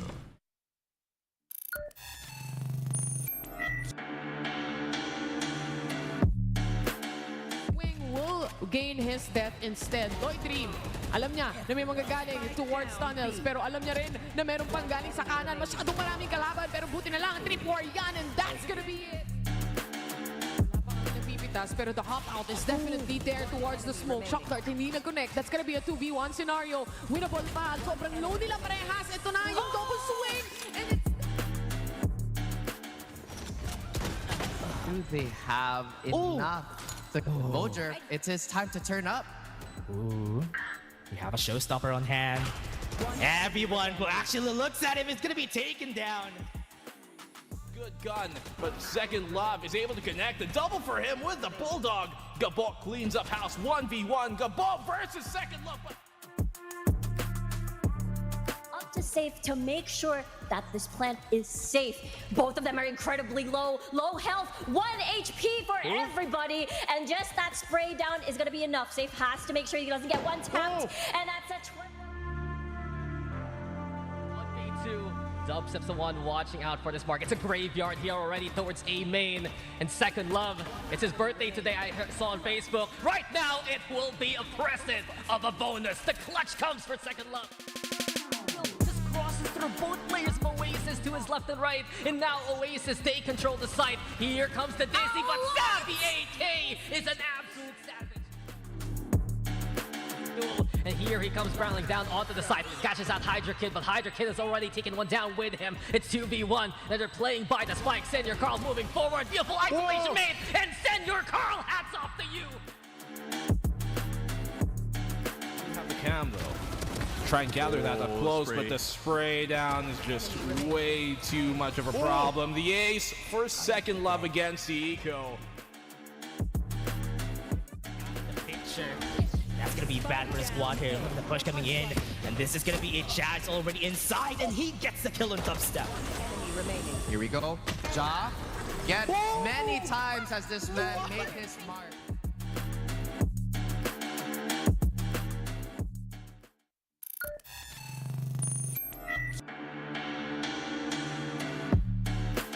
Succeed, but now Nasty kind of peeks into the Leer. Unfortunately for him, he will get one more.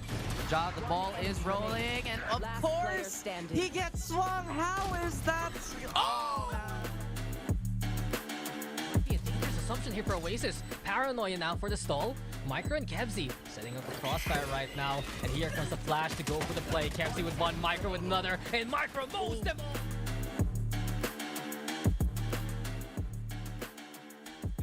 He knows Senior Car is in the area, was able to swing out. The Insanity also falls. That's gonna be 4K. This might be the ace. Xing needs to stop his onslaught, and that is gonna be huge in Nas getting an ace here. Carl with the operator, but the lockdown being dropped by Dubstep at this point. You got to be careful there as Senior Carl gets that kill. Throws it. He's just gonna give his life. No satchels to boot. They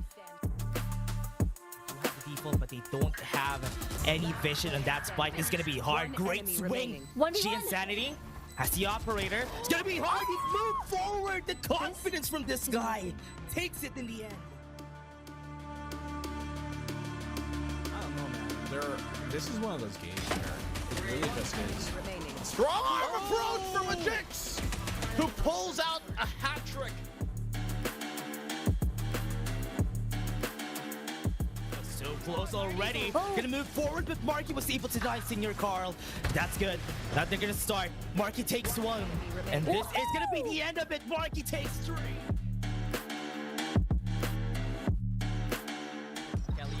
Flash 2, and immediately Marky cannot cross. He's suppressed, and he's getting hit by the fragment right now. Eventually, he's weighed his way into the side, but Patman will punish him accordingly. Eventually, Patman protecting his teammate. Kamsi giving a chance to fight on back, and Patman mows them all down. A quad for Patman as ZOL Esports makes it 9-3 to end the half.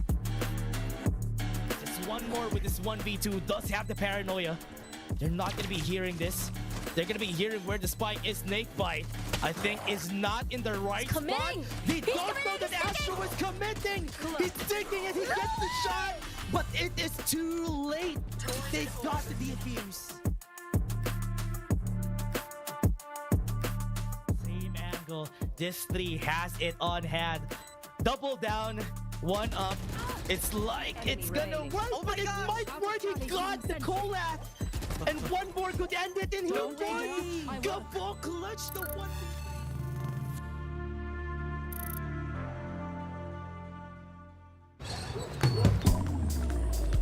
Grab food, savor meals, 99 plus. Grab food, savor, 99 plus. Diving meals, if it's a bill, savor meals won't make you broke. Yeah. All my friends will grab car saver. The grab car saver is a lot cheaper. Grab car saver. Grab car saver won't make you broke. Yeah. Grab car is the one to book. Yeah. All my friends will grab food saver. Delivery fee is a lot cheaper. Grab food saver won't make you broke. Yeah. Oh yeah. Grab food saver is the one to choose. Yeah.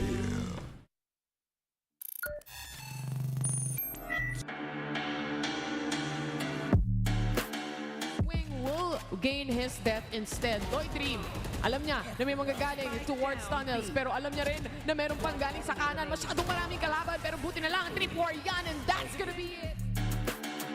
Wala pa kami napipitas, pero the hop out is definitely there towards the smoke. Shock dart, hindi nag-connect. That's gonna be a 2v1 scenario. Winnable pa. Sobrang low nila parehas. Ito na yung double swing, and it's... Do they have enough? Mojer, it's his time to turn up. Ooh. We have a showstopper on hand. Everyone who actually looks at him is gonna be taken down. Good gun, but Second Love is able to connect the double for him with the Bulldog. Gabok cleans up house 1v1. Gabok versus Second Love. Up to safe to make sure that this plant is safe. Both of them are incredibly low health, 1 HP for everybody, and just that spray down is gonna be enough. Safe has to make sure he doesn't get one tapped, and that's a 1v2. Dubstep's the one watching out for this mark. It's a graveyard here already towards A main. And Second Love, it's his birthday today, I saw on Facebook. Right now, it will be a present of a bonus. The clutch comes for Second Love. Just crosses through both players of Oasis to his left and right. And now Oasis, they control the site. Here comes the Dizzy, but Savvy AK is an absolute savage. And here he comes barreling down onto the side, catches out Hydra Kid, but Hydra Kid has already taken one down with him. It's 2v1, and they're playing by the spike. Senior Carl moving forward, beautiful isolation made, and Senior Carl, hats off to you! can, though. Try and gather that up close, but the spray down is just way too much of a problem. The ace for second love against the Eco. The picture. That's gonna be bad for the squad here. Look at the push coming in, and this is gonna be a Chaz already inside, and he gets the kill on dubstep. Here we go. Ja. Again, many times has this man made his mark.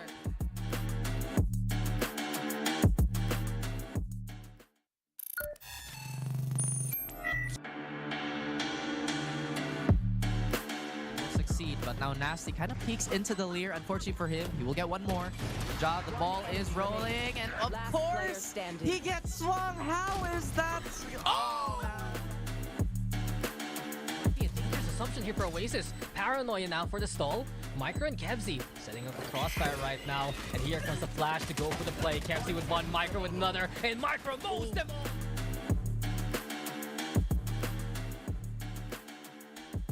He knows Senior Carl is in the area, was able to swing out. The Insanity also falls. That's gonna be 4K. This might be the ace. Shing needs to stop his onslaught, and that is gonna be huge in Nas getting an ace here. Senior Carl with the operator, but the lockdown being dropped by dubstep at this point. He got to be careful there as Senior Carl gets that kill. Throws it. He's just gonna give his life. No satchels to boot. But they don't have any vision on that spike. It's gonna be hard. Great swing. She Insanity has the operator. It's gonna be hard. He moved forward. The confidence from this guy takes it in the end. I don't know, man. This is one of those games where it really just is. Strong arm approach from a Jix, who pulls out a hat trick.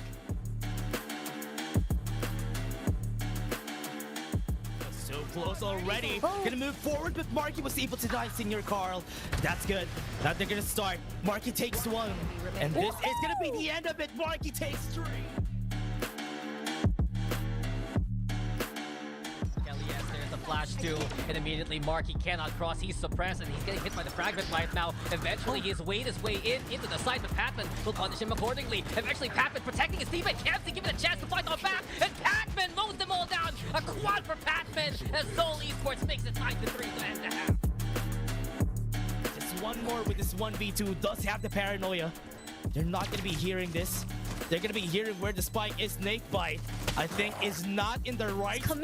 They don't know that Astro is committing. He's thinking and he gets the shot, but it is too late. They got to be fierce. Same angle. This 3 has it on hand. Double down, one up. It's like it's gonna work, but it might work. He got the collab. And one more could end it, and he won! Gabo clutch the one.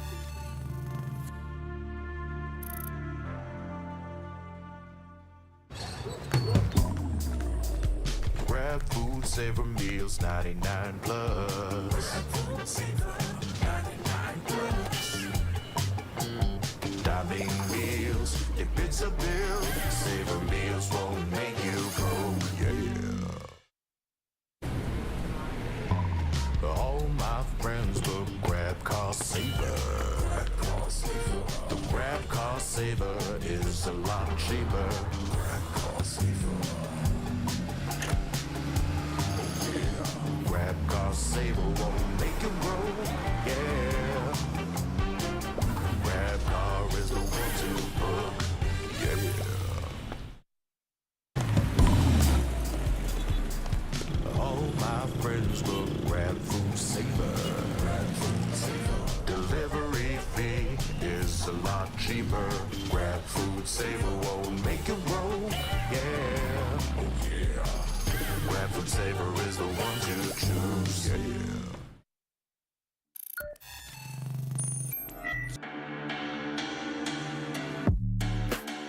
Wing will gain his death instead. Toy Dream, alam niya na may magagaling towards tunnels, pero alam niya rin na meron pang galing sa kanan. Masyadong maraming kalaban, pero buti na lang, trip war yan, and that's gonna be it.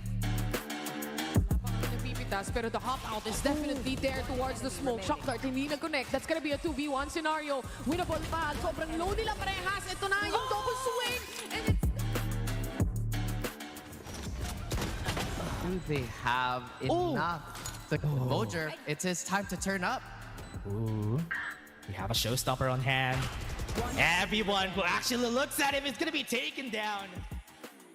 Good gun, but Second Love is able to connect the double for him with the Bulldog. Gabok cleans up house 1v1. Gabok versus Second Love. Up to safe to make sure that this plant is safe. Both of them are incredibly low health, 1 HP for everybody, and just that spray down is gonna be enough. Safe has to make sure he doesn't get one tapped, and that's a 1v2. Dubstep's the one watching out for this mark. It's a graveyard here already towards A main. And Second Love, it's his birthday today, I saw on Facebook. Right now, it will be a present of a bonus. The clutch comes for Second Love.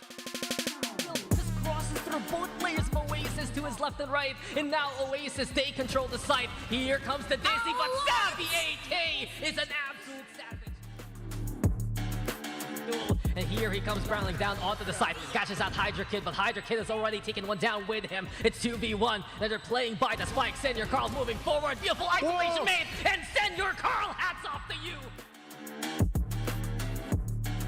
Have the cam though. Try and gather that up close, but the spray down is just way too much of a problem. The ace for Second Love against the Eco. The picture. That's gonna be bad for the squad here. Look at the push coming in, and this is gonna be a Jazz already inside, and he gets the kill on Dubstep. Here we go. Ja, again, many times has this man made his mark.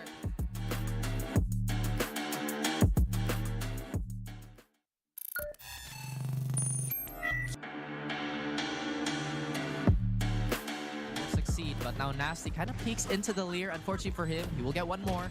Ja, the ball is rolling, and of course, he gets swung. How is that? Oh! A dangerous assumption here for Oasis. Paranoia now for the stall. Micro and Kevzy setting up a crossfire right now. And here comes the flash to go for the play. Kevzy with one, Micro with another, and Micro mows them all.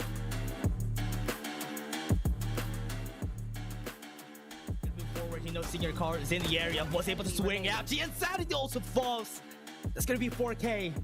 This might be the ace. Shing needs to stop his onslaught, and that is gonna be huge in Nas getting an ace here. Senior Carl with the operator, but the lockdown being dropped by Dubstep at this point. He got to be careful there as Senior Carl gets that kill. He's just gonna give his life. No satchels to boot. But they don't have any vision on that spike. It's gonna be hard. Great swing. She Insanity has the operator. It's gonna be hard. He moved forward. The confidence from this guy takes it in the end. I don't know, man. This is one of those games where it really just is. Strong arm approach from a Jix, who pulls out a hat trick.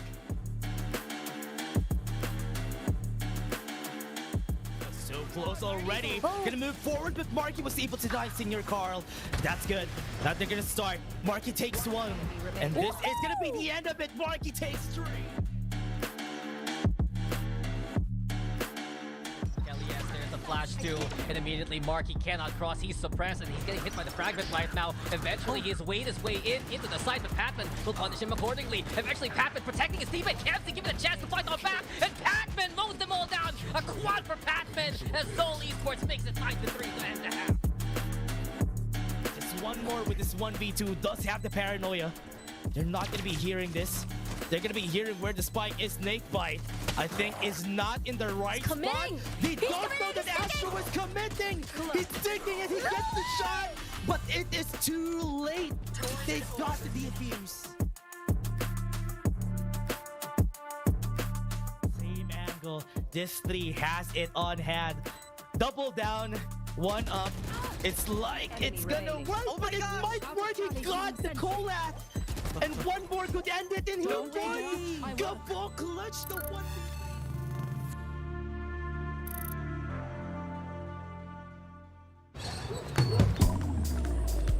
Grab food, savor meals, 99 plus. Grab food, savor, 99 plus. Dining meals, if it's a bill, savor meals won't make you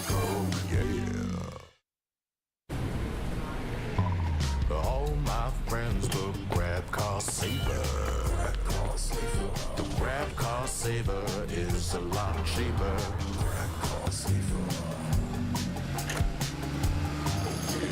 Grab Car Saver won't make you broke. Yeah. Grab Car is the one to book. Yeah.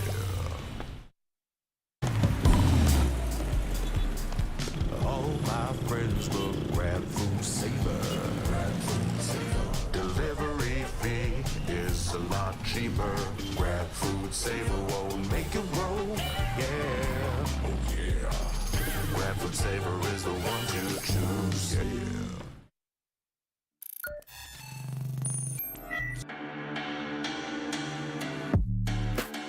Wing will gain his death instead. W3D2, alam niya na may manggagaling towards tunnels, pero alam niya rin na meron pang galing sa kanan. Masyadong maraming kalaban, pero buti na lang, trip war yan, and that's gonna be it. Napipitas, pero the hop out is definitely there towards the smoke. Shock dart, hindi nag-connect.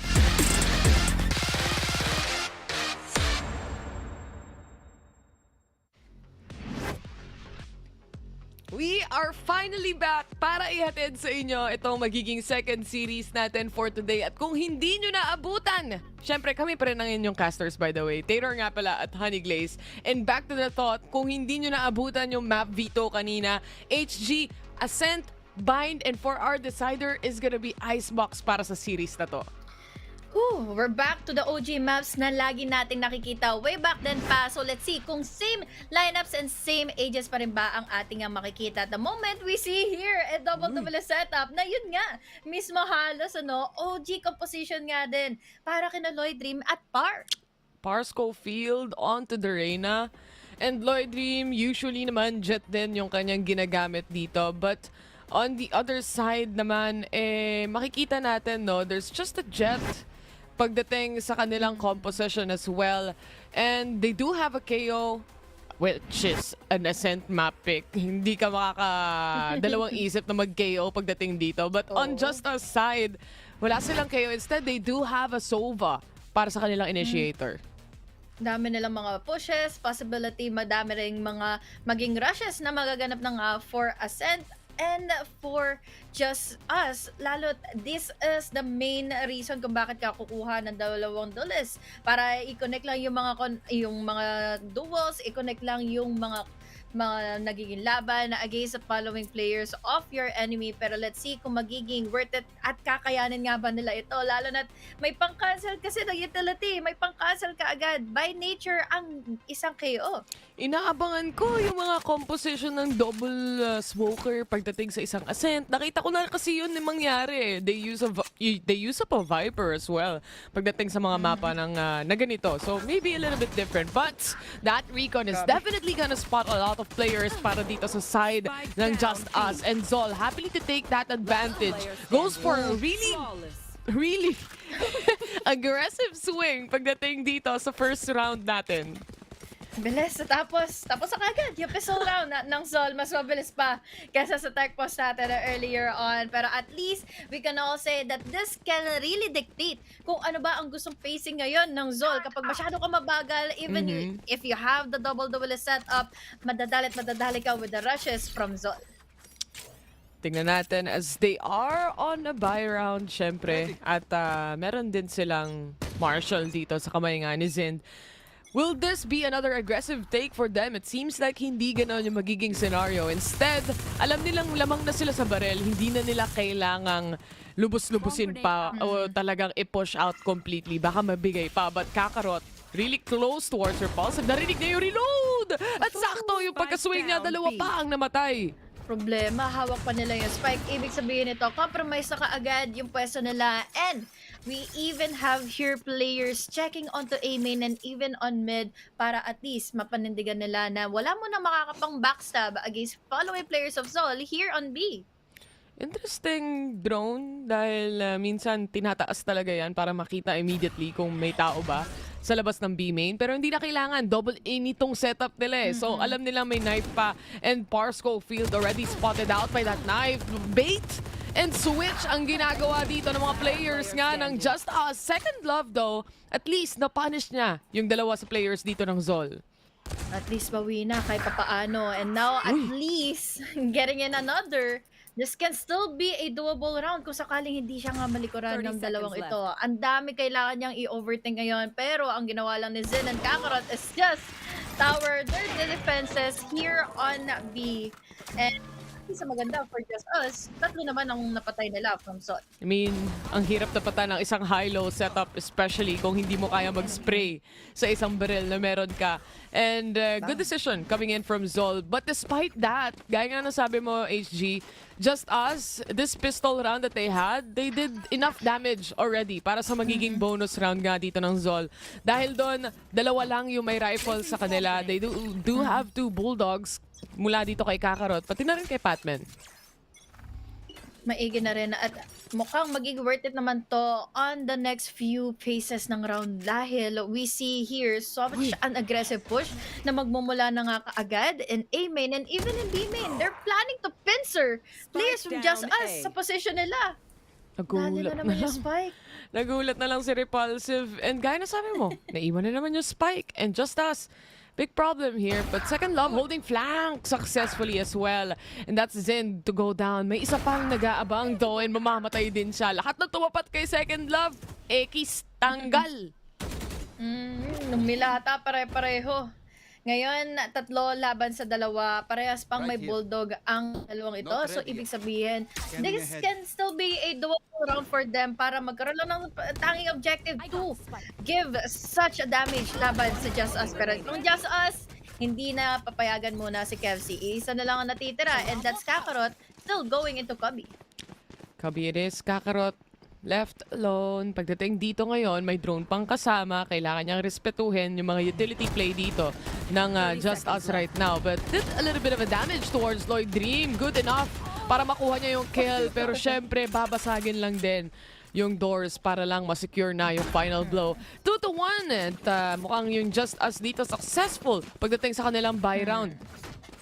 Maganda ang naging pangitain earlier nang nakakuha ng ilang kills ang ZOL Esports para ma-damage or para magkaroon ng punishment ang JustUs on their buy round at hindi nila ma-save ito onto the next one. Again, it was just a bonus para sa ZOL. So, ibig sabihin lang nito, naging sakto lang sa objective. Naging pasok naman sa objective ang kanilang naging execution din earlier on. Mainit si Second Love ngayon ha. And the best part about this, killjoy siya. So, yung mga lurk, yung mga cut off the rotation, kaya niyang kunin at takutin yung mga kills na yan. Patman though, expecting a lot of players towards A side, pero agad-agad mabubura pagdating sa map na to. Pero right now, it's gonna be that lockdown. They have to respect it. And Lloyd, pag nawala tong smoke o pag lumabas siya, might be able to spot Kakarot, but I think would be a hide-and-seek situation para sa kanila. As Kakarot settles the deal, mapaplant na rin yung spike.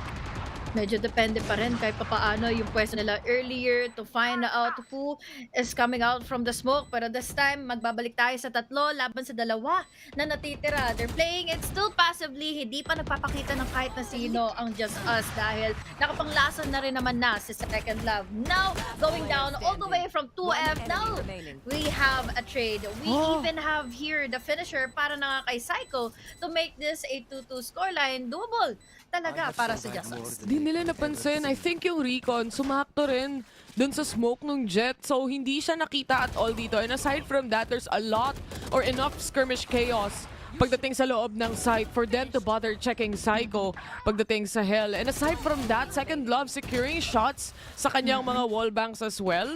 Clears out a lot of position for JustUs here. 2-2 yung scoreline natin ngayon. And for the meantime, Psycho available na yung kanyang Hunter's Fury and lockdown naman para kay Kakarot.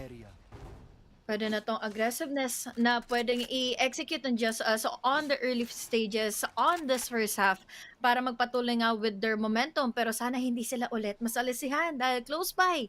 Nakaagad ngayon si Sind. They have the Hunter's Fury so might as well use it before they make an entry. Drone muna ang magiging sagot dito. Pero take advantage na. Malalim na yung position niya eh. So why not just get 1 kill and move out of the way? Dahil syempre nandiyan naman yung Omen towards A side to actually still support with the paranoia if ever much needed. Back away and then makakasecure ng Blade Storm. This makes it at least doable at mailalaban pa kahit papaano ng ZOL Esports later on kung sakali na pumasok at umentrada na talaga ang JustUs into A. They still have the lockdown, they can play in safely, but then they need to take on heads before sila tuluyang umentry. Papaatras muna just because of that knife. Might be a re-hit though. Depends kung makakapitas na naman si Second Love. Isa siya sa mga pillar ng mga rounds na nakikita natin ngayon. Par Schofield, waiting patiently. Siya yung maiiwan towards A main. And maybe, you know, he can sell a fake as well. And aside from that, he can cut off rotations. Whichever he chooses to do. Pero tumatalon din mula sa hell dito si Zen. And mukhang sold ang magiging nangyari dito dahil hindi fake yan. Instead, they push in onto the side. Ang kaso nga lang, hindi nila nakuha yung control towards short. That was a flawless round on at thrifty pa ng ZOL Esports. I love what they did earlier to cut off si Park Schofield earlier sa pagpasok from A-main dahil gumamit ka agad sila ng molly. In-anticipate nila may papasok ng Cubby since they have no more time intended for them to make a rotate happen all the way from B-main. Kaya naman kudos to ZOL Esports having their composure and having their stability para lang makounter nila a couple of heads sa Byron pa mismo ng JustUs.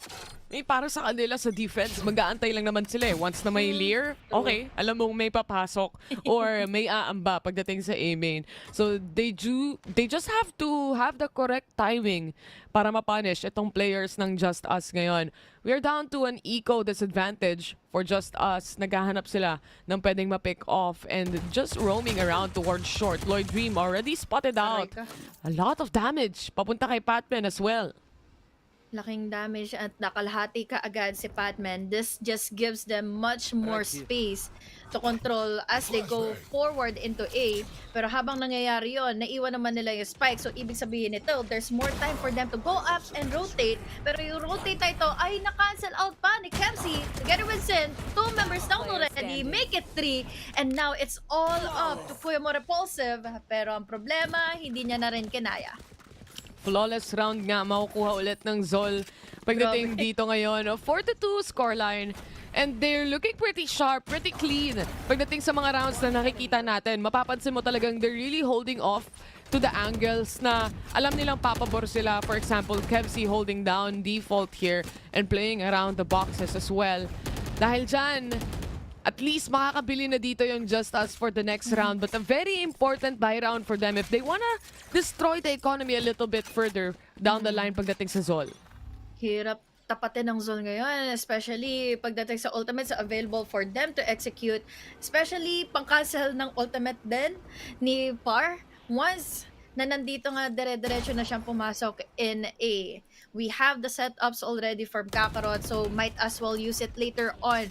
Pag tuluyan ang desidido na just to make it a hit. A hit it is! Lloyd Dream, he's blinded also. And Kakarot will take 3 down kasama si Patman with a double kill. Flawless round na naman! Tuloy-tuloy na flawless round to. Tatlong continuous flawless rounds for ZOL Esports. What is happening? Dalawa yung duelist for JustUs. This is a good time to call for a timeout.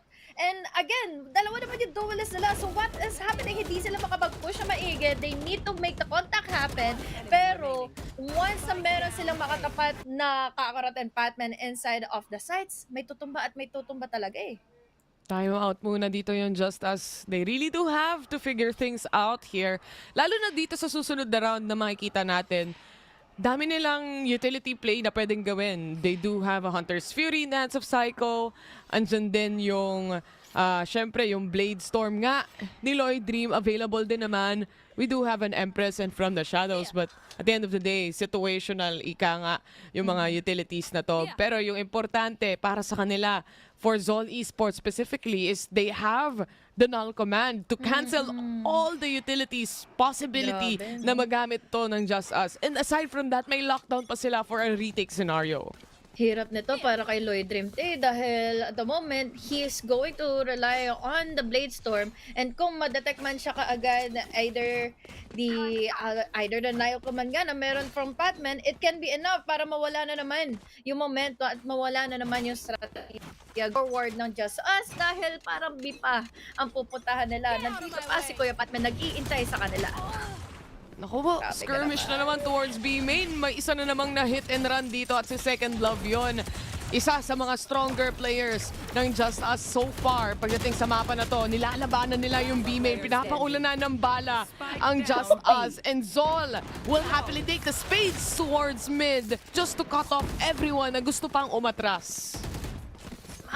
Pang-apat na po na flawless ito ng ZOL.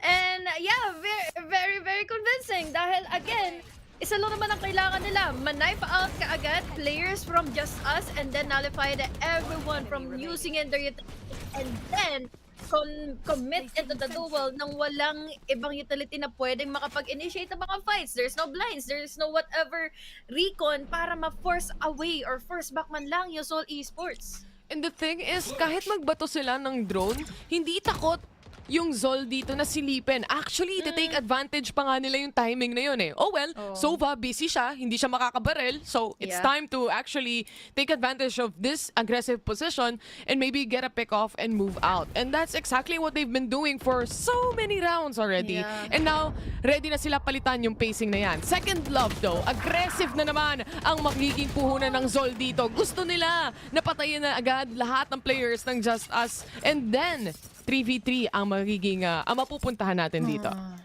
Muntik pa maging flawless na naman. Buti na lang nag-iba na yung pacing nila. We had the mid takes earlier going into catwalk, but now for so much control na ginawa ng ZOL kanina, yun na naman ang gustong gawin. I-execute na ng JustUs. They're pushing all the way from CT spawn, but let's see if this is going to be doable in their favor, lalo na't nilapag na rin naman nila yung lockdown.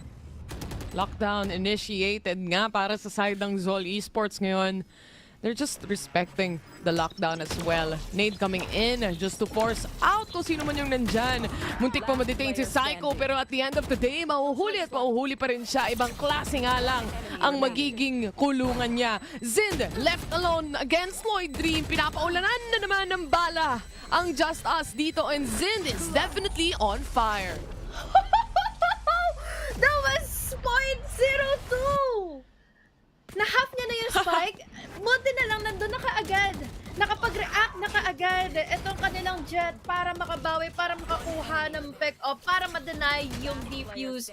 Lloyd Dream, hindi siya nagpa-pressure doon sa blind na binigay nga kanina ni Patman. Although it was also close, it was also expensive para sa side ng JustUs. Now, ang maganda is we still have their ultimates running on forward with the lockdown na pwede ulit nila still gamitin for this round. They got around para sa JustUs, pero barely. And kumbaga, by chance na lang, ika nga. Par Schofield, the sidestep naman, parang basketball lang. Yung paranoia na yon. Habang si Lloyd Dream, nag-aantay siya. Alam niyang aggressive, sobra maglaro dito ng ZOL. And maybe, kung maaantay nila to, kahit papano, meron silang makukuha mga pick-ups. Nilabanan! Yung drone na yan at mukhang natuto si Lloyd Dream. Gayahin ko nga si paring Zind. Oh, ang bilis naman din ang reaction time coming in from Batman to make it a trade. Magkaroon ng pang-force back against JustUs. So now, bumaba at tumumba na naman yung spike sa kanilang mga kamay. May angle sila sa spike. 4v3. Yun nga eh. Ang ganda ng pagkaka-smoke dito ni KevZ actually. It really forces out the players to wait on the smoke and then they can play around the time. And aside from that, may angle sila pagdating dito sa spike na to kung pupulutin nila. Kaso nga lang, Second Love ang unang makakapitas dito. They clear out CT as well. Now left alone on B site is gonna be KevZ. Hindi naman nata nila alam na nandito nga si KevZ ngayon, pero sila pa rin ay naman nag-iingat. Unfortunately for KevZ, he went on impatient para makakuha sana ng pick. Now Kakarot all left behind para makakuha ng clutch, but unfortunately the time is not there for him para magawan ito ng paraan dahil napo-force back pa siya ng tuluyan ng lockdown.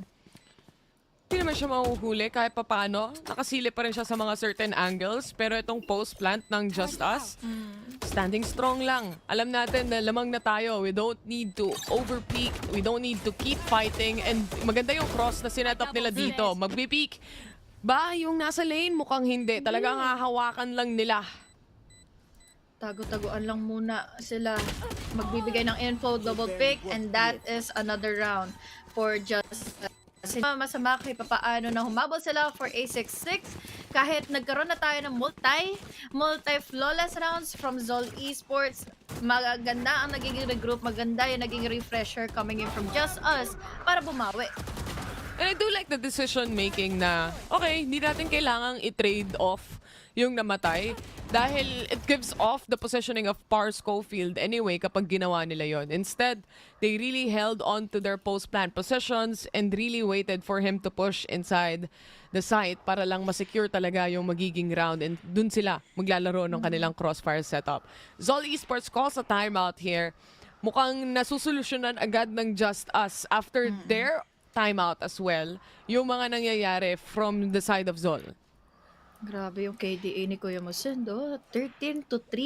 Untouchable for most of the rounds, but it's just given the fact na meron siyang opportunity to be aggressive. We have a double initiator setup din kasi to give a lot of info, to nullify the utilities from JustUs at ma-hold back yung opportunity ng JustUs gumamit na naman ng kanilang mga utilities para gantihan at i-counter yung aggressiveness ni Zin.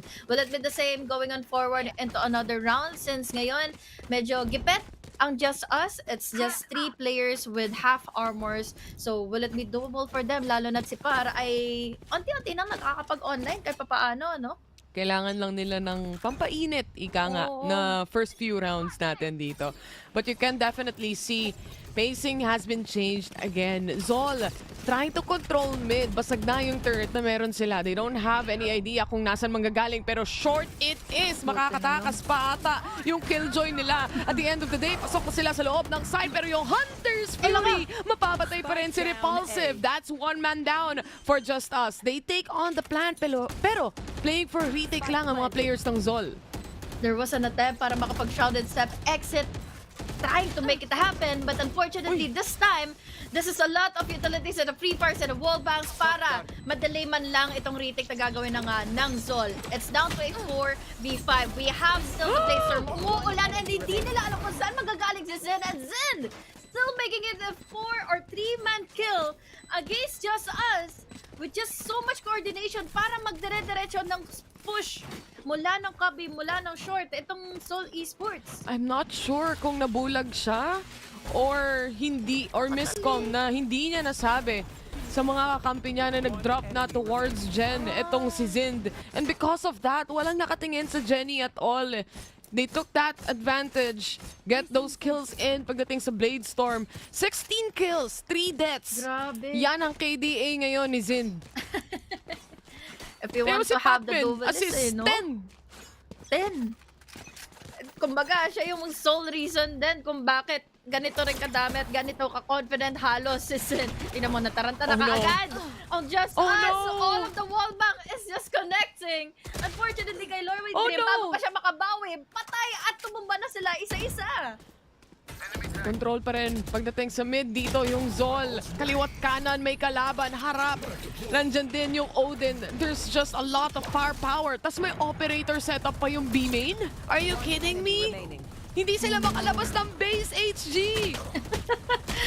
Free fire over free fire and then another free fire and then another wall bang. Now, that is our pistol round. Ganun lang kabilis ang mga naganap na into this first half. But really is unfortunate, lalo na double duelist setup nila eh. Ang maganda for the double duelist setup is at least have so many rounds leading in the first half kapag nasa attacking side kayo. Pero hindi sila pinagbigyan ng ZOL Esports. Ang ganda ng combination din kasi dito eh. The thing is, nauna yung KO flash na nakita natin, hindi nila alam na nag-recon na rin dito si Micro. So, hindi din nila nabaril yung recon na yon. And because Odin yung hawak-hawak niya, kahit ismoke mo pa yung A-short, obviously, you still see 2 players here. Kahit mag-updraft ka, kitang-kita pa rin ni Micro exactly kung saan babaril. Unfortunate for JustUs. Maybe they can adjust pagdating sa defense.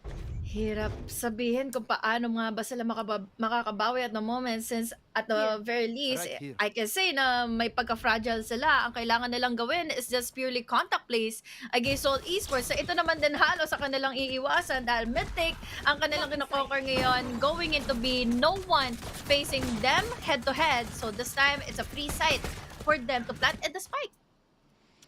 Walang contest pagdating sa side ng Just Us, pero trigger discipline mula kay Micro. He wants to make the shots connect perfectly para ma-secure yung kill, lalo na classic lang ang hawak niya. Second love na mainit ang kamay sa gatilyo kanina. Kaya bang sumagot? Hindi makakapag-trade off ang Just Us dito. Isa-isa silang bumabagsak. It's all now down to Repulsive na pinapalibutan din ng players ng ZOL.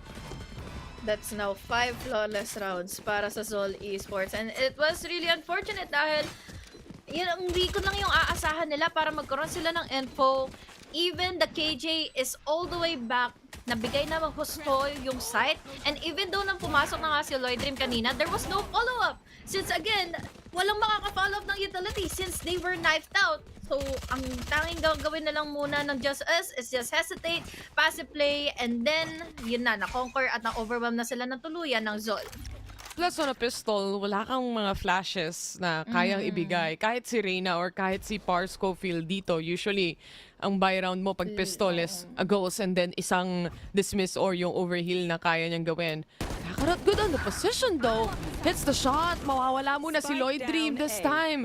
Umiikot, pumapalibot. Pagdating sa mid dito, yung defense ng JustUs. Instead, dalawang matitira. Si Second Love at si Par Scofield. Parehas may sheriff naman to. Can they get enough pick-off at least? 2 down. Oh, that started off so strong para sa ZOL, pero nabawasan na kaagad sila. It's always deadly when JustUs is on to the Sheriffs. We're down to a 2v2. May nakuha pang free upgrade ngayon si Kuya Mopar. So now this is a good opener to make this a distraction, to make this an overwhelming factor for ZOL. Pero ang problema, namatay na kaagad si Second Love. Nakalabas ata ang nguso ng barrel ni Par. Kaya ngayon, it's a double-digit scoreline already for ZOL. Ganda ng mga smokes dito ni Kevsi. Mapo-force ka talaga sa isang posisyon na hindi mo gugustuhin at all. And you've seen the smoke towards short. It was outside, a little bit outside yung pagka-deep smoke niya. And because of that, mapipilitan siyang lumalim. And akala niya safe yung posisyon sa left side, pero kita pa rin yung kamay niya doon. 10-4 and ZOL Esports para silang nagsispeedrun pagdating sa mapa nito. And to think of, JustUs ang pumili ng Ascent. Oh, yeah. Ganito ka-stabilize at ganito ka-compose ang players of ZOL Esports. Now, they're making it an aggressive push para maiba naman daw ang pacing para sa JustUs all the way from up top ng arc. Zizid, makakatama ba yung Sheriff? And yes, indeed, that's the answer already. How can he get away with the skills? Na kahit Sheriff lang at walang upgrade guns, nagagawa niya pa rin. Remember, it's a bonus round for ZOL Esports right now. And killing off one person out, which is si Psycho pa, ang iisang initiator nila. Wala silang drone, wala silang recon to play around for this. Turret lang ang tanging reason sila para magka-info. Pero with a double pick, dalawa na naman ang makukuha nilang pick-off. Now, 3 players na lang for ZOL. It's a bonus, so hindi pabor sa kanila yung mga guns, yung mga rifles. But now, we only have Micro all the way inside of the site. He can still manage to get inside. Pero, makakatali pa rin siya ng dalawang ulo. And unfortunately, it's not going to finish out well in favor of ZOL dahil si Par ay ready naman din for a follow-up. Still a great bonus round for the side of ZOL Esports, eliminating at least 3 sa mga players nga dito ng JustUs on a full buy even. At saka, akala ko nga si Micro makakasurvive pa ng isa eh. Pero again, Second Love, isa siya sa mga nagiging pillar ngayon ng mapa na to, HG. He's been doing great since round number 1. Hindi lang talaga makahanap ng spasyo itong mga natitirang members ng JustUs. Umaga, inaalalayan na lang nila inaalalayan na halos si Second Love ang kanilang mga duelists to just have a good space to play on. Dahil again, he has the turret, he has the duels to win it up laban sa ZOL Esports. And speaking of ZOL at the moment, hati ngayon yung mga pushes, hati tuloy yung atensyon ngayon ng JustUs. And it just goes to show kung ano yung gustong objective ng JustUs, just farming the orbs bago sila umentry. So then yung sinisira na nila yung mga traps na meron dito towards B. Trying to at least punish that na maiwasang makita pa nila o masaktan pa sila. But at the same time, it's more of they're trying to sell this fake towards the side of JustUs. 3 na yung nakastack towards B. may alarm bot naman sila sa mid, so it's not that much of a problem. Pero makikita mo, rotations mula sa 4 na players ng ZOL, they're preparing for that A site take. Abangan na rin nila siguro kung kailan na nga ba aariba ulit si Kakarot to try and cut off the flank since it's just waiting it for it. Sinira na nila yung mga turrets but still, ito pa rin ang decision ng ZOL. Going into A, 30 seconds tatlo ang left. forces dyan. We have this buys coming in from JustUs. So just the duo sila ang kanilang papanindigan. Uy, hindi nakaakit ng Jenny. Spray down malala. Zen still takes the kill. Pangalawa, hindi na. Inaabangan na siya. Psycho, a little bit on the trigger here. At nakukuha niya yung mga kills na kailangan ng JustUs to buy time. 9 seconds remaining to plant the spike. Gagawin na nila yan ngayon. Dalawang natitira, which is yung nakapag-clutch din kanina sa round na nakita natin. Second love, good on the first. May isang nasa hell. Magandang crossfire setup mula sa kanila, but they have to clear out hell here. May isa pa silang swarm na pwedeng gamitin dito as well. Pero mukhang hindi na mangyayari yan. Par goes down. Makikita niya si Kempsey. Flash settling in. He gets the kill and Kakarot already deep. He still managed to pick 1 and 2! A successful clutch mula sa side ng ZOL. What a guy! Akala ko hindi niya nakakayanin pang ilaban yan. But then again, hindi na kailangan din na kumuha ng free upgrade. He solely relied on his sheriff.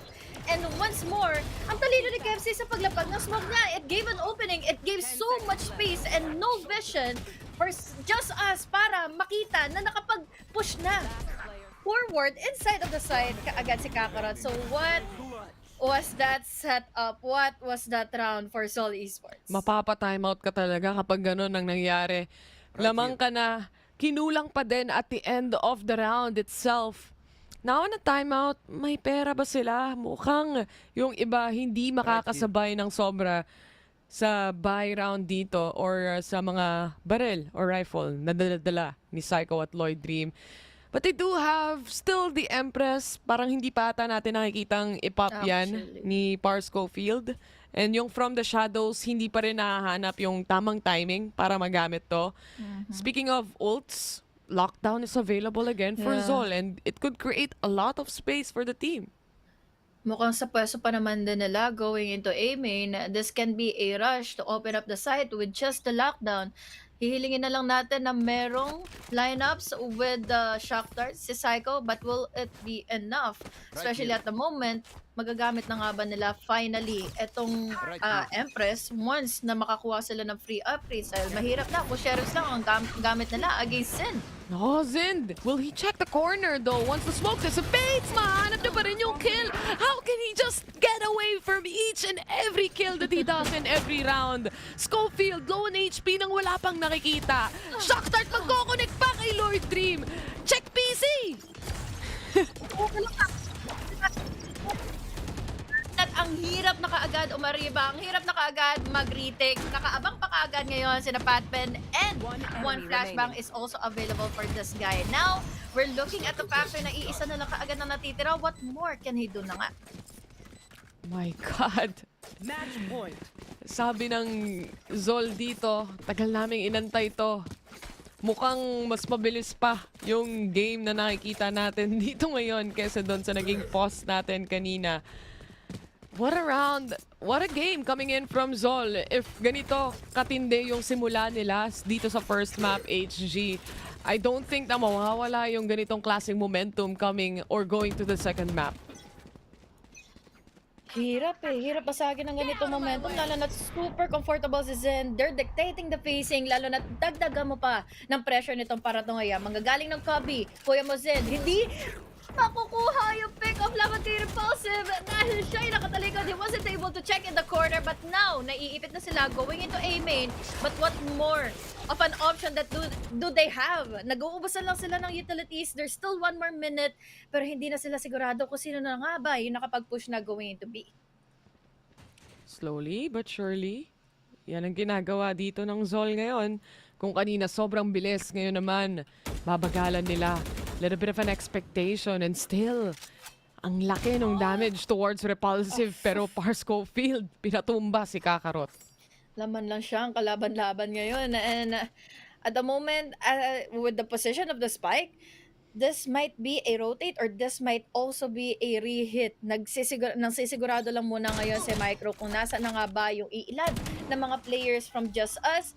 Pero as we can see at the moment, is just us. Mas composed na sila at kasi bawasan na nila yung dalawang namumuno na sa kabila. Patman also finds one towards A site at mukhang pupulutin nila yung spike ngayon with the From the Shadows. Ito yung timing na hinahanap nila. Perfect to use that utility. But Psycho, up above, nakapag-rotate na rin yung players ng JustUs dito. Patman still managed to find one. Hunter's Fury a little bit late pagdating sa pagka-cancel ng plant na yan. And Kevsi, siyang matitira when it comes to this post plant right now. Wala silang idea na he's towards A main. And I think may smoke pang natira doon. So it's a little bit of a question mark sa mata ng JustUs. Saan niya nga ba ito ulit ilalapag na dahil papalapit na ng papalapit ngayon ang JustUs going into the spike. Double picks will really happen. Now they know. Pero caught by timing. Muntik na makapag-counter straight. Puti hindi na ilabas yung Vandal, yung rifle. So now another round goes to Psycho and JustUs. A good fast deduction mula dito sa side ng JustUs as well. Tsaka yung decision dito ni Psycho to completely push out A main. Kasi paglalaroan lang naman din siya dun sa post-plant scenario na yon. Literal, mag-jump peek and everything else that you could think of. Yan lang naman ang gagawin ni Kevsi. So really, quite a good decision. Lalo na timing din yon habang nagsiset up ng smoke. 12-6, match point pa rin naman tayo. Medyo masakit para sa side ng JustUs. But at least they managed to pull off one round away here. Second Love, talagang Vandal lang ang puhunan niya. Wala nang shield. Ito. Kinakaya niya naman din kanina so might as well force it out, lalo na hindi pa rin naman huli ang lahat for them, hindi pa rin naman huli ang lahat para kay Par. They just need the lockdown for the retake. At ito na naman tayo sa arc push, sa arc na position ulit ni Zin. May ibang mundo si Zin din, no? Sa taas siya naglalaro para dun sa push niya towards mid. Though, on the other hand, Patman naman, makakapitas ng isa towards A site. A little bit of a space there. A quick trade-off mula kay Par Schofield kahit pa paano. And the lockdown being placed towards B. They have to respect this and play for the retake scenario. But Lloyd Dream, actually in a good position and a good angle. Huli pa din! Sayang! Yun na sana yung opportunity niya likuran na mabawasan na nga kaagad ang players sa ZOL down to a 3v4. We still have here the lockdown. Second Love, hindi niya na magagamit yon. Ngayon, we only rely on Par to be aggressive, to be on point when it comes to the duels na dahil dalawa pa magagaling ng main. Oh no! Sa isa silang bumabagsak and it's all up to Psycho. 3v1. Lahat sila nakaabang na. Yung Rico na to, wala ring makikita. That's, I think, towards the smoke even. Hindi na lumabas ng CT. I think he should just save for the next round. Last round na nga pala ng ZOL Esports to. Ganun kabilis yung match na yun. Hindi ko rin nakalain na 4 na continuous rounds na ipanalo ng ZOL Esports. Ito a flawless yung kanilang first half earlier also. What a dominating fashion after winning out Ascent. What more can they do going into bind later on? Ay, nako, grabe. Yung ZOL Esports, kung aggressiveness lang naman yung usapan pagdating sa match na to, you have to give them the point. 100 points para sa kanila. An A+ kind of grade pagdating sa mapa ng Ascent. Dito nga natin sasabihin na importante yung foundation, yung timing mo, and aside from that, bonus na lang kung napakainit pa ng duelist mo. Definitely. Nabibigyan kasi nila ng time and space si Zen na makapagwala. Imagine all of those knives na nagiging reason kung bakit raw duels na kailangan niyang pagdagumpayan, especially kapag in contact na siya laban sa JustUs. And unfortunately din naman kay JustUs is yun lang din yung kailangan nilang gawin just the contact plays. We have double duelist setups pero every time na ma-duel nila against si Par, against Zen, si Par ang laging tumutumbay. Yun nga At the same time, they do have some clutch rounds coming in mula dito kay Par Schofield at kay Psycho.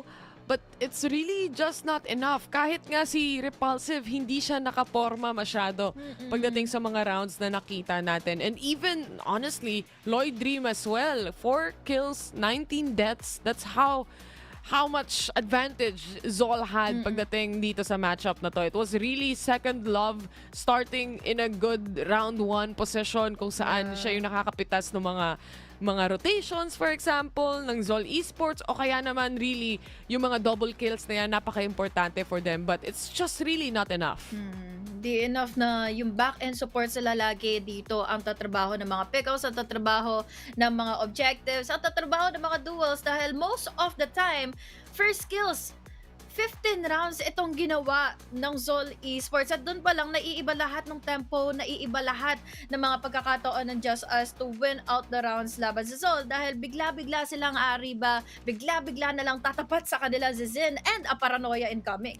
There are also multiple times pagdating dito sa match na to na kung saan parang maganda yung posisyon ng JustUs sa ibang mga scenario natin. But at the end of the day, napiflikan pa rin sila. And kahit nabibigla yung ZOL dito, nako-connect pa rin nila yung mga importanteng shots na kailangan nilang i-connect. So that's really important. Yung reactiveness nila sa play na ginagawa ng JustUs dito is just on point.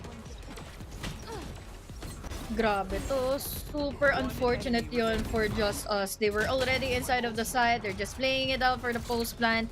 But then, hindi na-connect lahat ng mga chances to give comms and info na nandun na pala sa gilid sa generator. Now, going into the second half, it's just so many aggression na hindi mapigilan ng JustUs dito kay ZOL. To think of, meron pang mga rounds tayong nakita dito na nilabas nila yung Odin, and I think it's only just for this one round na successfully pa nilang napipitas yung mga importanteng players as well from the side of JustUs. But ito na nga, kailangan mag-step up dito ng JustUs coming into map number 2. Mapa to na pinili pa ng ZOL Esports as well. And they do have to coordinate themselves and really not be, I think it's more of natatakot silang mag-swing, natatakot silang lumaban dahil pakiramdam nila masyadong mainit itong ZOL Esports. But gaya nga sabi ni Alpha Jer mula sa Fnatic, hindi mo kailangan matakot kasi pag natakot ka, lalo kang matatalo. And that maybe is the solution para dito sa second game natin, HG. Lalo na't bind pa naman din ang sumunod. Let's see kung makakabawi na nga ba sila. Let's go on to a break para makahinga muna ng maluwag. Lalo na't this is going to be a reason kung bakit pwede mas-0-0 sila ng ZOL.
Welcome back to another map here onto the second series. This is a battle between players from Just Us and ZOL Esports. Mananaig na naman ba with another 2-0 or it's going to be the same series ng kanina na 2-1 din? Finance games tayo kanina dun sa first game natin towards Ascent. Ganun ba mangyayari pagdating sa bind? Yan ang tanong. But I think they had enough time to be a little bit more calmer at least at makapag-regroup ng kanilang mga thoughts at pati na rin ng kanilang mga supposedly plays para sa mga susunod na rounds natin dito. They have to pull off something na hindi mapipigilan ng ZOL Esports o kaya naman they have to pull off something na kaya nilang mapigilan itong aggressiveness ng ZOL Esports into really taking every opportunity as they can. Ang hirap sagutin kung kakayanin nga ba ng Just Us, pero at the moment, as we can see on their agent selection, they have a double initiator which is better than what happened earlier. At least may aalalay at aalalay na ngayon kay Par in case na gusto niya maging agresibo, especially that they are on the attacking side. On ZOL Esports naman though, they played against Naos. They won against Naos. So this can be a huge hindrance sa Just Us na makakuha ng game number 3. Parang nasa ano pa sila, nasa highs pa sila nung pagkapanalo nila against Naos nga rin naman. And you can definitely see na talagang yung preparation dito ng ZOL Esports pagdating sa season na to, nagpe-pay off completely. And each and every time na we see them or we cast them o kaya naman nakikita natin na pinapanood natin sila, it feels like parating nag-i-improve yung team na to. Yeah, always scaling up to the fact na kakayanin pa nila to be better than what they were yesterday going on forward since again, there's a lot of room for improvement. There's a lot of adjustments na nangyayari para lang maging viable at para maging important yung mga placings, magkaroon ng mga impacts, yung magiging play sila at lalo na't ngayon, we see here ZOL Esports, they are hovering onto the double controller setup na ang hirap nito para sa double initiator naman para sa Just Us. Each and every day, nagiging stable ng ZOL Esports. Tignan natin as they have at least for the double ini setup na meron sila, kaya nilang ma-delay itong players ng ZOL sa kanilang mga aggressive plays as well. Basag na yung trip war na meron. Nade coming in and the aggressiveness yet again from ZOL pays off. 4 versus 3 na ngayon ang kaganapan. Bastos na play ang ginawa nila TP na agad. wait na marinig nila na may nag-TP or may kumukuha na ng orb, instant TP in para makabawi. But this time, they are already inside of the site. Hindi malaman ni Kemsi kung ano yung uunahin, dalawa.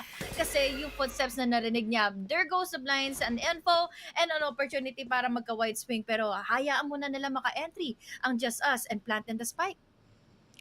At least naka-recover sila doon sa nangyari towards showers a while ago. They have the space to plant the spike na ngayon. Timing yung pag-swing back niya. At second love, mamamatay din dito. Ang dami masyado napapalibutan na si Lloyd Dream. And he wouldn't be able to survive this. May kasama pong suntok. Hirap ng nangyari for Just Us and imagine that's the only thing that you want to take advantage of dito sa mapa na ito, using the TPs manghinder every time na gusto mong pumasok or gustuhin pumasok ng Just Us and they have every utility available to do so, lalo na't we have also the mollies. Tsaka at the same time for ZOL Esports, yung paint shells na yan, napakalaking bagay din para sa kanila. It's either on the delay or not even that, kahit yung pag-punish dito sa players ng Just Us. Kahit napakaliit na damage yung magawa niyan, for example, malaking bagay na yon lalo na sa ganitong scenario kung saan every HP matters for the side of Just Us here. Brand new round. Sheriff lang ang magiging hawak nila. They still have some utilities as well. So baka kahit pa paano magamit nila to. Kung siguro kanina na nai-hinder yung mobility from Par, this time pwede na siguro siya makabawi lalo given the opportunity and given the initiator setup. But the problem is here is sobrang napipin down na sila and there's an opportunity once more para kay Patman. Now tumalon, lumipad at mamboga sa mukha. Just with the judge. Sandali! Going with another second lang. Sandali lang. Teka lang, nagtatanggal lang ng trap eh. Nagtatanggal lang ng cover eh. Pwede ba?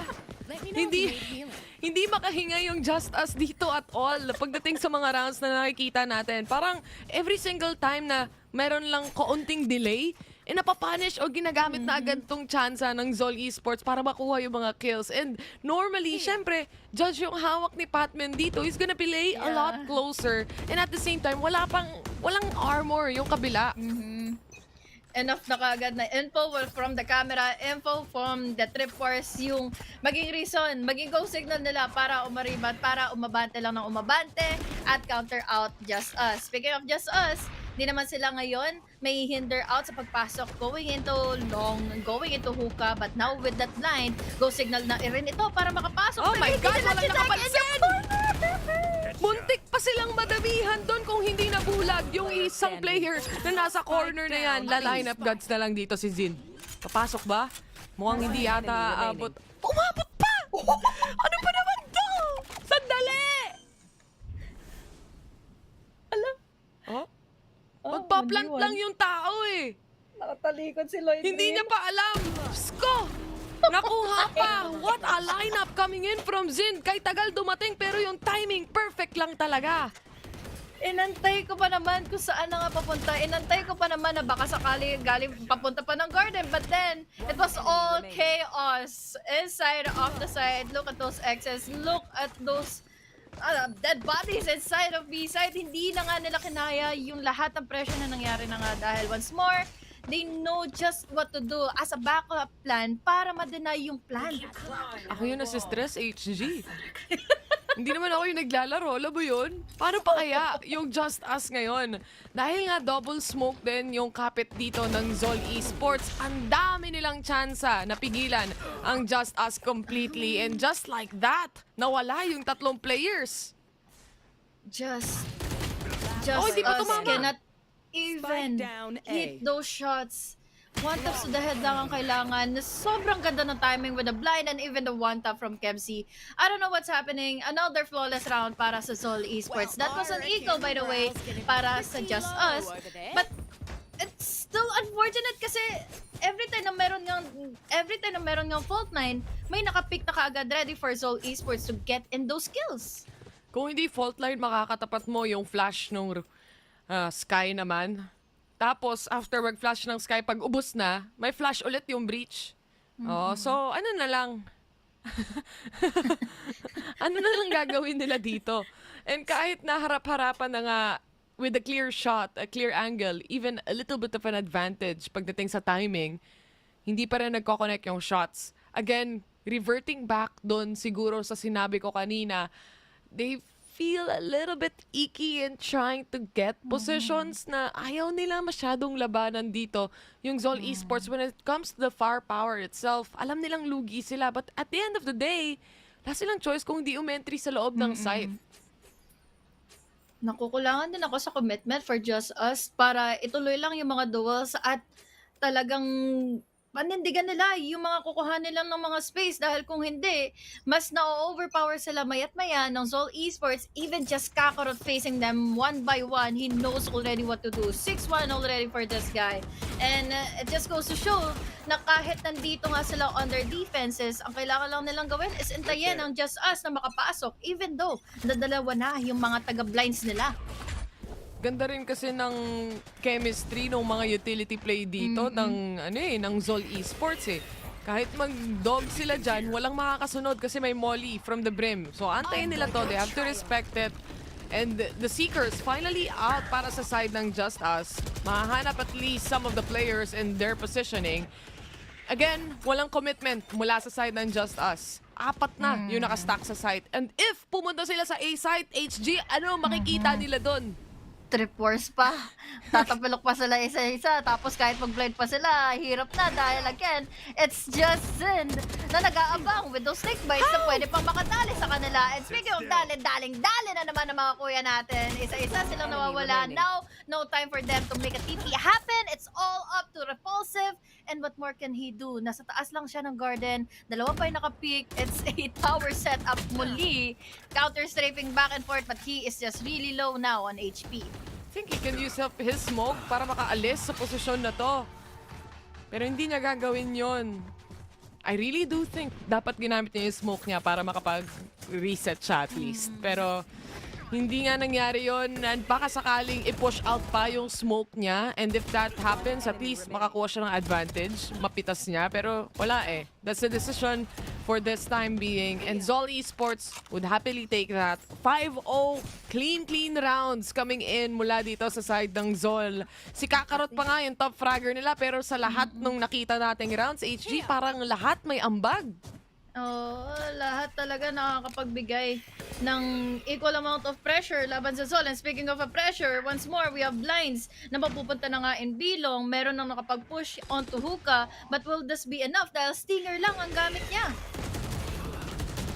Nako, KFC again successfully takes 2 kills here. Micro punishes one more. Akala ko makakaisa pa. Lahat sila nakakatakas. May agimat ang ZOL dito. JustUs though, delayed na naman dahil sa snake bite na to. And again, it's that lineup coming in from CT or A site, banda. A site? Mula kay Zin. So malayo yan. Kaya kanina nung binato niya, napakatagal bago mag-drop. Wala na. 5 HP by the way. Madapisan lang, enough na yun para tumamba na si Patman. But no, ang dami niyang game at sumasablay. Iniiwasan siya ng mga bala, and unfortunately, kahit yung aftershock, iniwasan pa si KFC holding onto that corner. It was enough para tuluyan ng hindi makapasok ang JustUs into B. Yes, they were able to push into elbow, but what more can they do kung nandun naman si Kuya mo Patman? They've been using yung aftershock since a while ago para ma-force out sa positioning dito, yung ZOL. Nagamit nila yon kanina kay Kakarot dun sa pocket ng B-site. Nagamit din nila kay KFC towards TPB. Pero time and time again, parating may nakukuha pa rin kills yung ZOL bago sila mamatay. Dahil dun sa pagpo-force ng posisyon, kinakabahan ng kaunti, nagbukas yung TP. Napasilip agad sila. Alam nilang may mga tao pagdating sa hookah. Insta-smoke mula kay KFC dyan. Will it be worth it para makapag-push na? Hindi ko nga alam kung paano nabubuksan yung TV without anything na binabato eh. Paano yung camera? Oh! Kasi ata binabaril yung cam. Kaya tumatawid yung cam. What? Oo nga! I'm so annoyed! Kahit kung ako kalaban nito, maiilang ako, mapipikon na lang ako kasi bukas ng bukas yung pinto. So that's why doon nakatutok yung camera. Pwede mo bang ilagay kay Kakarot? Gusto ko lang makita kung anong ginagawa niya kung tama ako. May na-flash. Nasa ilalim, hindi pa rin nakita. KFC to take advantage on the kill. Psycho to punish, or rather, si Lloyd Dream. Pero 3v3 to. At least kahit paano lang pantay ang laban. Sayang si Patman, showstopper na sana, pero naging bato pa. Naging bato pa, hindi na nakapasok na. At least they still have the neural tap, pero makakapasok pa nga rin ba sila dahil si Lloyd Team gumagana na ang mga pushes niya, magagaling pa ng flank. Etong si Kakarot, alam na kung saan siya magagaling, alam na din niya kung saan magagaling mga kalaban niya. Going with a double pick, closely enough to make it a clutch. Pero sana ma-highlight natin yung camera na yon na bukas-bukas sa TP. Kung naririnig ba na ako ng observer, next time, pwede bang patingin? Gusto ko lang makita eh. Kasi, kala mo may multo sa TV, bukas lang ng bukas. At saka, to think of, tao nga naman din sila nagkakamali, and yun yung nangyari sa showstopper kanina. So, if JustUs can capitalize on these mistakes, at least nababawi nila o unti-unti nilang mababawi yung rounds. Grabe ang setup talaga ng Cypher here in B, no? Kailangan mo talagang isipin mayat-maya na saan mo pwedeng gamitin. Ayan, nag-camera na yung OBS. Sige nga, Kakarot, pindutin mo. Pakita nga. Patingin. Kasi, alam mo, ang nakakainis kasi ginawa na ito kanina pa ng ZOL Esports ng mga TP advantage, distraction. Grabe, si selfie naman to si Kakarot. Kaya nga eh. Distracted sila sobra kasi parang 3 beses silang napalingon dahil lang doon. Kasi, alam mo, usually, tinitingnan natin dyan is either utility, either yung Trailblazer nga, even the blinds pop coming in from Micro. But now, It's not going to be a TP play dahil papasok na galing ng bats itong JustUs. May napicture na naman ata, natuluyan na naman si Repulsive kahit na may orbital strike pang nilabas. Isa-isa silang bumagsak, Seekers out for them. They're gonna know na CT ang positioning ng mga players dito for the side of ZOL Esports. May orbital strike din si Kevzi na pwedeng gamitin. Alam niyang delayed na siya pagdating sa kinda at least delay the plant. Pero Patman to fall off, at least the operator was removed. Mukhang hindi na rin nila may habol pa ito to use it for themselves. Pero once more, it was an effective rush para sa side nga ng JustUs. Amplify on their blinds. Yun naman din ang gagana sa lahat ng mga smokes na meron na nga ang ZOL Esports. And I saw earlier how overwhelmed ZOL Esports was nung nandun na nga rin yung mga smokes coming in from Repulsive, duels na kinumit nila second level Psycho, and Kakarot wasn't able to handle much of a pressure mula na nga sa JustUs. Different round, different story, but now, different eco para kay Par. Play for fix para sa side ng JustUs ngayon. Pasag na rin yung kanilang Cypher Cam. At bukas na naman mag-isa yung doors natin dyan. Trailblazer daw, respetuhin para kay Par Schofield. Oh, umiwas yung aso.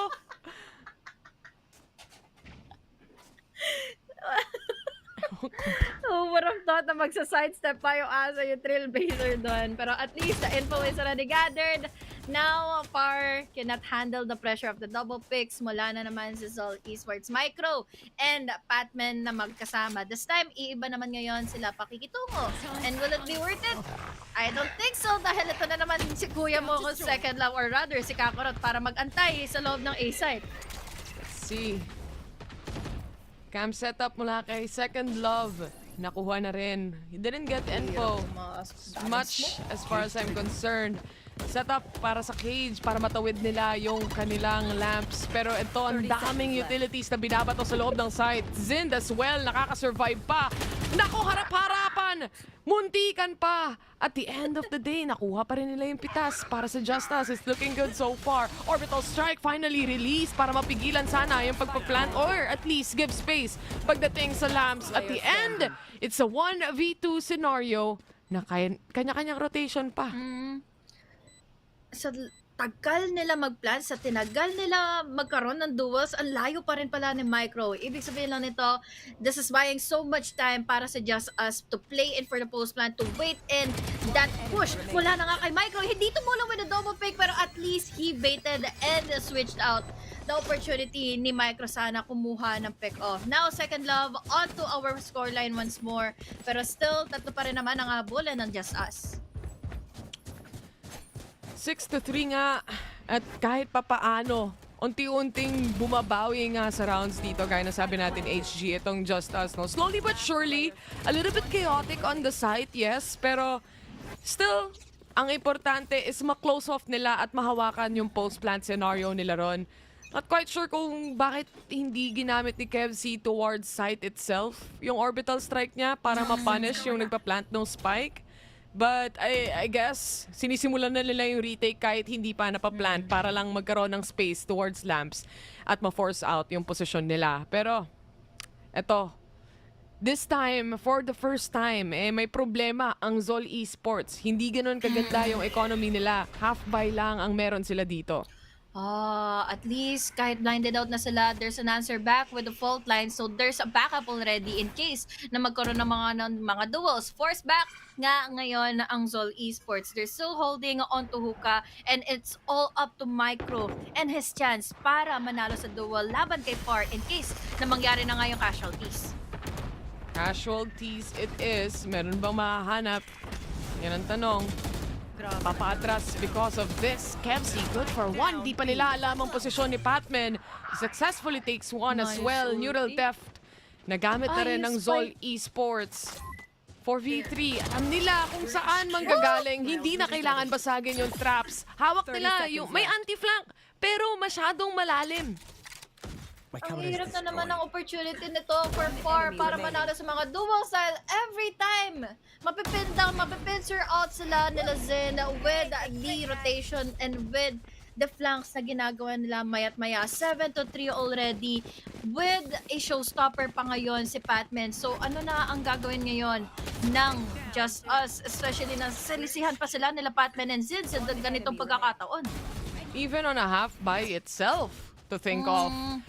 Stinger nga lang ang hawak ni Zin doon, insta-upgrade dahil lang sa kanyang lurk na pinapakita. And because nasanay yung JustUs na head-on, tinatapatan tong ZOL, yung mga lurking nila, nakatiwala na lang kumbaga sa mga trip wars. Kaso nga lang, hindi ganon kaganda yung scenario na nakita natin from the previous round. Dahil dyan, sila ang mawawalan ngayon ng chance makabili ng kanilang mga barel. And Repulsive, quite low as well. Inside the Viper's pit, hinahunting ata nila si Zin dito. Kaso, di nga makita since there's a corner for him to hide on. Si Kakarot kukulit pa nga yata dahil meron naman siyang baril at bala. He can still go in with a pick. Psycho, may ipit na nga muli. Pero with that fault line, this gives him an opportunity to survive. Pero not enough. Battles over Sheriff ang nangyayari ngayon. Si Repulsive, madadali pa Napatay kayo na ng trip war. Diyos ko po. Oh no. It happened because he was decayed, vulnerable, tapos isang pitik lang ng trip war, enough na. Ang daming kalaban ng JustUs dito sa defense. Masyadong mahirap pasukin. And at least kung may 8-4 nila to, HG, or at least makakuha pa sila ng isang round, that's already good enough. At least alam natin kung gaano kahirap umentry pagdating sa bind, lalo na kung ganito kalala yung setup na meron tayo. Kung makuha nila yung 4th point, kayang-kayang makakomeback. Blinded. And speaking of the comeback, they still have the opportunity for the postplant. Ang kaso nga lang, hindi kasi tayo halos umaabot doon sa sitwasyon kapag postplant na sila. Pero this time, gagamitin na kaagad nila yung orbital strike to make an opening. Pero that opening was hindered back with just the molly and the smoke, and now their only option is to TP away. Pero kapag nag-rotate naman sila going into A, ang dami na kagad space for them to take. Ang bilis nga magdesisyon ng ZOL dito eh. They already rotated towards A kahit wala pang tipping naririnig. Alam nila na masyadong napapunish yung JustUs dito, and they might think, kumbaga, psychohan na lang ang nangyayari na kung magro-rotate ba kayo o hindi. Another big ult being used just to take on a side. Finally, they pincer down. Pero nga lang, makakadalawa pa rin si Patman sa showstopper na yon. At isa na lang ang natira na wala pa, parang bula. 9-3! He was left with no options. Na-concuss na siya, na-rolling thunder na siya. So, ibig sabihin, it's now or never with the showstopper. Down goes 2 players from JustUs. Hindi na sila nakabawi, naka-comeback. 8-4 was the best option. Pero 9-3 curse is still viable for them to take. Again, kailangan nilang tapatin 2 controllers mula na nga sa ZOL. So, either there can be a bait, either there can be so much commitment para sa ZOL Esports para pumasok sa site. Dami naman silang setups dito eh. At mukhang si Kakarot, galit na galit din pagdating sa tutok niya. Doesn't matter when he has the traps a while ago, he would still swing out without having someone trapped in. Alam niyang kaya niyang ipanalo yung mga duels. And itong comfortability nga ng ZOL so far, ang nagpapapanalo sa kanila dahil alam nila na makukuha nila yung shots. With that risky Trailblazer, nakakuha sila kaagad ng info going into bat. So this time, they're backing away immediately. Alam nilang nandoon sa A site yung Cypher. So ibig sabihin, iiwasan na lang nila ito ng iiwasan. But then, most of the tension here on the defense is 3 din naman na naka-crossfire. Walang tao all the way from hookah. So one of the best options here para sa ZOL is pumasok through A short. They have to pull off some strings here para sa side nga ng JustUs para mabawi itong mga rounds natin. Pero syempre, it's a different story kung ikaw yung nasa attacker. Meron silang double control. Kayang-kaya nilang palibutan ng Ecoms ang buong mundo ng JustUs dito in just a second. But they're gonna wait for that. Gusto nilang mapunish muna yung mga trip wars kahit papaano dahil it gives off at least a little bit more info to the side of ZOL. And Kakarot, just holding out the lurk kung may tatawid man. And kung magro-rotate si Repulsive para dito, mahuhuli siya, makikita siya kasi kailangan niyang tumawid. Hindi tuloy siya makagalaw ng maigil dito. Lalo na't ngayon, he has a frenzy, he has a close combat call. Pero this Slow time, burn. ang tagal nila mag-face off. Sa loob ng bats, no one's still pushing. Kakarot waiting in. Pero this time, that's the sprays. That one out Repulsive, that kill. Now, down to a 3v4. Nababawasan na ng babawasan. Pero this time, ini-equalize pa rin naman ng ZOL. Lalo na't ngayon, they're just playing in for time. So ready the trigger para sa retake nga nila. 1v1, second love. With 10 HP remaining, kailangan nilang ma-half at least. Timing? No problem. Oh no. Second love has to defuse. Wala siyang choice. Yun na nga, Micro pa ang makakakuha ng kill na yun. It seemed like JustUs. It was on their hands already. Oh. They're just waiting for the pulse plant. Repulsive, na-deny niya na nga yung magka-cut off ng rotation from bats. And it just went out in the way na nagkaroon lang ng mga duels time and time again inside of lamps. At dito rin naging reason kung bakit nasalisihan sila. Mostly because Micro was just full on HP. And yun nga, yung advantage niya to just play in for time. Ang tagal nilang inantay si Kakarot dito. And the thing is, nakapag-plant na sila eh. So hindi niya kailangan mag-push at all. At parang alam nila sa isa't isa na isa ang kailangan lumabas dito. And again, JustUs at least secures that double kill para dito sa buy round. At anti-eco nila. KFC naman na makakahanap pa ng isa. But it's now a 4v2 scenario. Nagkaroon na rin ng Bulldog dito si Psycho. Free upgrades na lang kumaga para sa JustUs. Ngayon, tuluyan ng na-pressure out. Zen, at least they can also gather themselves the same amount of Bulldogs lang din naman na makukuha nila from their spots as well. Pero ang tanong dyan is kung makakapasok na nga ba sila ng site ngayon. We have the smokes, we have the trigger onto their toxins. But this time, Judge kasi ang hawak ngayon ni Repulsive. Papaatras dito yung huling miyembro. Which is Micro. Someone on the flank. He knows. Well aware. Ganda ng map awareness dito ni Micro. Tatlo makakatapat niya. Triangle formation it is. Tapos boga pa yung nasa kaliwa. Wala siyang ibang utility to play out. What? He gets it! But then, the double swing ang makakatapos sa kanya. Good anti-eco para sa side dito ng JustUs instead. Tinapatan ng JustUs all the way from short. Kaya naman lahat ng mga duels kanina ay kanilang natapagtagumpayan since we had also the flank pressure mula kina Psycho. Won it out. Hindi sila na double pick kaagad nila Zen. So this time, this can be a start para sa JustUs na matuloy nga yung kanilang economic advantage all throughout with their momentum pa. Grabe yun ha. Kumapit pa rin yung flash dun sa short. Ganda ng pagkakabato, to say the least. ZOL, double digits. JustUs, trying to recover. Batman goes for a swing. Par Schofield, siya makakakuha ng punish. Ito ang kailangan exactly ng JustUs. One member down, make it two dahil this is just an eco already for ZOL Esports. Na-punish na sila ng tuluyan. Ang kailangan na ngayon ng JustUs is ituloy nila yung ganitong consistency and just dictating the pressure. And speaking of pressure, na-pressure tuloy si KFC kung ano yung gagawin niya all the way from hookah since meron palang camera.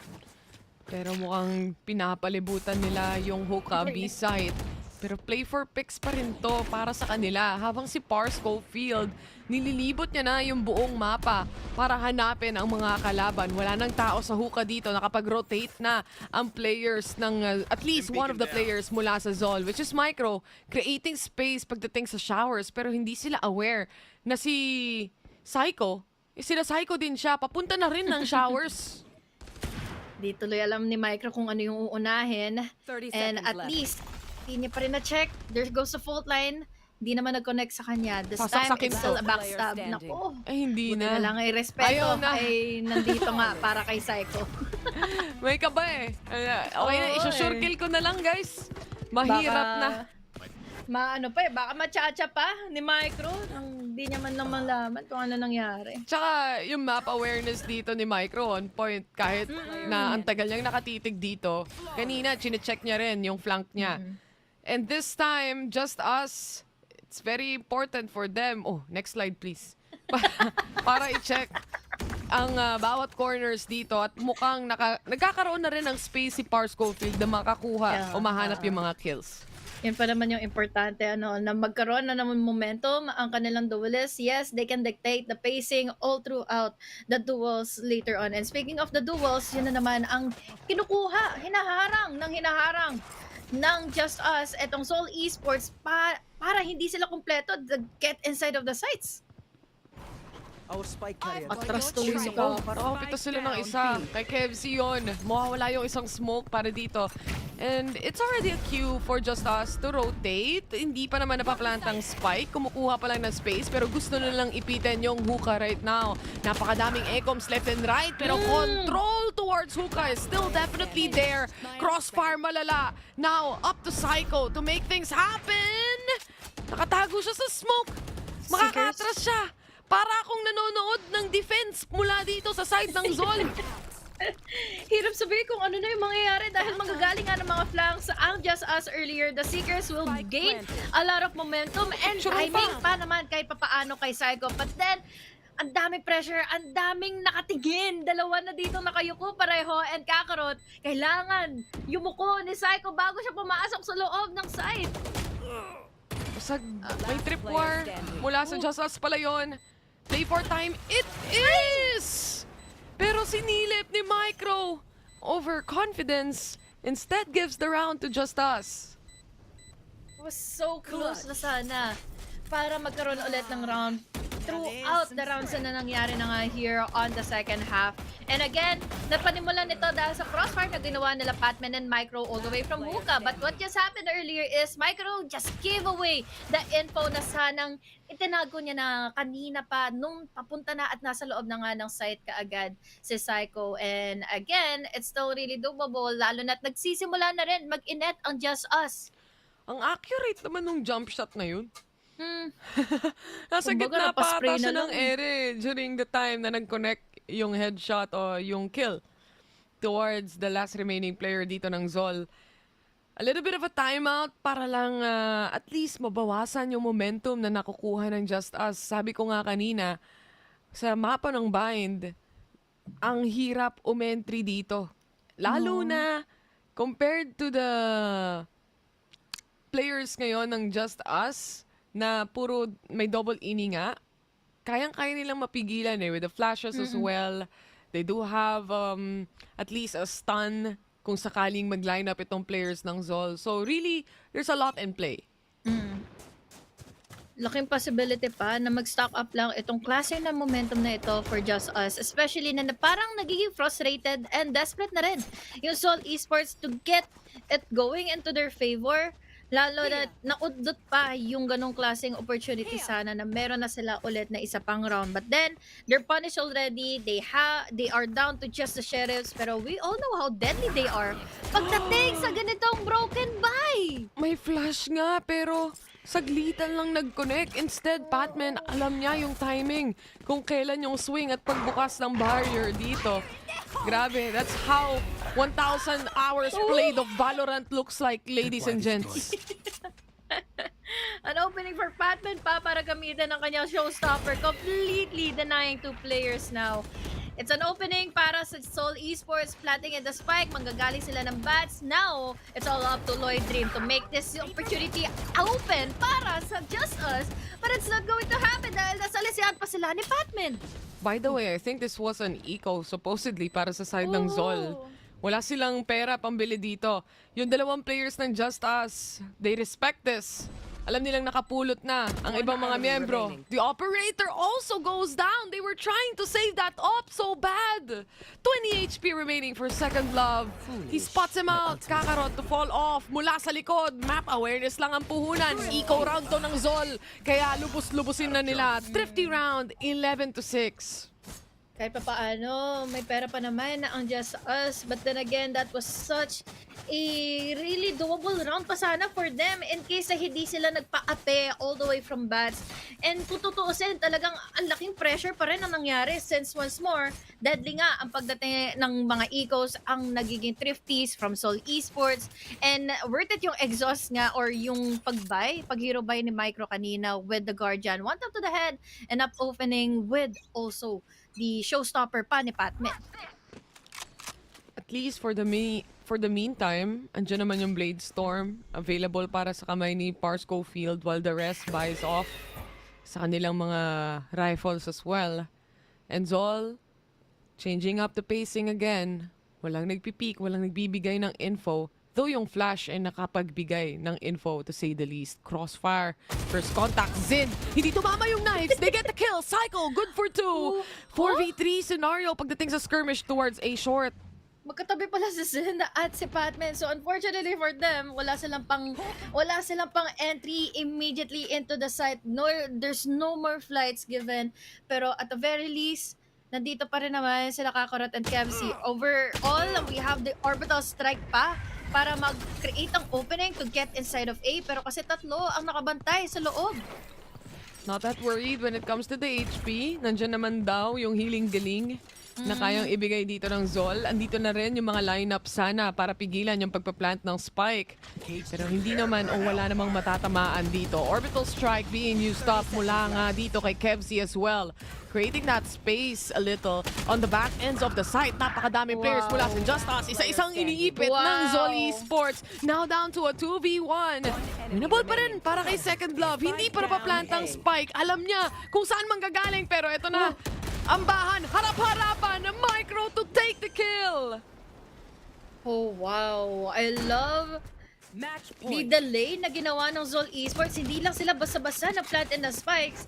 Binaital pa nila muna yung mga players from JustUs na mag-make move muna bago sila tuluyan na makapag-plant safely inside. And umabot tayo sa puntong na nagkaroon na ng 1v1 situation. Match point already for ZOL Esports. And again, that orbital strike made a lot of move and made a lot of opportunity for ZOL Esports para ikutan lang ng ikutan ng JustUs, and Kakarot was just in a cheeky corner na hindi nabantayan na maigi din nila Repulsive Lloyd Dream na magkasama. Timeout muna dito yung JustUs. Kailangan nila to. Quick reset, a quick planning and mapping out kung paano ang gagawin nila for this next round, for the match point na meron ng ZOL. Seekers, andyan na. Viper Spit pa. Sabi nga natin, andyan na. All they can really do here, kasi pagdating sa raw firepower, it seems like Psycho is definitely a good trade-off buddy pagdating sa mga rounds na nakikita natin. But obviously, Parsco Field on that jet is really having a difficult time creating those space or that space that they need para sa side ng JustUs. Kailangan nila mahanap yung momentum pabalik. Kumbaga, mas nananaig kasi yung mechanics or yung nagiging difference when it comes to the experience ng ZOL Esports para ma-dictate nila yung pacing, assert dominance all throughout the halves na nangyari na nga here onto our game. And ngayon, dadire-diretso yun na lang naman nila. Smoked off kahit papaano. Smoke din mula sa Cypher. Pasok na si Patman sa loob ng site. Rolling Thunder has been used. Pero buhay na buhay si Patman to take on the kills next time. Kevsi na ang bahala. Hindi na nila kailangan. Second Love inside the smoke. Alam na to, nagkaramdaman na. And still Patman secures the kill. Orbital strike. No choice na. Ika nga. Ginamit niya na yan para lang walang makapag-force o walang makalapit sa kanya. He hops out and finally it's done. ZOL Esports cleans up the round into a 2-0 series. What a game, what a series. Ilang beses nagkakaroon ng multi-rounds na flawless para sa ZOL Esports, and what a team they really are. Para lang din ma-overwhelm kung hindi tayo yung mga viewers or especially ang mga players nga ngayon ng JustUs. Kahit ako na-overwhelm eh. Sipin mo, yung trip war nakapatay. Diba? Nahipan nakalimutan ko na kung sino yun, but exactly the last remaining player. But so much has happened pagdating sa mapa na to, HG. Literally, ang bilis nung first game natin. Second game, sinubukan na naman ng ZOL Esports. Speedrun tong larong to.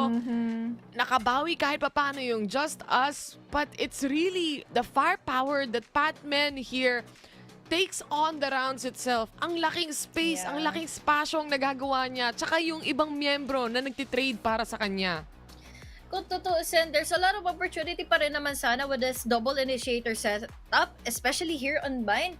Pero kasi hindi na-amplify na maigi ni Far Schofield yung pagiging duelist, yung pagiging jet niya to be comfortable around the map since nakaka-pressure kalabanin ng ZOL Esports. Babalik tayo in the first half na kahit yung TP, kahit yung mga camera ni Kakarot nakakapagbigay ng impact dahil always, all the time distracted, nagkakaroon ng pressure ang JustUs. Ano mga ba ang dapat nilang gawin? Ano nga ba dapat ang setup nila or next step na para ma-deny ang ZOL Esports mayat maya?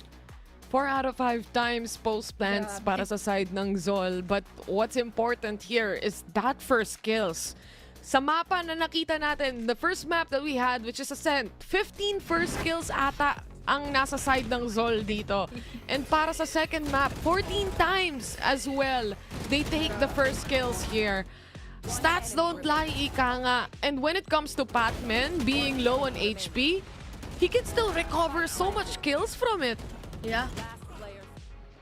Hindi ko talaga makalimutan yung sobrang tagal nilang dinelay yung pagplant na nga ng spike para lang din malito ang JustUs paano ba sila makakabawi. But this time, there were always moments of highlight sana for JustUs na unti-unti na nabibuild up yung momentum, unti-unti na nabibuild up yung closure nila to win out the rounds. Especially on this kind of situation na nananalo na or unti nang naipapanalo ng ZOL Esports yung duels. It just goes to show na maabot tayo sa point na ang hirap talagang kalabanin nila Kevsi altogether. Nahirapan sobra makaamba dito si Far Schofield. I think there was just this one round kung saan nag-pop off siya. But that's it. That's just one round that they have. But they needed him more than that as well. Unfortunately for JustUs nga dito, maybe the next following games na meron sila, makakabawi sila. But for now, ZOL Esports seems to be a stronger team, seems to be more stable each and every time we see them as well. Pero syempre, yung panelists natin, kaya nilang ibigay ang mas marami pang impormasyon. Hindi ko na sasabing i-breakdown nila kasi ayaw na ni Bruce yun. Tama na daw yung pagbe-breakdown. Kaya panelists, Bruce, kayo na.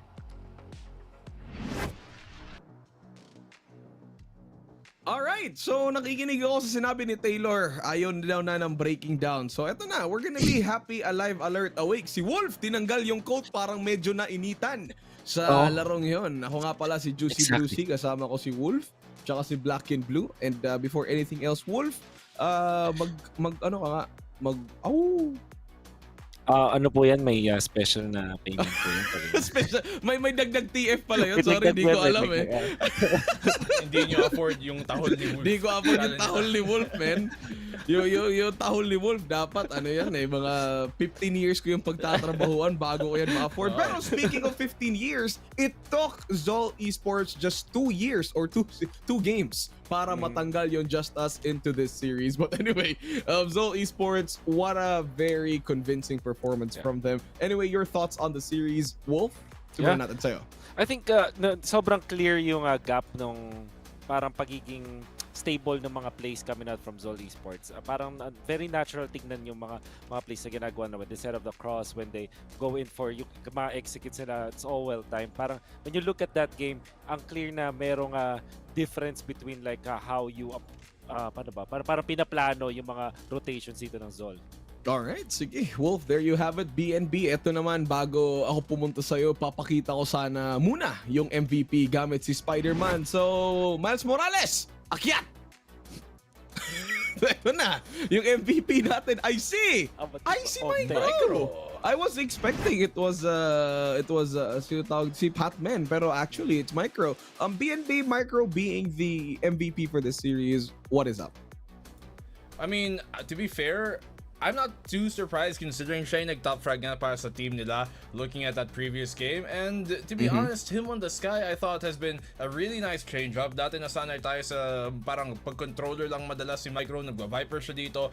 But now that he is the one being on the ini, he gets to be a bit more active dito sa mga laban. At saka, syempre as an IGL, siya yung parang nakakapaggawa ng mga setup dito para sa mga kakampi niya. He doesn't have to worry about the lurk game anymore. Nakafocus nga siya dito sa pagkukol at saka nakafocus siya sa pagsiset setup mismo ng team executes and the way that they retake as well. Tapos yung utility pa doon is the perfect way to facilitate that. So I like having Micro doon sa parang any role na yun na medyo mas nagiging active siya at mas nagiging involved sa mga laban. And that's the reason why ZOL are the team they are right now. Kasi ang dami nga nilang pwedeng mag-flex, ang dami nilang generalists na magaling sa iba't ibang roles. Speaking of flex, BNB, pa-flex naman ako, isa lang. Nakakaya naman, baka nanonood dyan si Asa. Pero pwede din naman minsan kung ano. Anyway, speaking of flexing, why don't we call out the person who just flexes MVP status to us in the series? Papasukin natin sa interview this time. Si Micro! Micro! Welcome to the panel. Hello, sir. Hello po. Hello po. Hello, welcome. Micro, bago ang lahat, kasama mo ba si Patman dyan? Andyan ba siya? Wala, lumabas ng gaming room. Lumabas siya. Okay, may assignment pa siya sa amin sa panel eh. Hindi niya pa sinasagot. So magwi-week 4 na, hindi niya pa sinasagot. Pero okay lang. Pero Micro, kasama ko ngayon si Wolf tsaka si BNB. And meron kaming katanungan sa'yo about the series or about technically yung split 1 natin dito sa VCTPH. So Wolf, please, take the mic. Alright, so, men, ang ganda ng performance nyo today at pati na rin sa mga previous na wins ninyo. Actually, yung tanong ko dito, hindi masyadong related dun sa game. I wanted to ask you kung nararamdaman nyo ba na kayo na yung team to beat ngayon? Kasi parang pag tinignan natin yung standings, masasabi ko na kayo na talaga yung nasa taas at parang kayang-kaya nyo ng talunin kahit sino. Pero kayo ba, nararamdaman nyo ba na, ay, ito na kami na, ZOL is the team to beat? For me po, parang hindi pa. Hindi pa namin naabot yung parang peak namin as a team. Kasi parang sa mga recent matches din kasi namin, may mga nauuna kami sa mga first half, then natalo kami sa mga crucial rounds. Tapos minsan, yung mga sure win na yung round sa amin, na tropa namin. So hindi pa po yung hindi pa kami yung team to beat talaga. Alright. BNB? Okay. Boss Mer, kamusta? Kamusta naman dyan? Boss Mer. Okay naman. Natin, dati, nung sa tayo, pag may interview, tumatakbo lahat, pupuntang CR. Ngayon, wala kang takas, no? Kasi MVP ka. Wala. Kaya hindi ka naman Wala interview ngayon. Pero ang tanong ko para sa inyo, men, is ngayon na tipong papasok kayo dito sa season na to, di ba? Sabihin naman natin totoo, wala namang nag-expect na kayo magiging isa sa mga top team necessarily. Siguro sabihin ng iba, sige, top 5. Pero the fact na nasa itaas kayo ngayon, anong masasabi nyo sa ibang team na baka medyo ina-underestimate kayo considering na yung core nyo mismo ay yung pinaka-core na nakita natin dati pa nung Fallen 5 at nagdikit-dikit pa rin kayo nila KFC, nila Kakarot, bago pa mag-Valorant, but then kayo nag-stick as a team hanggang ngayon. Wait lang, feeling ko nag-lag kasi sumayaw si Kakarot sa hello. likod. Ayun, ito na. Ano po? Okay, game na, Micro. Game na. Wala, parang bahala silang mag-isip kung anong mag-prepare para sa amin. Basta kami, focus lang kami sa ginagawa namin. Ayun, anong tingin nyo para sa core dito? Hindi ata umabot yung pangalawang tanong ko parang ba't kayo nag-stick together as a core galing dun sa bago pa nga mag-Valorant di ba yung Fallen 5 kayo yung tatlo nila KFC, nila Kakarot, anong meron talaga sa trio na to talagang parang besties kayo na hindi kayo makahiwalay sa isa't isa? Siguro po yung chemistry namin, since matagal na kami magkakakilala, magkakasama, so alam na namin lahat ng mga parang attitude or ugali ng bawat isa. Mas madali pong makipag-usap sa kanila kapag kunwari may problema kami, may kailangan kaming i-fix. Nagkakaintindihan agad kami. Yun. Okay, congrats boss. Alright, congratulations, Thank you, Micro. boss. Ito na lang, simplihan na lang yung tanong ko. Kung sa laro, ikaw ay loyal, sa pag-ibig din ba? Syempre. Syempre! Kaso wala eh. Kaso wala, ay huwag ka mag-alala. Meron yan, feeling ko bukas na nostra na namin na may magme-message sa'yo, Micro, paturo naman maging initiator sa Valorant at initiate ko yung pag-ibig natin. Feeling ko ganun yung mag-message. Pero again, congratulations, Micro. Maraming salamat sa pagpunta sa ating interview. Thank you. Congratulations again on your win against JustUs. Ayun. Ikaw, Wolf, matanong ko lang, loyal ka ba sa laro? Alam mo, kaming mga K9 ay pinanganak at na-breed na maging loyal. Mula pagkabata hanggang sa dulo, loyal to the bones. Okay, sige. O ikaw, BNP, loyal ka ba? Oo naman, syempre. Kaming mga taga-ilog, napaka-loyal, di ba? Hindi na kayo magtaka. Okay. Sige, pero ako rin, speaking of loyalty, ito lang masasabi ko na in loyalty terms, Mineski Global is the official tournament organizer for the 2024 VALORANT Challengers Philippines presented by PPGL, the largest multi-game esports league in the country.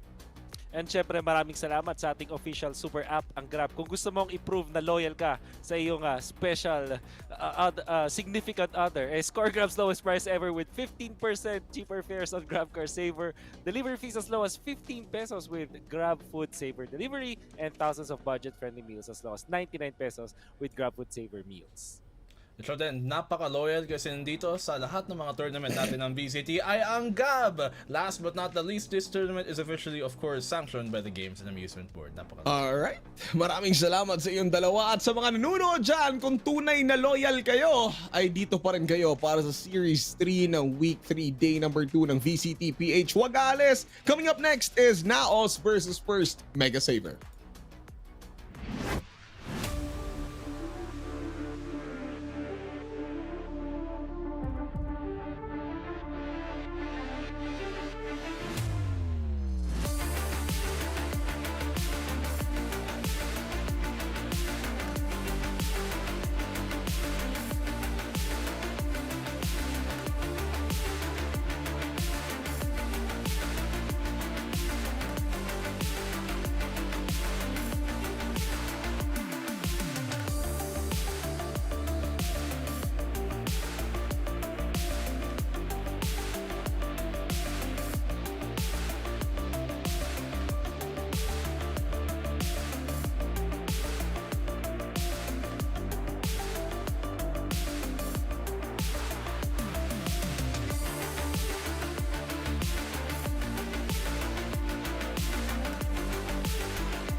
my friends, look, grab food saver.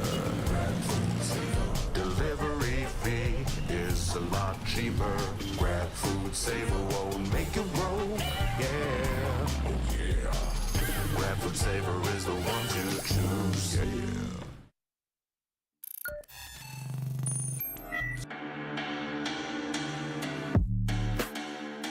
Will gain his death instead. Toy Dream, alam niya na may manggagaling towards tunnels, pero alam niya rin na meron pang galing sa kanan. Masyadong maraming kalaban, pero buti na lang, 3-4 yan, and that's gonna be it. Wala pa kami napipitas, pero the hop out is definitely there towards the smoke. Shock dart, hindi nag-connect. That's gonna be a 2v1 scenario. Winnable pa. Sobrang low nila parehas. Ito na yung double swing, and it's Do they have enough? Mojer, it's his time to turn up. Ooh. We have a showstopper on hand. Everyone who actually looks at him is gonna be taken down. Good gun, but Second Love is able to connect the double for him with the Bulldog. Gabok cleans up house 1v1. Gabok versus Second Love. Up to safe to make sure that this plant is safe. Both of them are incredibly low health, 1 HP for everybody, and just that spray down is gonna be enough. Safe has to make sure he doesn't get one tapped, and that's a 1v2. Dubstep's the one watching out for this mark. It's a graveyard here already towards A main. And Second Love, it's his birthday today, I saw on Facebook. Right now, it will be a present of a bonus. The clutch comes for Second Love. Just crosses through both players of Oasis to his left and right. And now Oasis, they control the site. Here comes the Dizzy, but Savvy AK is an absolute savage. And here he comes barreling down onto the side. Catches out Hydra Kid, but Hydra Kid has already taken one down with him. It's 2v1, and they're playing by the spike. Senor Carl moving forward. Beautiful isolation made, and Senor Carl, hats off to you. Have the cam though. Try and gather that up close, but the spray down is just way too much of a problem. The ace for Second Love against the Eco. The picture. That's gonna be bad for the squad here. Look at the push coming in, and this is gonna be a Jazz already inside, and he gets the kill on Dubstep. Here we go. Ja, again, many times has this man made his mark.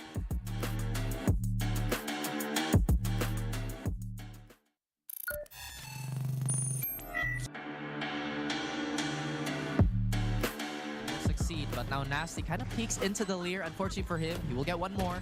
Ja, the ball is rolling, and of course, he gets swung. How is that? Oh! A dangerous assumption here for Oasis. Paranoia now for the stall. Micro and Kevzy setting up the crossfire right now. And here comes the flash to go for the play. Kevzy with one, Micro with another, and Micro knows them all.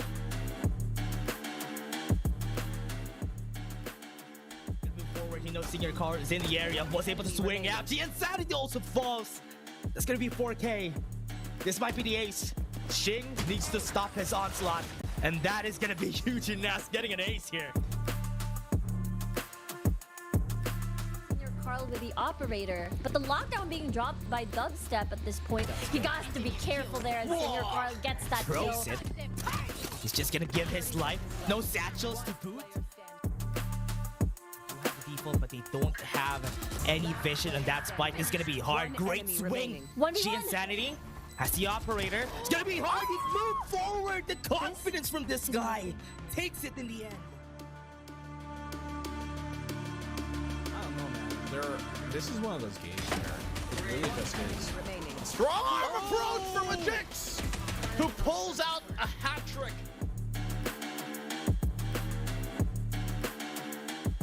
So close already. Gonna move forward, but Marky was able to deny Senior Carl. That's good.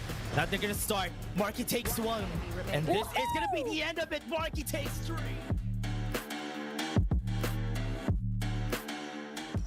There's the flash too, and immediately Marky cannot cross. He's suppressed, and he's getting hit by the fragment right now. Eventually, he's weighed his way into the side, but Patman will punish him accordingly. Eventually, Patman protecting his teammate. Kevzy giving a chance to fight on back, and Patman mows them all down. A quad for Patman as ZOL Esports makes it 9-3 to end the half. Just one more with this 1v2. Does have the paranoia. They're not gonna be hearing this. They're gonna be hearing where the spike is. Snakebite, I think, is not in the right spot. They don't know that Astro is committing. He's thinking and he gets the shot, but it is too late. They got the defuse. Same angle. This 3 has it on hand. Double down, 1 up. It's like it's gonna work, but it might work. He got the collab, and 1 more could end it in here.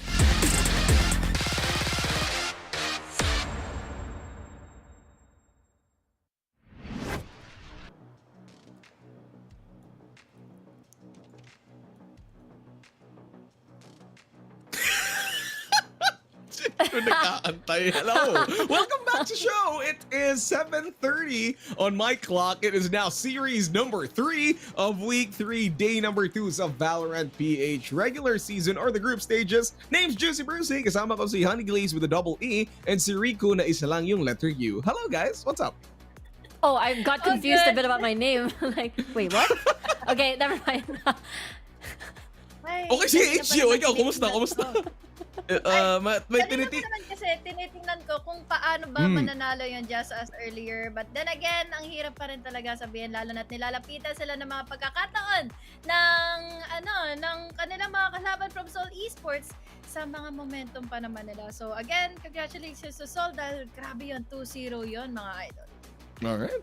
Kaya Rico, nga your thoughts? Honest, yung kasi, sobrang experience na si ZOL, sobrang nakailang LAN na rin sila, tapos sobrang consistent nila dito sa split. Parang lagi mga miyembro nila or even yung team nila bago sila nag-rebrand, na-acquire ng isang org, parang yun, dun sila lagi nagko-qualify papuntang playoff. So, hindi ako nasa-surprise sa result na yun. Alright, not surprised. Well, actually, same for us. Yung panel nag-predict ZOL Esports. Finally, tubugma rin kami. Pero going into and approaching our last series for today, we're looking at Naos versus first MegaSaver. Kumbaga, 2 titans pa rin. Although MegaSaver on a losing streak, they still are a powerhouse throughout this tournament. Pero tingnan natin yung first team and their lineup. First, we have Naos Esports.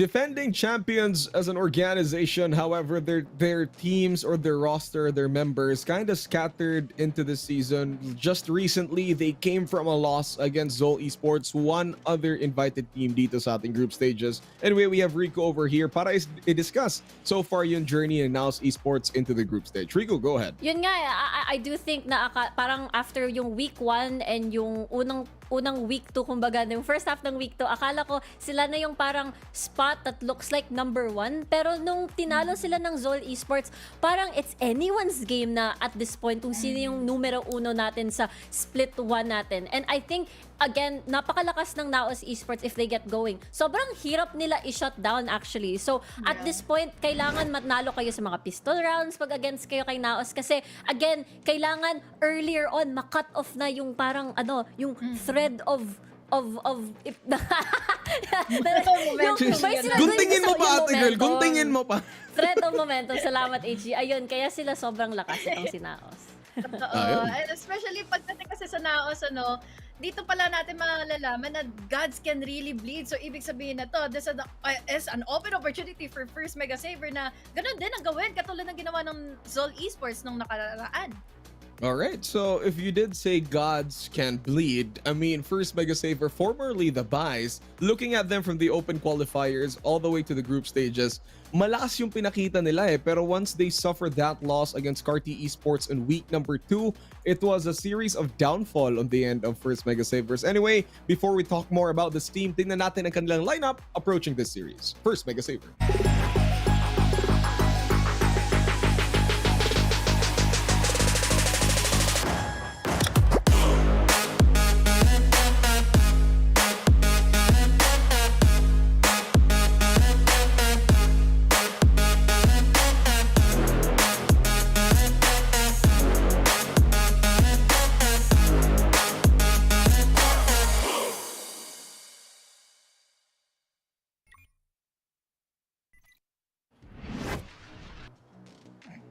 First, MegaSaver, appliance, gadgets, and furniture. Yun yung nakasulat sa kanilang pangalan below. But again, when it comes to appliances, kaya ba nilang i-apply ang kanilang learnings from their 2 losses into this match against Naos? HG over here from our panel.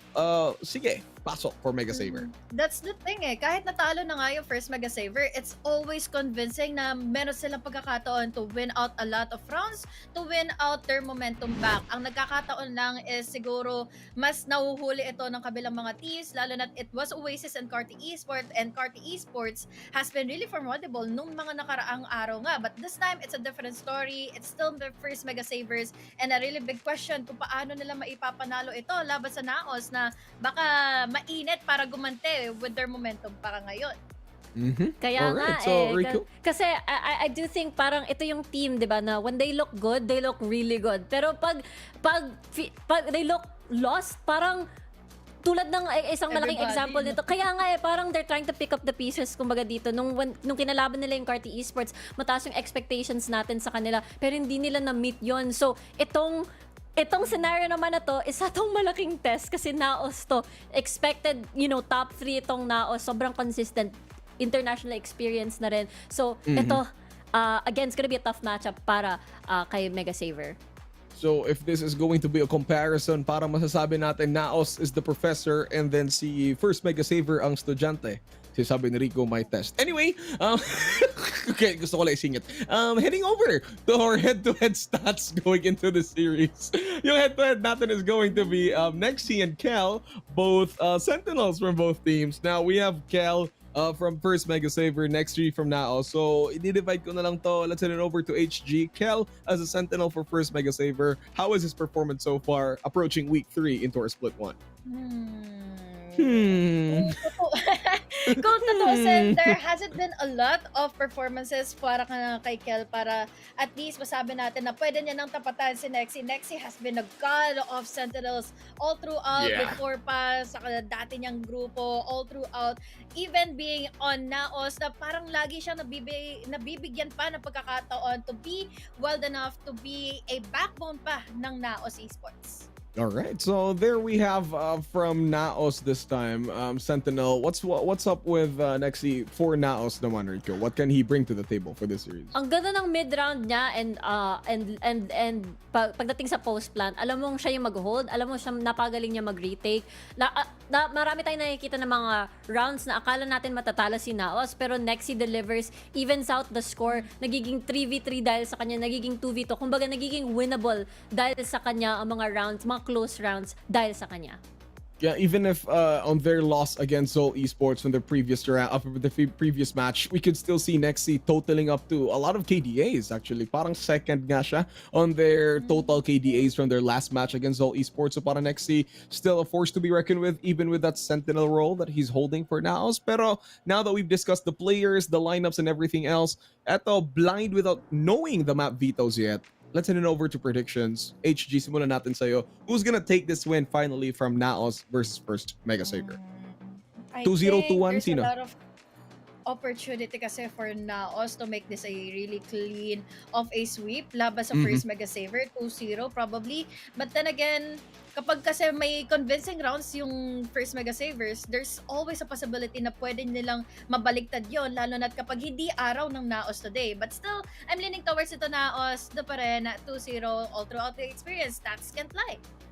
Alright, stats can't lie. Naos 2-0 for HG. Rico, your point. Para naman sa akin, same din yung angulo ng Naos dito. Kailangan nilang, if mananalo sila, kailangan malinis against first MegaSaver if they're aiming for the top. And that's for me. It's gonna be a 2-0 Naos. Ba't kayo ganun? Wala na, shock lang ako. Pero anyway, Senior Carl, who is my fellow Bisaya, and so far, I've seen the journey of first MegaSaver, previously the Bias, and I think this is the time around na kaya nilang bumawi. I mean, Naos fresh from a loss against ZOL Esports. Sure, Naos could be galit na galit, but for first MegaSaver, I'm pretty sure suffering 2 straight losses, parang gusto nilang bumawi. So I'm giving this to first MegaSaver on their end. And it's I think it's a 2-1. Parang kaya nila to extend to game number 3. So those are our predictions. First MegaSaver for me, dalawang Naos from the 2 ladies that I'm with here. But before anything else, my final words ba kayo for the series? Simulan natin sa iyo, HG, mabilisan.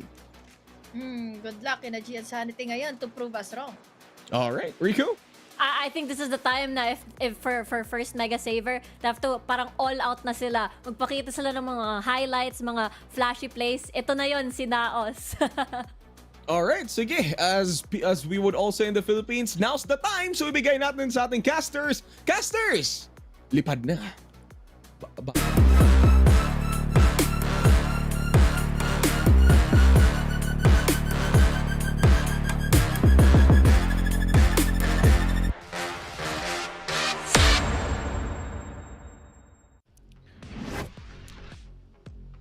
Susubukan naming lumipad, Bruce. Try namin. Ako pala si Wolf, kasama ko si Taylor para sa Tagalog broadcast ng ikatlong series na to. Wolf is back. Oo nga, no? It's been ilang years na ba? So long. Mes, pag tinignan mo yung memories mo ngayon sa Facebook, 7 years ago may trabaho din tayo. Diba? Hanapin mo. 7 years ago meron tayong trabaho. Ganun nakatagal ang Wolf, guys. So, Anis.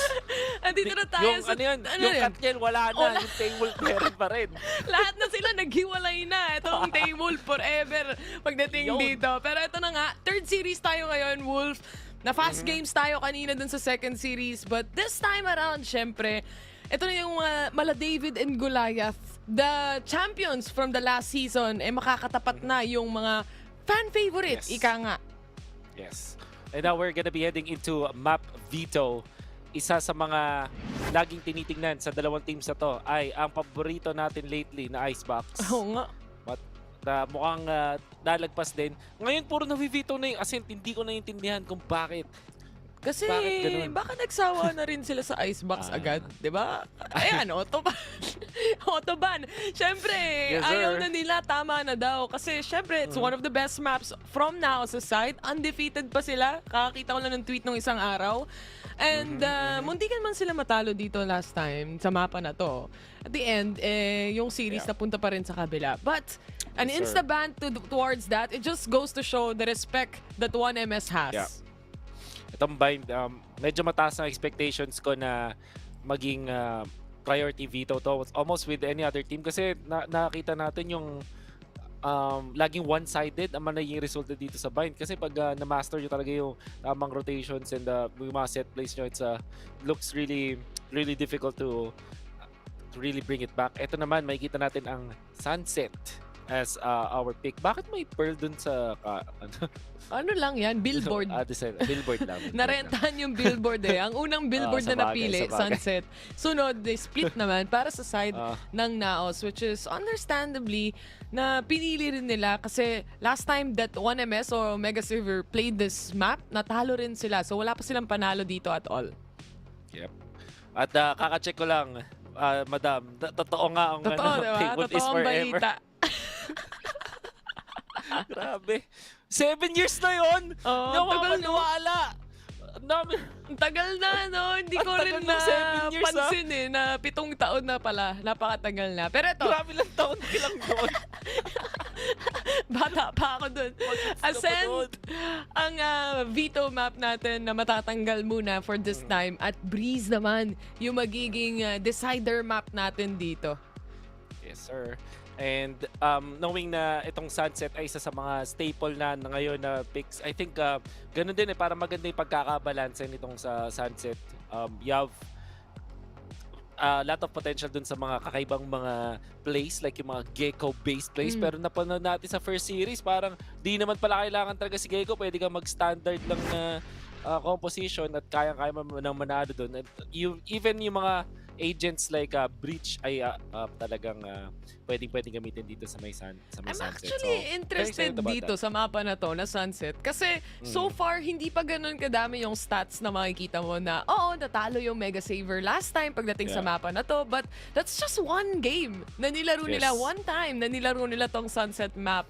And for the side of Naos, ganun din, one time lang din nilang nilaro to completely. And nanalo sila. So, the stats itself, it doesn't speak much kung ano ba yung dala at baon ng mga teams na meron tayo dito. At baka tama ka nga, maraming mga interesting plays at mga combination ang pwede nilang gawin dito. Last time nga, may mga Fade plus Breach plus Raze eh. Di ba napakasakit? Oo. Ito nga, makikita natin ba Reyna para sa Naos. Which we saw din kanina. Hindi naging successful yung Reyna sa Sunset. Even with a team like Valhalla na kilala naman natin, mga veterano naman sila. Pero etong Naos at least napagana nila itong Reyna. Kung ako lang tatanungin personally, parang hindi pa rin talaga pasok itong si Reyna dito sa Sunset, parang may konti. Pero pwede na. Mas doable na. Siguro sa pagdating sa mga angle isolating fights kung saan kung yung Reyna, malakas yung potential to get those first frags in. Lalo na yung mga insta-push pagdating sa B-main and then may Reyna na nakaabang. Wala kang bawi, wala kang trade-off pag ganun yung scenario na nakapag-dismiss siya. So, a lot of picking potential pagdating sa isang agent like Reyna. But on the other hand, for MegaSaver, the time na nilaro nila to, raise yung comp na gamit nila. Single duelist na meron din sila dito and a double ini. So I'm quite excited to see kung ano yung mangyayari, kung may-utilize ba talaga nila yung magandang chemistry ng isang ganitong klaseng composition, which we are actually gonna dive into kung tama nga ba at same pa rin yung gagamitin nila. So makikita natin same para sa Naos at mukhang ganun din sa first MegaSaver. Last time na sinabi mo nga ay natalo sila dun sa may Sunset. They used itong same exact comp. Actually, Breach ang napalitan. Breach pala, pinalitan na nila lang ng Sova. Okay. Yeah. And then, I think na-prove din kanina dun sa match natin ng Valhalla gawin up against sa Geek Fam. Malaki talaga yung value ng Sova dito sa mapa na to. Mukha siyang hindi pang Sova na map dahil dun sa mga konting mga bubong, 'di ba? May mga pasungan. Pero overall kapag entry na ng site, ang laking taas ng value nung nakukuha dun sa recon dart, and then yung owl drone, ang taas ng coverage dahil nga medyo parang mas masikip siya kumpara sa ibang mga maps. And then yung Hunter's Fury na sulit din. So I think makes a lot of sense ngayon kung bakit nagsisecure na ng Sova yung mga teams dito sa Sunset. I truly enjoy, a Gecko enjoyer kasi ako eh. So, I truly enjoy seeing a Gecko pagdating sa ganitong map. I feel like ang dami niyang gamit o ang dami niyang uses, especially kapag may gustong umentry and you want that instant flash o kaya naman yung instant na meron kang taga-plant pag nakuha mo yung space sa loob ng site, hindi mo mapipigilan at all eh. And because of a wingman, lahat ng players kayang makipaglaban pagdating sa duel instead of having one player plant the spike for themselves. But at the same time, hindi mawawala sa mapa na to ang isang Cypher. Dito nagsashine ang isang Cypher sa Sunset map. Kunwari magde-depend ka ng B, parang kalahati agad ng site kontrolado mo na, might be even more. Tapos yung ikaw mismo, yung mismo si Cypher, mas makakapag-control pa siya ng isang entry point. So talagang lockdown sa isang site when it comes to info. And then on the attackers, hindi naman controlling the mid. Already starting a 1-for-1 trade-off, pinatumba na ang isang Cypher. It's gonna be a Mojer taken out easily by 1 MS or on MegaSaver. Medyo maganda din ng positioning din dito coming in from the side of Naos na meron silang double smoke. So at least kaya nilang i-punish yung mga gustong lumabas sa mid control or yung mga gustong kumuha ng mid control coming in from 1MS. And si Gian Sanity pala ang initiator natin para sa round na ito, para sa game na to. So, he's the one handling on the Gecko itself. At si Senor Carl, na isa sa mga pinakamalakas mag-raise dito sa Pilipinas. Yes. Usually, napapansin natin yung ibang mga nagdo-duelist kapag paglipat dito sa Sunset, sila yung nag-control ng Gecko. Ang ganda naman pagtatanggal nila doon ng mga... Alam ko na kung bakit nila pinalitan yung Breach. Yung shock darts na yon, ang daling mabasag ng mga traps once na alam mo kung saan nakaset. easily out and over with. Hindi nila kailangan problemahin. Now in a 4v4 scenario, pistol it is. Senyor Carl nag-smoke or nawala yung smoke. Pero sakto lang, 1-to-1 trade lang ang nakita natin. Alam din nila may tao sa corner. Si Chani Boy na lang ang bahalang sumagot dyan. Dalawa from B main though. From Naos sa side. Pero meron pang isa. Ang dami masyadong corner nakuha. Yeah. Hindi lang respect kung ano, parang yung medyo diagonal na parang pocket dyan. Ano nang Dami nila, nahuhuli pick dyan. lang. Daming nahuhuli. For that particular the skirmish, nakita natin si Ja, parang ni-lazy pick lang niya kasi gusto niya mag-set up at dahil doon pa sila napasama. There was eventually a trade pero na-overwhelm na nga dahil double cross technically yung ginawa doon ng first MegaSaver aka 1MS. At dahil dyan, sila ang nakakuha ng pistol. Ina-assume din nila na nasa backside na lahat ng members dito ng 1MS. Pero psych joke lang daw yon. Mapapa-atras si Ching ng kaunti. Walang damage mula sa paint shells na yan. Basag na rin yung cam, if I'm not mistaken. So, tis pogi lang. Mag-aantay lang siya kung may magpa-flank dito habang pumapasok na ang mid-control setup mula sa side ng 1MS. Entry to the backside, yan ang gagawin nila. Kita natin, Papi Chulo already drops. Spectre on hand para dun para kay Senyor Carl. Isa dito si Nexi. There's the shock dart. Oh, Senyor Carl. Papatuba dahil nag-knife out din. Ja with the classic. Makaka-recover pa. Gen Sanity. We got the Emma and FPS. Astro is there. Mojer versus 2. Hindi siya nakakapulot pa ng baril. Meron siyang boombot. If he decides to pick that up. Oh no. That. Ay! Uy! Nasalisihan! Na-sidestep niya! Nasalisihan niya dun si Wingman. Pero G and Sanity with the Spectre finishes it off. Siyempre, based 2-0 para sa 1MS. Hindi enough yung salisi na yun dahil nakita pa rin siya from B main eh. So at the end, pistol round naman to for Naos and at least nakapitas sila kahit papano ng ilan sa mga miyembro coming in from 1MS as well. So kahit papano, win situation for them lalo na sa ganong lugi ka pagdating sa baril and sa pagiging aggressive dito ng 1MS. Though on the other hand, ito yung magiging buy round na ngayon ng Naos. Can they actually hold nicely pagdating sa mga sites? Find out. Ang kanilang designation, it seems like A ay i-control muna ni Cypher ngayon.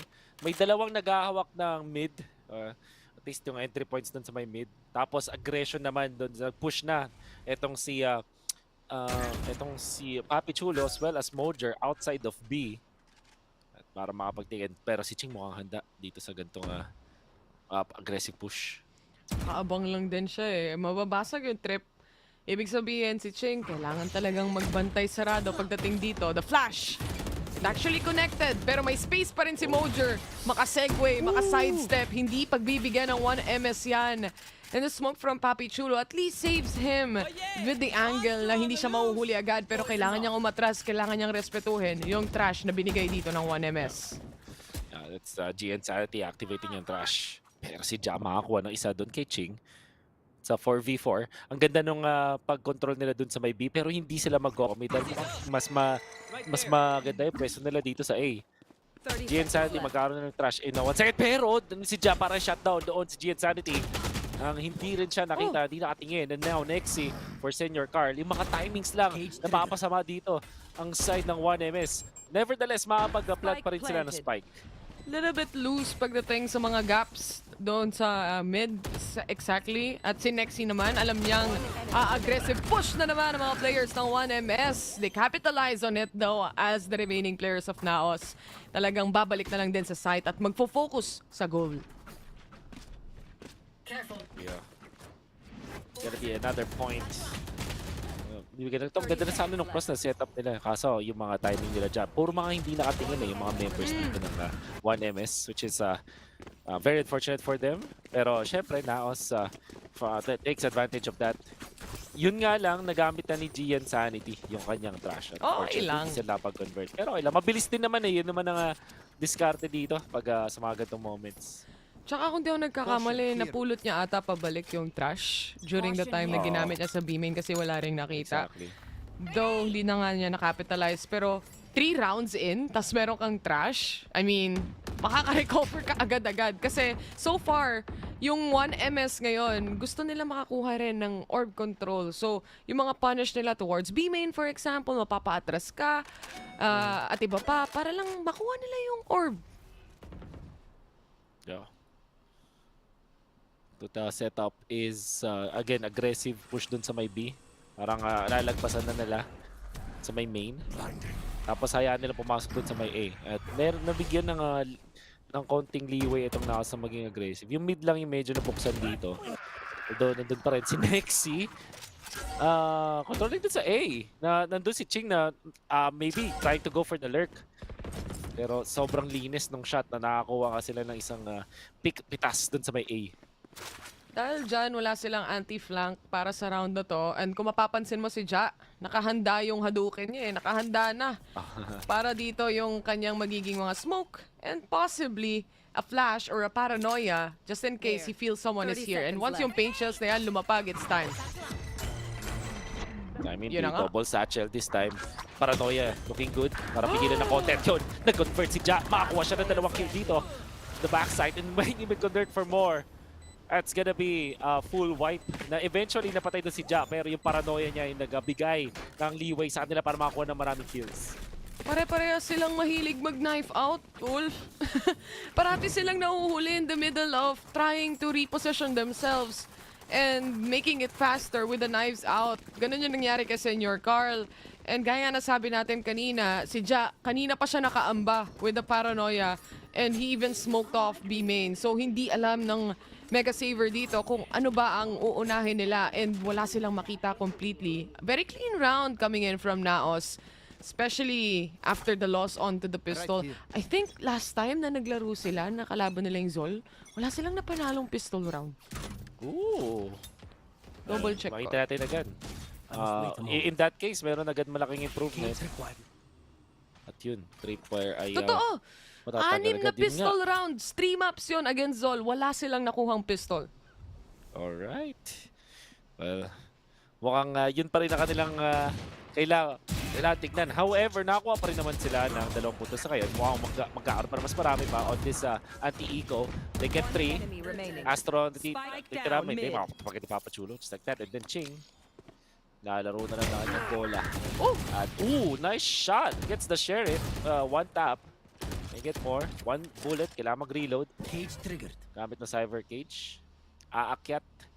At hayaan na lang siya dito ng mga members ng Naos. Oh, nako, nagpakita pa na kanya. Hindi kita. Maganda pagkakatago nitong players ng Naos. Alam nila na baka may cypher cam pa. Alam niya na may bumabaril at nagpe-pre-fire, no? Pero that's gonna be it para sa side ng Naos itong round na ito. A little bit scary once Ching actually was able to connect a shot in at doon na-realize ng Naos na okay, wag na nating labanan. It's either gonna be a double swing. If hindi mag-connect, then relax na lang tayo dito. Nasa atin naman yung spike. And that was the big problem that they had dahil nga yung spike ay na-drop din dito out in the open. Yeah. 3-2. At this time, buy round na ulit para sa 1MS. GN's R8, kailangan mag-settle for light shields. Although may creds pa naman siya. It's mukhang pumapondo na rin sa ngayon.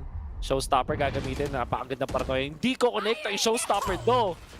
Sila naman ang babawi. In comes Senor Carl. Naghahanap ng target. Going for Link this time. Pero ang gandang Hunter's Fury naman. Mula kay Eman. Shutting down yung showstopper. Strength of the Soba in this map. Kitang-kita natin habang si Nexi makakuha ng 2. Astro to go for the trade. That's Eman FPS out. Sang natitira ngayon is si Ching at si Astro. Parehas duguan, Terror. 2v4 to. Yung spike na drop na naman sa harapan nila. Ching na naman ang naiwan. And Astro with such a low HP as well. Last scene, yan na lang ang sasabihin ng kabila. Last scene lang. Last scene. Syempre, last scene sa spawn na nila di ba? So, I think for Astro, it would rather be a save than commit a fight dahil wala na naman sila magiging pera, wala na namang budget para sa ekonomiya sa susunod na mga rounds natin dito.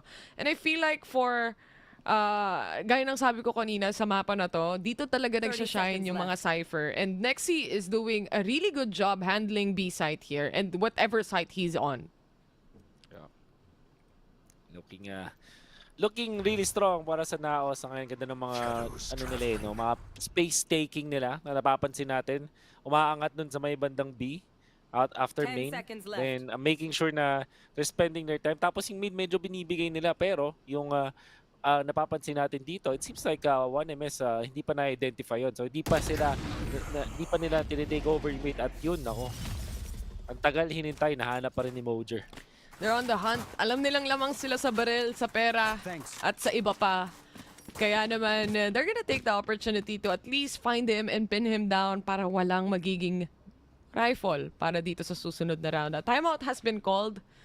I would say a much-needed timeout para sa 1MS. Kailangan nilang planuhin kung ano yung magiging sunod na steps pagdating sa match na to. Lalo na available yung Hunter's Fury, but I don't think that's unless makapitas sila ng 1, 2 to 3 players, hindi lalabas tong Hunter's Fury na yan. So, antayin natin. Yeah. Mas maganda ata mag-save na lang for the next round kung saan may buy round sila. Especially kasi may play ang first MegaSaver na kumuha nung kanilang trash ulit. What they can do, kuha sila ng isang part ng site, get the orb, tapos whether makakuha ng kill si Gian or siya yung mapatumba, that means na guaranteed na magkakaroon siya ng ult dun sa following round. Tapos magandang combo yun. Imagine, they have a neural theft, they have a Hunter's Fury, tapos meron silang trash. Sulit nila yung utilities na yun. Wala pa silang nakukuhang space at all dito eh. Wala pa tayong nakikitang wingman na nag-automatic plant, for example. It's just difficult for them. And I feel like, para sa 1MS, if they can at least force out some utility plays mula sa Naos, like a Paranoia, and maybe wait a little for it. Pero kasi yung queue nga nila dito, di ba? Gusto nilang pagsabay-sabayin yung utility play para magkaroon ng space. Pero nga lang, mahirap yun, lalo na kung yung mga makakatapat mong players, kayang-kaya kang pigilan with just a flash or even a trip. Recon has been shot. They have no clue yet kung ilan ba ang tao sa mid, but they know there's someone. Yeah. Kasi may trip warden na nakaset up doon habang si Papi Chulo, little bit of an off angle. Baka hindi makita ni Jensanti kahit handa siya doon. Yung positioning doon ni Papi Chulo, medyo off angle nga talaga. At yan, si Emma naman na magpaparsh kay Senior Carl, dalawa agad yung napatumba nila. Napakalaking take off. Obviously, this is just an eco naman para sa 1MS, pero malinis na nakakuha ng 2 kills yung Naos doon. Tsaka yung dalawang importanteng players pa nila na kayang umentry. Now they're trying to play for an angle kung saan baka sakaling meron silang mapitas. But yet again, you shoot cam, you shoot a tripwire or something, someone would react mula sa side ng Naos. But fortunately enough for them, napitas nila instead of mamatay sila dun sa shots na yon. Pero tignan mo naman yung buhay nila dito, Wolf. 5-6 HP. Isang ubo na lang.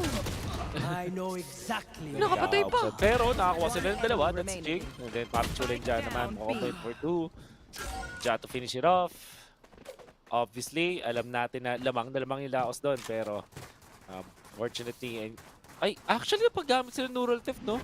Oh, nilabas ata nila yung neural theft dito. Ang hirap daanan ng lahat ng sinisetup ng Naos. Kahit wala ng smoke yung Omen o wala ng smoke si Ja on B main, biglang lalabas naman yung Viper Orb na smoke. So, it's a lot more syempre, mas safe yung Omen smoke kaysa sa Viper smoke. Paglabas mo, yung vulnerability nandun. O kaya naman, it's either choose your poison, your Paranoia, o itong Viper Orb. Yeah. Which, yung Paranoia proving to be a big utility to use pag defender ka dito. Na ilang beses din, ilang rounds din yun ay panalo ng Naos dahil lang dun sa tamang timing ng Paranoia. And nagkakabasagan na ng mga tripwires. Gonna be trying to attack A. Dito yung 1MS. Ganda ng DZ. There's the Paranoia. But again, itong napigilan ulit sila dito. Sabay Pain Shell, Cyber Cage, all of the defensive tools. Uy, grabe. Sayang. Counting off lang nun sila Jing. And now Ja gets a triple. Ganun lang na with the spray down. Mag-isa na lang si Channy Boy. Oh my God. Si Mojer. Lumilipat si Mojer. Pero hindi tumama yung shorty niya eh. Pero malinis na naman na round mula dito sa side ng Naos.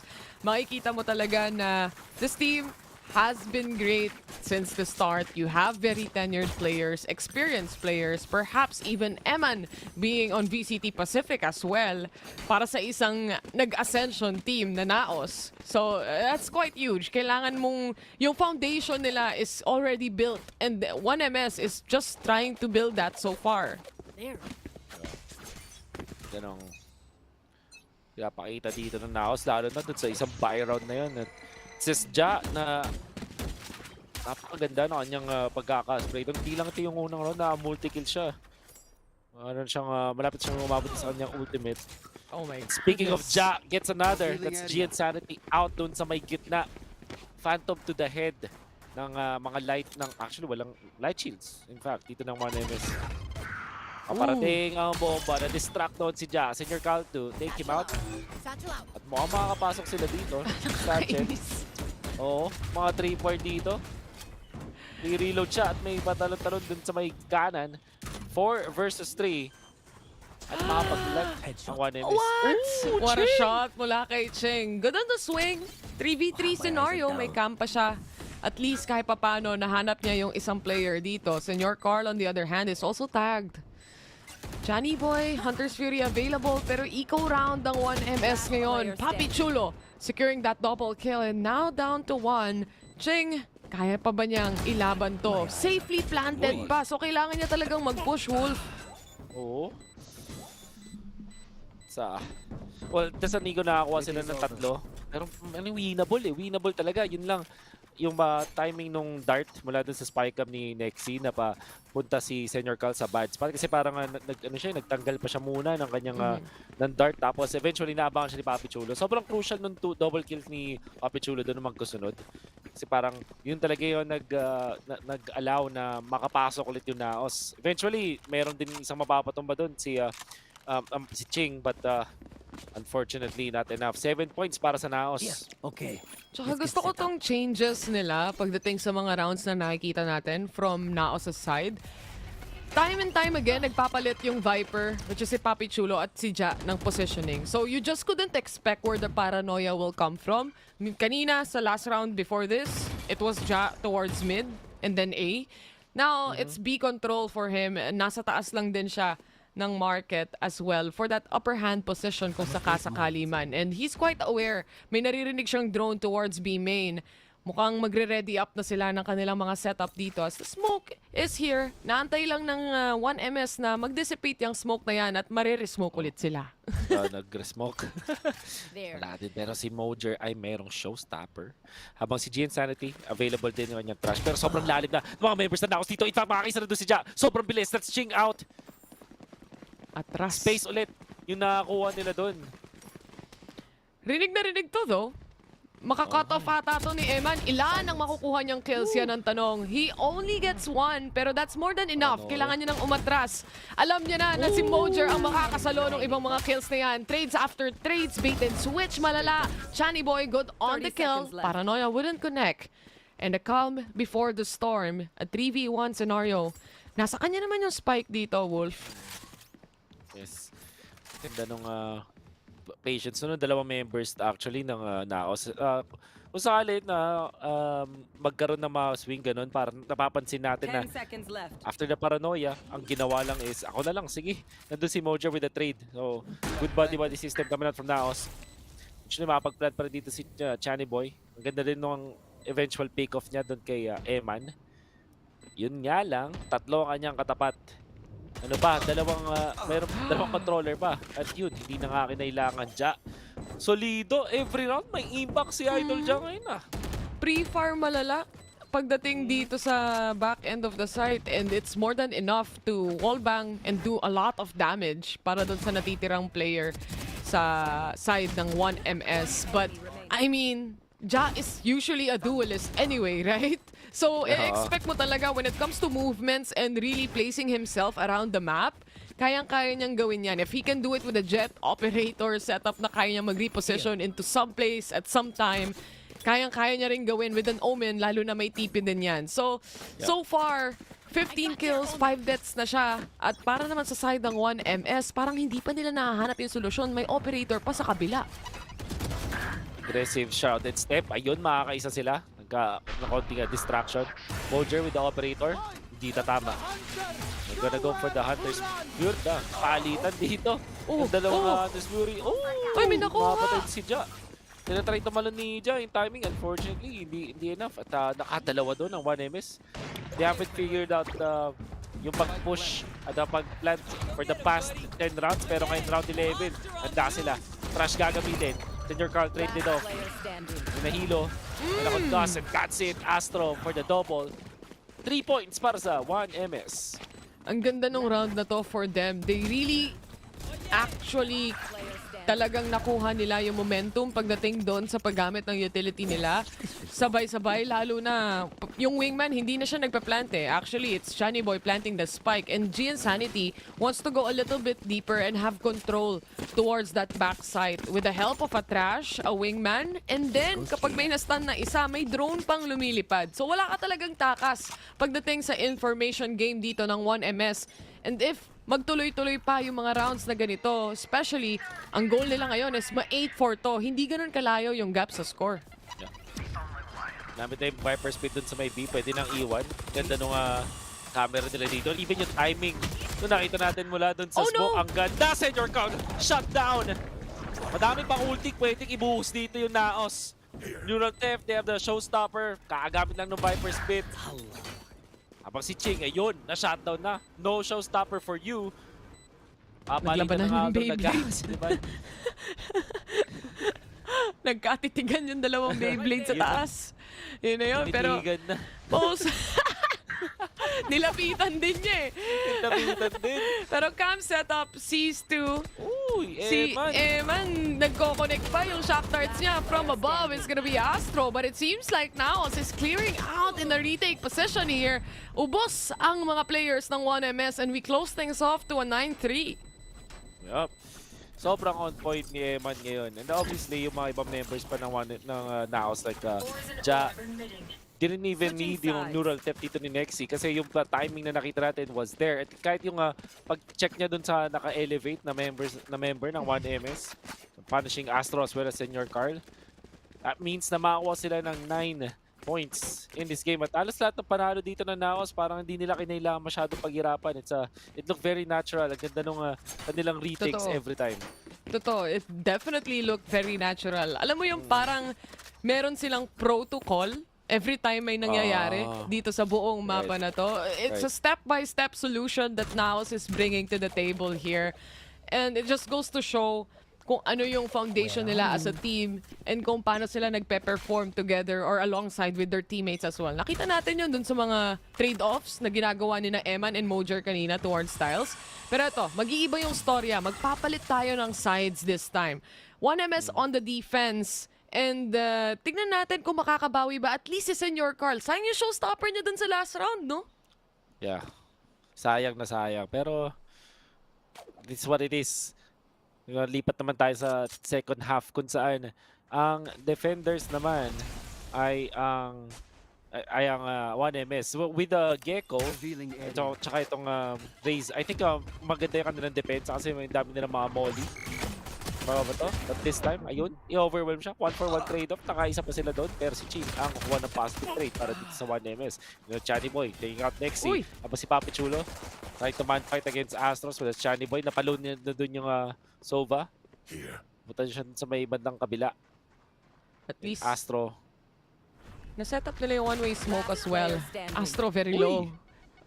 Senior Carl, paint shells out, pero hinahunting na si Ja. Can he get the kills? Ito na naman, isang pistol round na naman, Wolf, ang hindi nila na ipanalo. This is 6, 7, 8 pistol round.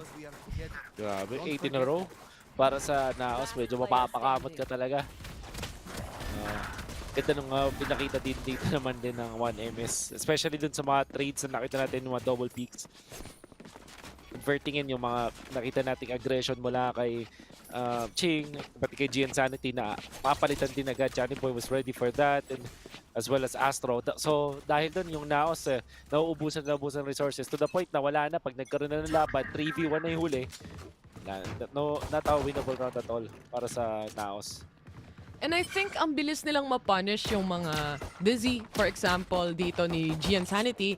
Kasi he's usually playing alone. Nakita rin natin yan on the attackers a while ago kung saan naglo-lurk siya sa mid na nahuli siya mag-isa. So, kailangan lang nilang pagigihan yung mga trade-off sana na pwede nilang makuha as a team dito. And as I was saying as well, it seems like Naos, syempre wala silang pera for this round. It's more of really playing out the entirety of the map. It's more of the psychology of you guessing kung nasan kami and baka mabigla namin kayo. Biglaan. Yan ang gustong magawa ng Naos. Pero narinig na din sila na kumuha ng orb. Hindi naman din magiging maasim dito si Chani Boy. There's the camera setup na nandun sa may mid. Unti-unti nakapunta na yung mga members ng 1MS. Senior Card, nakakita rin sa si Nexy, nakatingin sa iba, sumisilip sa camera. Pero si Mojer, makuha din si Astro with his classic. Mukhang makakapasok naman sila sa meron dito Senior Card. Finds the 3 members. Look at that trade. Look at that multiple angles na na-cover to na Naos. Kaya naman na-overwhelm din doon yung Raze. Now, Insanity. Alam niya na meron doon sa may likod ng mga box na yun. Kaya niya mag-ingat yung likod niya. Nandun si Ching. Makakuha pa ng double with this Bulldog. Alam niya na meron sa kalawa, Mojer. Pick that 4 for Ching. Parang alam mo yung pag nag-practice ka ng headshot? Ching the GOAT. Sa ano? Sa aim labs. O kaya sa the range na lumalabas o nagpa-pop bigla yung mga katawan ng tao. And exactly like that, Ching was able to really isolate fights here. Dahil magkakahiwalay din tong players eh. Medyo late yung mga swings din nila. I think they're a little bit more wary kung nasan pa yung isang player na natitira. And for Ching, again, he had a Bulldog. So it's as good as a Vandal as long as you hit the head. And he did exactly that. Yeah, ganda.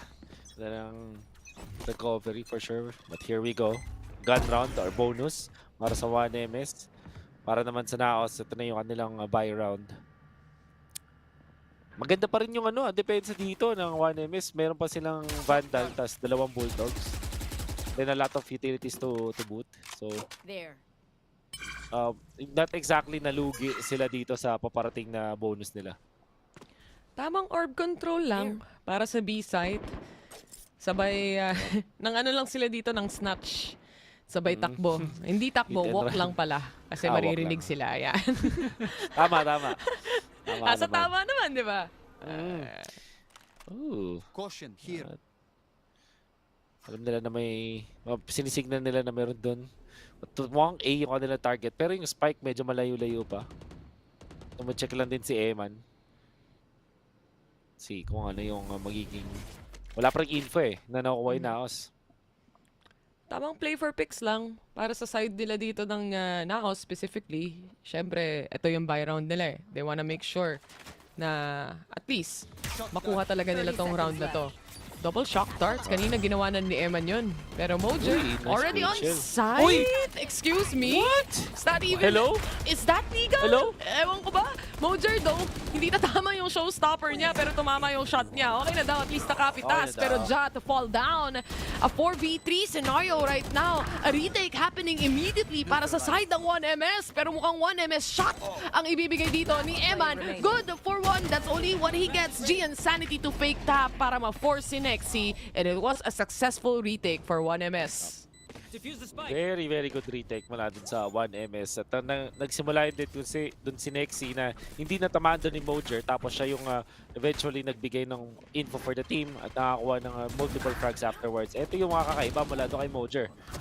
But yun, Sanity, sinimulan din naman ni Ching nung magdepensa doon. So they take 4 on G Insanity. Gecko na papalapit sa kanyang trash. It's gonna really be difficult para sa Naos kasi parang buy round nila natalo pa sila. So 3 straight losses para dito sa Naos. I'm actually surprised na ganito kabagal tong game na to.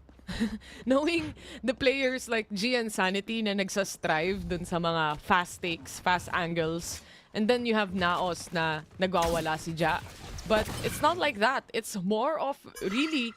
What is the protocol? Ano yung next step? Ching might hop out perfectly in time as well. He gets the kill. G Insanity, another kill for him as well. Isang napipitas ang Naos dito, Wolf. naman natin na nakaikaw sila, pero the fact na ganito pa rin ka-solid yung 1MS, mukhang nagising na nga talaga sila. We were talking about the defense side dito sa 1MS. Kasi meron silang Gecko, you have that Mosh, tapos ang dami nilang info, meron silang Sova plus the Cypher. So ang dami nilang nakukuha information to go with that. And then obviously yung pagkaagamit dito ng Paranoia for the defense. So far, for the past 4 rounds, itong second half sa depensa ng 1MS, na-take advantage talaga nila lahat ng yun. Wala kayo ba mapupuntahan talaga? A-site. Smoked off pa ang players dito ng Naos ngayon. Ito na yung queue para makapasok. Default plan to para sa kanila. They wanna play it safely. Eco round naman nila to eh. So at least, nakapag-plant na sila ng spike. They even get a shot in. Nexi, Paranoia connecting towards him and he still managed to pick up some kills here and there. But at the end of the round, it's still 1MS na may advantage pagdating sa baril. Retake, mukhang nakikita natin na improving talaga dito yung retakes na para sa 1MS. Way na ginagamit nila din si Cheney Boy na iniintay din talaga yung owl drone as well as the dart, the recon dart for more info. By the way, GN Sanity, dahil dun sa trash niya na hindi niya kinailangan gamitin na previous rounds, ngayon paparating sa round number 17, magagamit niya yan. At ano bang pipigil dito sa trash? There's really nothing. Hunter's Fury perhaps para pag ginamit medyo pwede mo patumbay, pero very unlikely for para sa Naos. Magta-timeout din sila dito ngayon sa Naos. Alam nila na from that 9-3, hindi naman sila karpentero, pero napako ang score dito ng Naos ngayon. At unti-unting nakakabalik dito ang 1MS. Napakainit din ng tutok ni Ching dito kung iisipin natin. And at the same time, despite gaining those rounds, lagi tayong naiiwan into a position as well na medyo delikado at 2v1, for example, is happening left and right. Trades after trades, for example. So si Chani Boy, tiis pogi muna sa pera. May pang-drop naman daw si Tropa. Kaya baka sakaling mabibigyan naman siya ng rifle dito without any worries. But when it comes to utilities, andyan yung mga ults coming in from Naos, available na rin. Yep. 4 straight rounds na naolats ang Naos. Kailangan nilang makabawi at ma-regain ang kanilang momentum. Otherwise, dire-diretso na to para sa 1MS. At ang mapambawi nila na utilities ngayon, Hunter's Fury, Neural Theft, available for the attackers. Masyado sila mabilis din. Sa pag-atake, nakikita natin sa may B-site. Controlling orbs for now. That should be it. Parang ganun lang talaga, pang naka-orb lang. Gotta catch them all. Para sa 1MS, nag-orb control din sila towards A main eh. So, pantay ang laban so far. Close fight. Close fight. Parehas may orb. Parehas may orbs. Saan mo nakakuha dito? It seems like Papi Chulo yung next na target na rin. Ang lalim na rin pala ni ni Nexi towards B site. Ganun lang.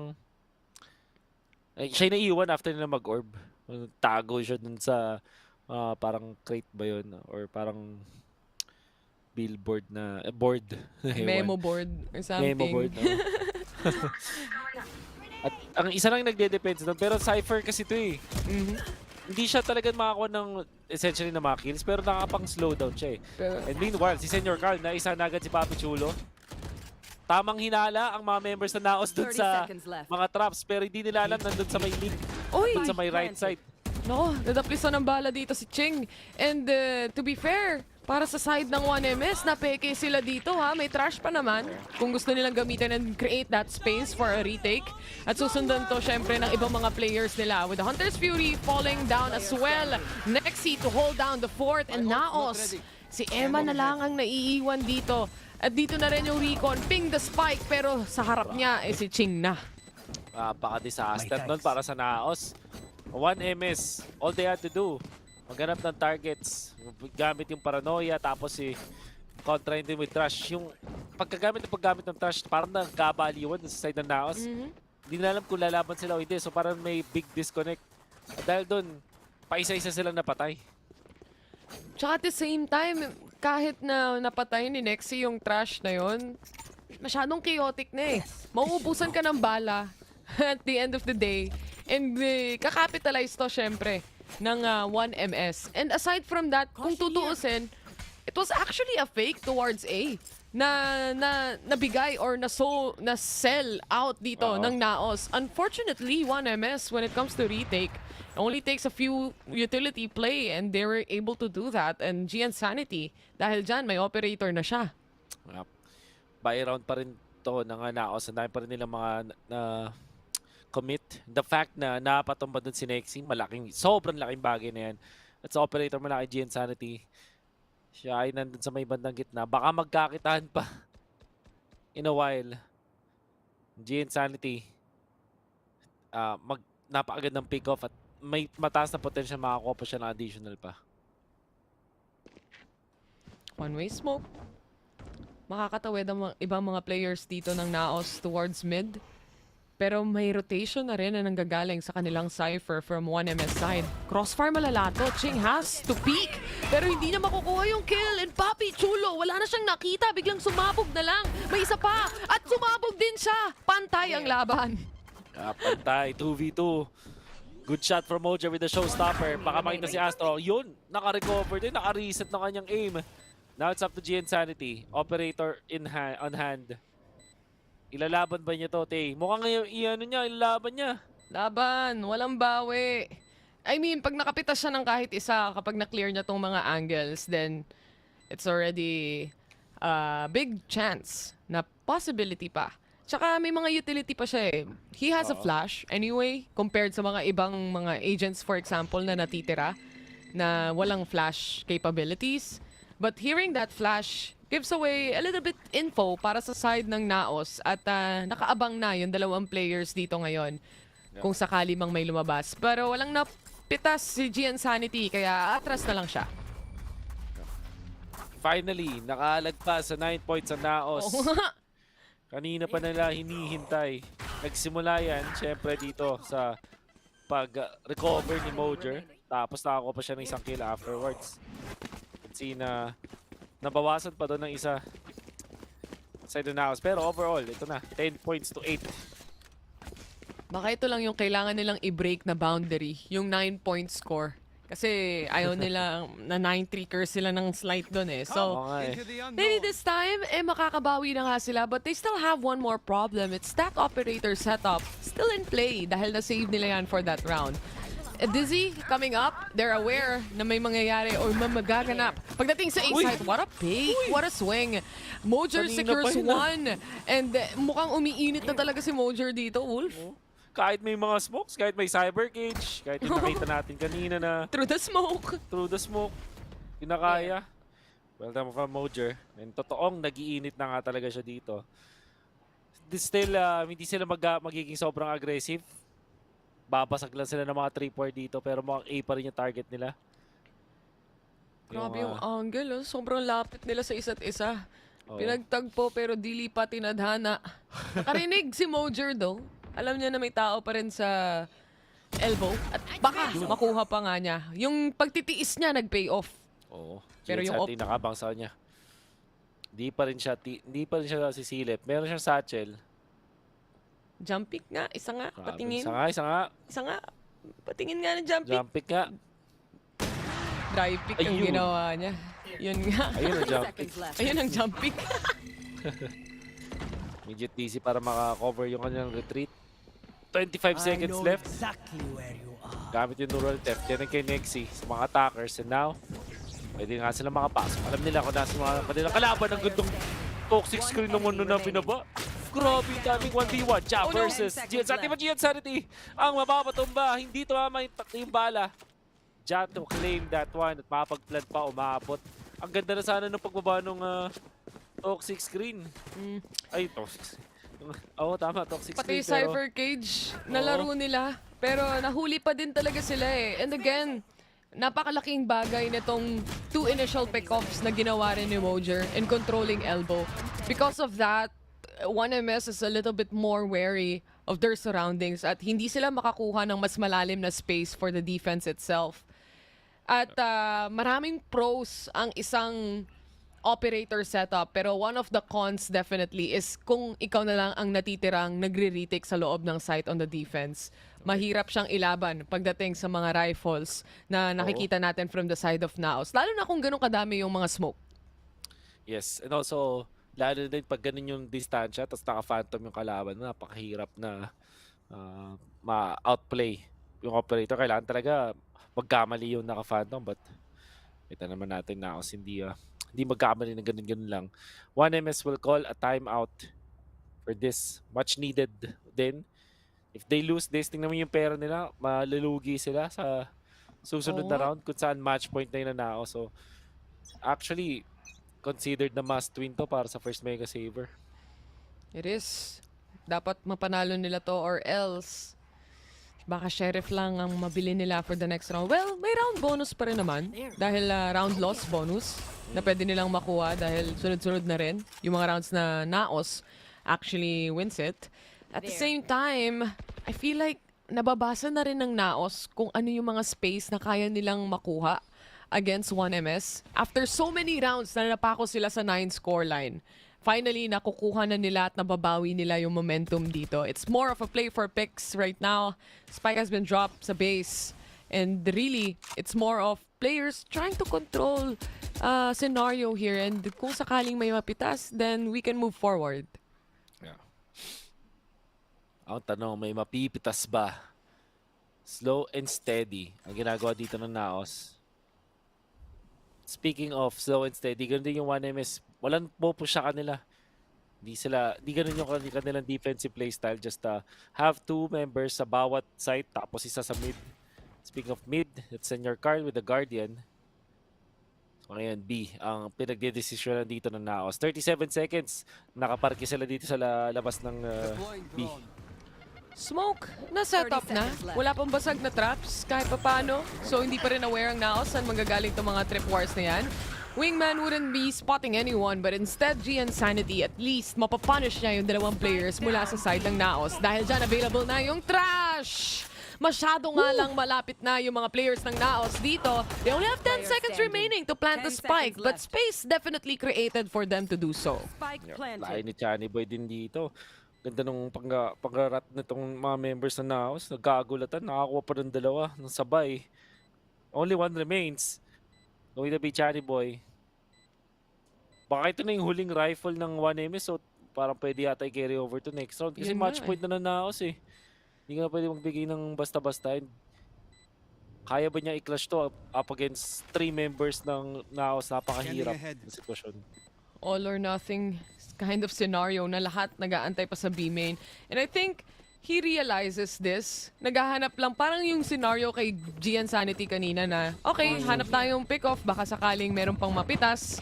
But wala na siyang magagawa. Instead, he moves further back and saves this rifle for the next round. At kung mapapansin mo, Wolf, each and every round na nakikita natin na successful mula sa side ng Naos, it's that slow of a push na talagang inounti-unti nila up to 20 seconds remaining na lang ang natitira bago sila makapag-plant ng spike dito. Even lesser than that if possible. Pero dahil doon sa side ng 1MS na nilalabanan nila kasi gusto ata nilang mapunish at hindi makapag-plant, nauubos sila agad. Malayo yung defender tsaka attacker na. Kasi defender sila yung nagtitake ng space outside of the side.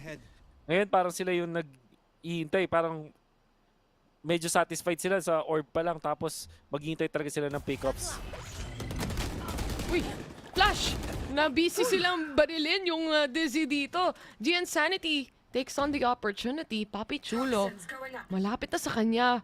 Magkakaharap na sila ni Senor Carl dito pero he has the better angle. A little bit off angle position mula dito kay Papi Chulo. 3v3 pa rin naman, Wolf. At mukhang si GN Sanity may makuhuli na naman. Isa siya sa mga pillar pagdating dito sa 1MS ngayon. 2v3. Napakaganda ng pinakita din Gian. Punishing yung hot hands na nandito si Ja para sa Naos. Napunish nila yung one of the top fraggers if not the top. Side ng Naos. Sobrang ganda niya. Maghihintay pa rin dito yung Naos. Dalawa lang sila. Thinking about going for B. Meron pa sila smoke mo? Hindi na... Meron pa Viper eh. May recon sila. Sa kamay ni Eman. Pero yun nga, dahil nakapitas sila ng isa, it's go time. May Viper spit naman daw. And if they play this, or they play their cards correctly, they might actually win the game. Yeah. Recon ang boy pigil dito. Ito na lang yung additional na utility na pwede gamitin ng 1MS. Kaya na lumabas pero yun. Makita natin. It's the neural theft gonna be used. Alam ko nasan si Eman. Ay! Wala na rin yung toxic screen. Dahil sa isang neural theft na paalis sila. And na-force sila sa ganitong posisyon. Though, may Hunter's Fury sila dito mula sa kamay ni Eman. And I think he should use that pero hindi na kailangan. As Papi Chulo shuts down to napakagandang laban actually. Oo. Biglang naging close at nagkapalitan ng mga strengths, I guess. Mga power positions. 9-3 tapos biglang naging 9-7 tapos tsaka lang nakakuha eventually Naos. Nahirapan sila i-figure out yung second half at yung pistol pa rin yung kailangan nilang improve. Sabi ko kasi kung isipin Taylor, parang 4 na rounds yun na nawala sa kanila. So ganun siya ka impactful. And ganun exactly yung nangyari dun sa match nila with ZOL na parang if they only won the pistol rounds, it would have been a different story. But eto na nga, Naos proving that they're still the stronger team pagdating sa first map na meron tayo. And ganun pa rin yung stats natin para sa kanila. Naos not losing any map pagdating sa Sunset. And for the side of 1MS, they lost this map yet again. Para naman dun sa susunod na mapa na makikita natin later on, Wolf, I think that is gonna be split. Split yung susunod nating mapa. At saka ang pumili pa ng mapa na yon is actually Naos as well. Okay, so nag-backfire yung plano dito ng side ng 1MS na manalo doon sa may Sunset. But obviously, meron pa namang split. Dami-dami pa naman silang pwedeng makuha. But let's look back at the stats. I think si Ja ata, yun na nga. Siya talaga yung mala MVP. No? Dami niya mga clear na magandang outplays over 1MS. Overwhelming yung 1MS. Beat sa duel, beat sa paggamit ng kanyang paranoia, sa kanyang natural positioning at normal cross. Nakita natin na mataas yung impact dito ni Mr. Ja. Yun nga, impact is definitely the word that you want to describe of how Ja played this map as well for the rest of the team. Mula pa lang dun sa attackers, ang laking difference na agad nung nagawa nito for Naos' side. Yes, nahabol sila kahit papano dito ng team ng MegaSaver, but at the end of the day, rounds per rounds, makikita mo yung mga micro adjustments na ginagawa nila against the players of Naos, and ganun din naman for 1MS. And kung mapapansin mo, hindi nagkakalayo yung first kills natin, yung post plants natin, dahil nga kung matindi rin yung nila halos dikit to sa totoo lang kahit 13-8 yung nakikita mo. I agree. Yung maganda dito sa dalawang teams, walang mga thrifties na nangyari. Puro talaga pagalingan ng post-plant. So, lamang lang ng isang post-plant dito yung Naos. Pero obviously, ang alam natin dito kapag may set plays yung mga team, ang ganda ng mga post-plant nila, either retake or defenses. Pretty even across the board. Kaya talaga, Naos mo ang mas handa sa araw na to. Mas maganda yung groove. Ang ganda ng mga shots na naland nila. Then yung kanilang body system, yung mga cross and double picks nila ay on point. So much as well para kay Ching na ang dami rin niyang magagandang pick-offs dito. Magagandang shots. Kagaya na lang Exhibit A, itong replay na to, which he clutched the round and saved the round para sa side ng 1MS. And again, dito talaga truly nagsashine din yung mga sentinels natin. Like Nexi having really good control as well from the first half that we had. But at the end, GN Sanity really pushing to the limits pagdating dito sa mapa na to. And I feel like dahil nga Gecko yung gamit niya, he has at least some of this utility play na kaya niyang ilabas. Not on the attacking side though, dahil hindi niya ginagamit yung Wayman Pamplant. Instead, really, it's to go find and go surround the entire team of Naos. And we'll see kung makakabawi sila GN Sanity o tatapusin na ba to ng Naos. Yan ang malalaman natin sa split. Huwag po kayong aalis. Magbabalik ang VCTPH 2024.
It's really time to take over, sabi nga nila pagdating dito sa third series na meron tayo ngayon dahil one map advantage na ang Naos. Kami nga pala ang inyong mga casters. My name is Taylor, kasama ko si Wolf. Tay Wolf nga pala ang maghahatid ng balita at kaganapan dito ngayon.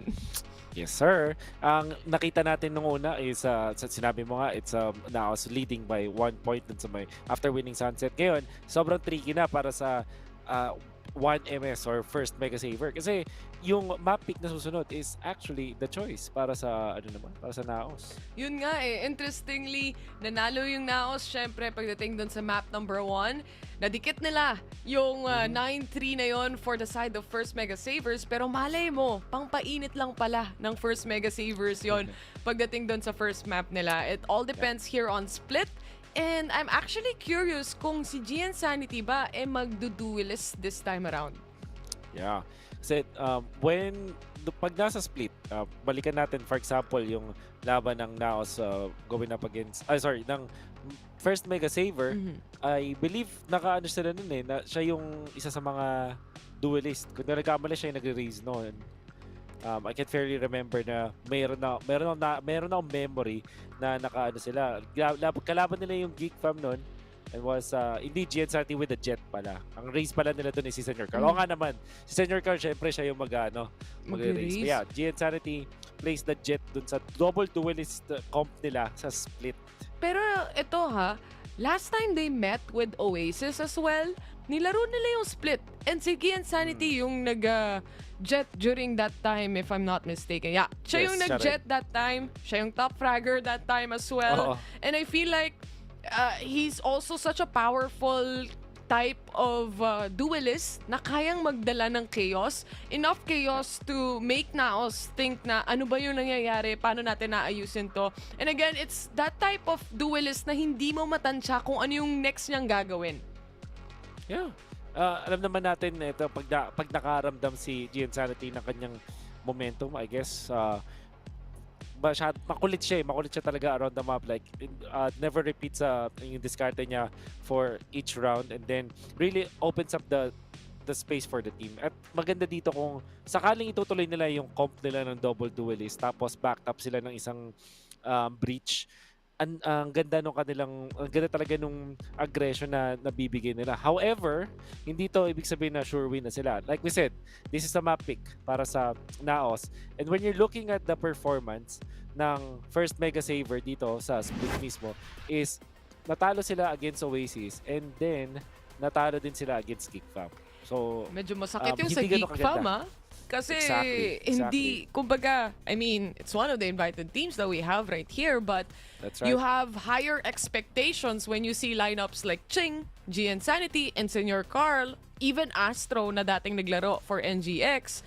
You have higher expectations that they would perform pagdating sa mga ganitong klaseng labanan against Geek Fam, sa mga new bloods, ika nga, ng VCT. Anyway, etong split map natin, ay, finally may Astra. Itutuloy kaya nila tong comp na to? Siguro. Why not? GNSRT on the Gecko on split tapos Astra. Astra nagamit na rin ito before. Good combo with generally dun sa Raze dahil sa Pain Shells siya, Gravity Well. At ang dami nga naman talagang spaces dito sa mapa ng split na pwede mong i-take advantage yung Gravity Well. Kaso, that's also true with Mosh. Yun nga lang, hindi ito yung standard na play At kung sakali, ito yung unang beses nilang iraran tong split comp na to. Kasi pangatlong beses na nila sa split at hindi nila to ginamit before. Well, if you wanna surprise players or yung other teams, ito na yung chance nila dahil nga hindi nga ito yung comp na gamit nila from the previous match. So kung nag-homework at nanood ng VODs yung Naos against them, hindi mangyayari yun. At hindi yun yung makikita nila for this time. And I feel like usually nakikita mo talaga sa mapa na to is a Sky dahil nga yung kanyang guiding or yung blinding niya, pwede niyang gamitin as an info taker o kaya getting that intel for the rest of the team when it comes to the flashes itself. Pero hindi rin naman nawawala sa side ng 1MS yung flashes Andyan naman yung Gecko, andyan naman yung Breach. Ang ganda. nito, no? Ang exciting na makita kung paano nila i-utilize. I'm not sure kung actually this might be the first time na makakita ako ng Echo Split as a caster, we're not entirely sure kung Si seminar ka daw ni Gian Sanity. seminar tayo. Paano kaya to, no? So, may mga Sabay-sabay lineups na ba ng ganun? Probably, but at the same time, mula dun sa game kanina na nilaro nila from Sunset, you see Gian Sanity really using the wingman to take some space. Ang kagandahan din kasi nito is, kung gamitin niya yung wingman to at least find an angle, o kaya naman maibato niya yan, kaya niya pa rin pulutin pabalik eh. So, it's reusable. At the same time, when you have a trash, you can get easily control towards heaven o kaya yung B main kung sakasakali man. So, let's see kung paano gagamitin yan ngayon as we go into the pistol round. Mapapanalo kaya ng Naos? Let's see. Sa mga pag-usapan natin about dun sa DZ, about, well, most specifically yung Mosh take ko, without a doubt, mataas yung impact dito sa mapa na to. Ang laki nung, kung ang isipin laki natin, space Mosh, na makukuha. laki space eh. Exactly. Tapos, let's just say, yung buong mail room, buong vents, makokontrol din agad. And for sure, sabi mo nga, imposible namang walang lineup na nakahanda dito si Insanity. Uy, mapapa-atras si Astro. They really play safely. Pagdating dito ngayon, wala kasi silang healing galing. Yun yung wala sila dahil wala silang Sky. The capability to actually heal themselves up if kailangan nila. And Eman has that basically. Senor Carl, already in the back ends of the site. Ready na agad silang mag-retake dito. Yung Roomba gumagalaw na pero mukhang trades after trades ang makikita natin. 3v1 and Ching na naman ang natitira. And he gets stunned by the Trailblazer. Finally, after so many tries, Naos takes a pistol. Wow. Naka-apat dun si Ching pero it wasn't enough in the end. Hindi ginaya. At ang pinakamasaya dito, every time na sa mga pistol nakakamulti, kahit nga tatlo lang as a Cypher, sobrang lapit mo na agad sa neural theft. Saan na lang kailangan niya. But, at the same time, mukhang sa buy round pa nila yan i-take advantage. As the defenders, medyo wala silang karapatang mag-force buy dito sa second round. Naos will be very happy about this. Nakapag-bulldog, free-firing yun sa Ja. Let's see. Double duelist. At madaling i-expect na mabilisan yan. Tapos siguro, Smoke Heaven tsaka Paranoia. Pwede nilang sigurin. Napakalapit ni Gian Sanity. Lapit ni Gian. Pati yung Naos na paatras. You just never know. Baka may shorting nag-aabang. That's right. Mas maganda na lang din na wag nang ipilit. Okay pero, na yung naka-damage ka tapos atras na eh. Ang prompt ata dito, hindi mag-rotate. Interestingly, ang ganda nung DC. Kaso, yun pala talaga, mas maganda yung mga baril dito na Naos makakawa sa dalawa. Make the 3. Papichulo, good timing with Paranoia as well. Dalawa ang natitira. Hindi pa rin sila makapag-dikit dito. Until ngayon, hindi pa rin talaga nag-commit ang Naos. Ganon sila kapraning, men. Pinapahula pa rin nila dito yung 1MS. Masyadong mainit yung kamay ni Ching pagdating sa mga pistol eh. Nakita na natin yan from game number 1. And they wanna make sure na securely makukuha nila yung sites. Though there's gonna be trap wars at darating din yung mga shots. Instead na si Nexy yung mamatay, mukhang si Eman pa yung namatay dito kahit siya yung na-trip. Camera being set, mukhang delaying factor lang to right now for Ching as one moves forward towards Vents. Mamamatay si Senor Carl. Ching really holding down the fort. 7 seconds remaining pero hindi na talaga sapat as they have also control towards heaven. Relatively good para sa 1MS, all things considered. Dalawa yung natira. Bakit sila natin sa replay? Good usage ng DZ. Not enough nga lang din talaga dahil sa mga baril. But the fact na nakakuha sila ng dalawa dito, especially itong si Ching, converting for 2 more kills. Like I said, neural theft available, tas naka-buy na sila ngayon. And Naos, magsisettle para sa mga na kailangan bumili ng mga sheriffs on 3 of their members. Dalawa lang kasi yung nabuhay doon sa nakita natin na na take sa bonus. So, overall, not too bad actually para dito sa 1MS. Think susubukan lang nilang mag-creep up ng mas malapit towards 7 and actually explode onto it. Kaso nga lang, hindi nila nakuha yung kill against Senor Carl. And this has to be the Bucky shot! Not connecting! Sobrang low pa ni Senor Carl dun! Ang daming bala, isipin mo pag binaril mo yon pero walang tumama kahit isa. Exactly. It do be like that sometimes. Sabi nga nila, Nexi makakuha rin sa dito kay Ching. They know na nandun sa may beds. Ito si Insanity. Insanity is gonna be taken out actually. Papi Chulo on point with this Bulldog. Di na nga kanila mag-aim down. Pwede pa mag-upgrade kung sakaling gusto niya. At yun na nga. Oh. Hindi upgrading. Senor Carl is low. And Nexi rin nakapulot ng Vandal niya. Parang winnables ata, madam. Oo. Depende kung magugulat sila kay Senor Carl. Napatingin sa kung saan man. Yung 5 HP niya, literal, with a dream. With a dream. Naubos pa niya yun. Nakasurvive pa siya doon. Grabe. Power of the Phantom, mga tracers. Ngayon no, yung sinasabi mo. Tapos yung makakakampi niya, naka-sheriff, naka-bulldog, nakakapatay. What? Oh. At least nasalba nila yung buy round nila dito, Wolf. To say the least, for Naos, damage has been done. At least the economy for the side of 1MS, mapipilitan yung ibang members dito na half shields lang ang gagamitin nila. Right. Looking like a close match so far sa ngayon. Tina yung God Cypher Cam. Nakikita natin. Okay. Jump peeking Astra. So far, di pa natin nakikita yung full potential ngayon ng comp ng 1MS. Let's see how that goes. Showstopper, available kay Senor Carl at Neural Theft, hinawakan pa rin ni Ching. Wala pang mga matitinding plays na talagang may post-plant setup na kaya mong i-pull. So far, it's nothing. Mukhang it's really a slow-paced kind of style mula sa dalawang teams na to, which is quite unexpected. Especially may double duelist dito yung Naos na kayang-kaya nilang gamitin. And may Trailblazer sila kung worried sila masyado sa traps. But it is the play. And it's working out. They won map 1 because of it. Yeah. It's like a slow and steady Slow approach burn. so far.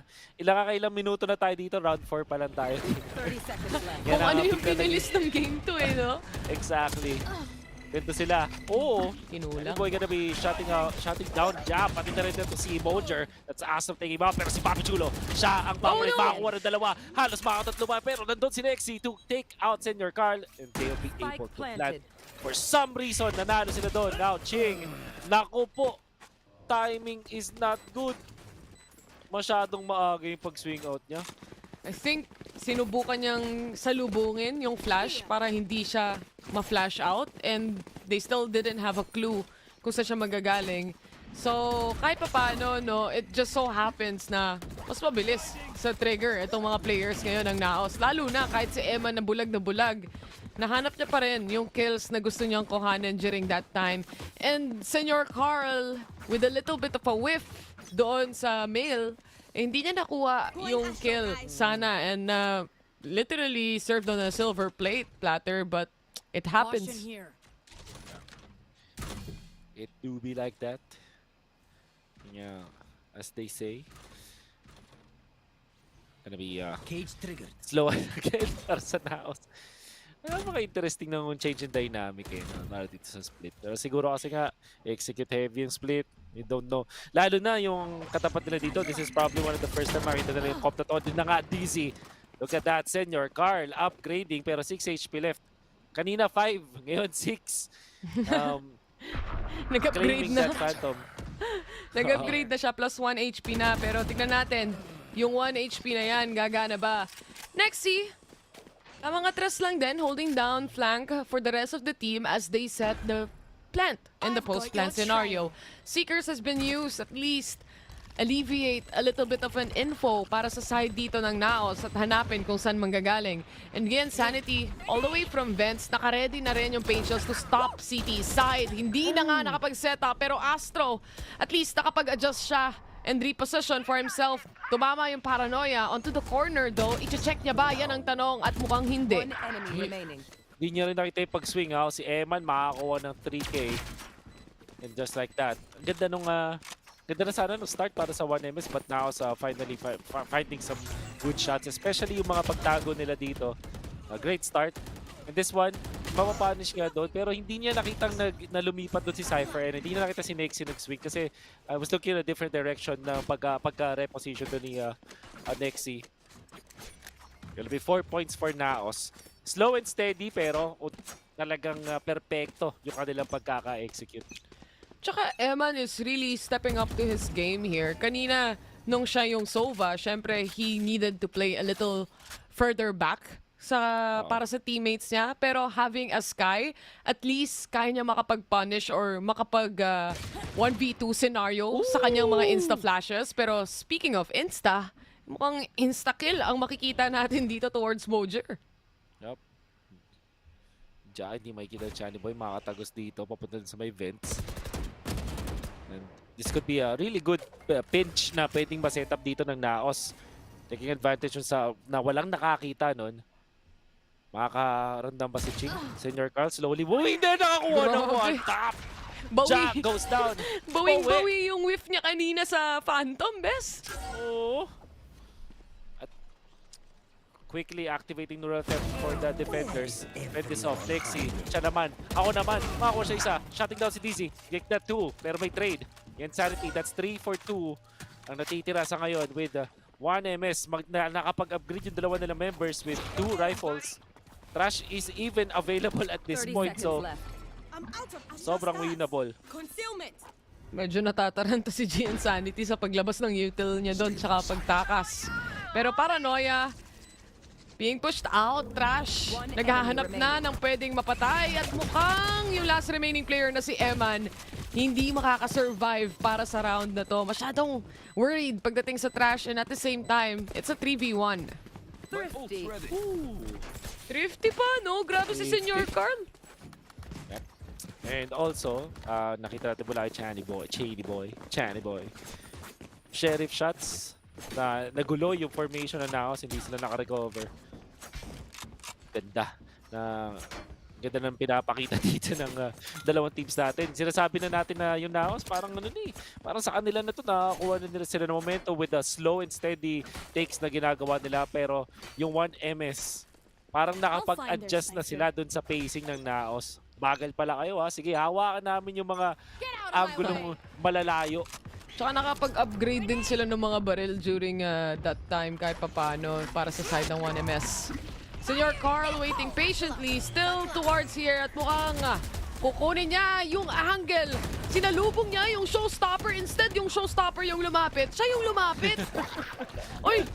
Oy, ang daming utility. Nagkasagutan yung aso, pati na rin yung maliit na wingman. Pero walang mangyayari doon. Ambahan lang. Anong hayop ba si wingman? Hindi ko alam eh. Ba yun? Hindi ko rin alam eh. What is wingman? What animal is wingman? It's wingman. Ayan, yan. Okay. Oh, Chani Boy. Uy! Ha? Ang baba ng sense masyado. Hindi naabot si Jack. And the little bit of wide swing jab will actually take that. The Blade Storm, obviously faster. Kita natin. Woo! Yun naman, Lopet! Grabe naman yun! Astro! Converting it. Actually, meron siyang katulong nun, pero si Eman to convert. Eventually, lamang pa rin ng Naos, pero oh my, that looked really difficult for them. B-site it is. Para sa side ng Naos ngayon, libreng-libre para makapag-post plant setup, para makapag-setup pa ng cam kung sakaling meron pang cam. Though it seems like, ayun na, nakaset na ang lahat, pati yung mga tripwires nila rito. And it's just them really playing it out. Ching! Si Ching the GOAT, kaya niyang makapag-clutch lalo na. Low HP pa si Eman. He doesn't drop down yet, but here he goes. Double swing ang makakatapat niya. Naos just played it nice and smooth. Nice and smooth indeed. Naghintay lang ng sound cue, nakapag-plant. Makakuha doon. Feeling ko, pinaka-crucial doon yung pick-off ni Ja kasi na-control nila yung mid afterwards. Tapos, kung sakali man, meron naman nakakuha nakaka-trade naman si Astro, pero ano na eh, the damage is done. Kumbaga napasok na yung mid. Mojer starting with that. Sabi mo nga, nilapit na yung Blade Storm. Kapos ng sensitivity. ng DPI. Gusto mo na malaman yung sagot?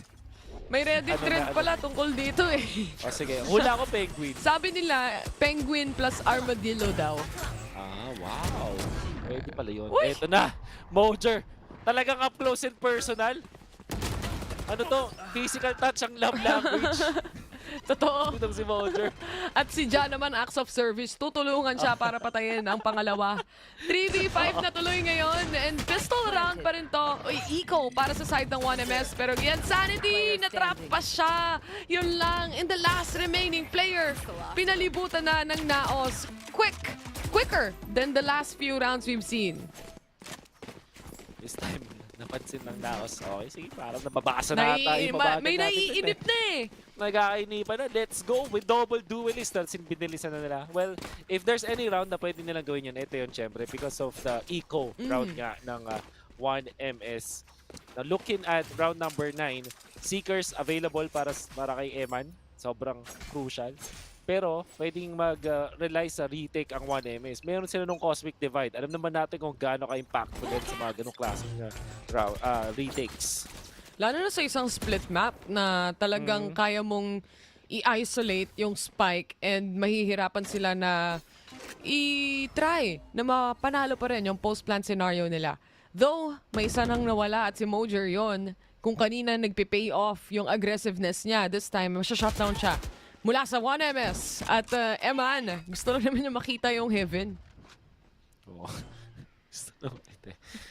Well, no, si Ja, inagahan na rin yung pagpunta sa screen. Pero yung mga tropa niya, nauubos na pa isa-isa. Hindi nakatingin sa kanya dito for sure. 1, 2, napakaganda mga shots mula kay Ja. Now they will pop the Seekers. Biglang 3v3 scenario. Saktong-sakto, tigi-isang jellyfish ang tatanggapin dito ng 1MS. Ja, napakaganda pinch mula sa kanya.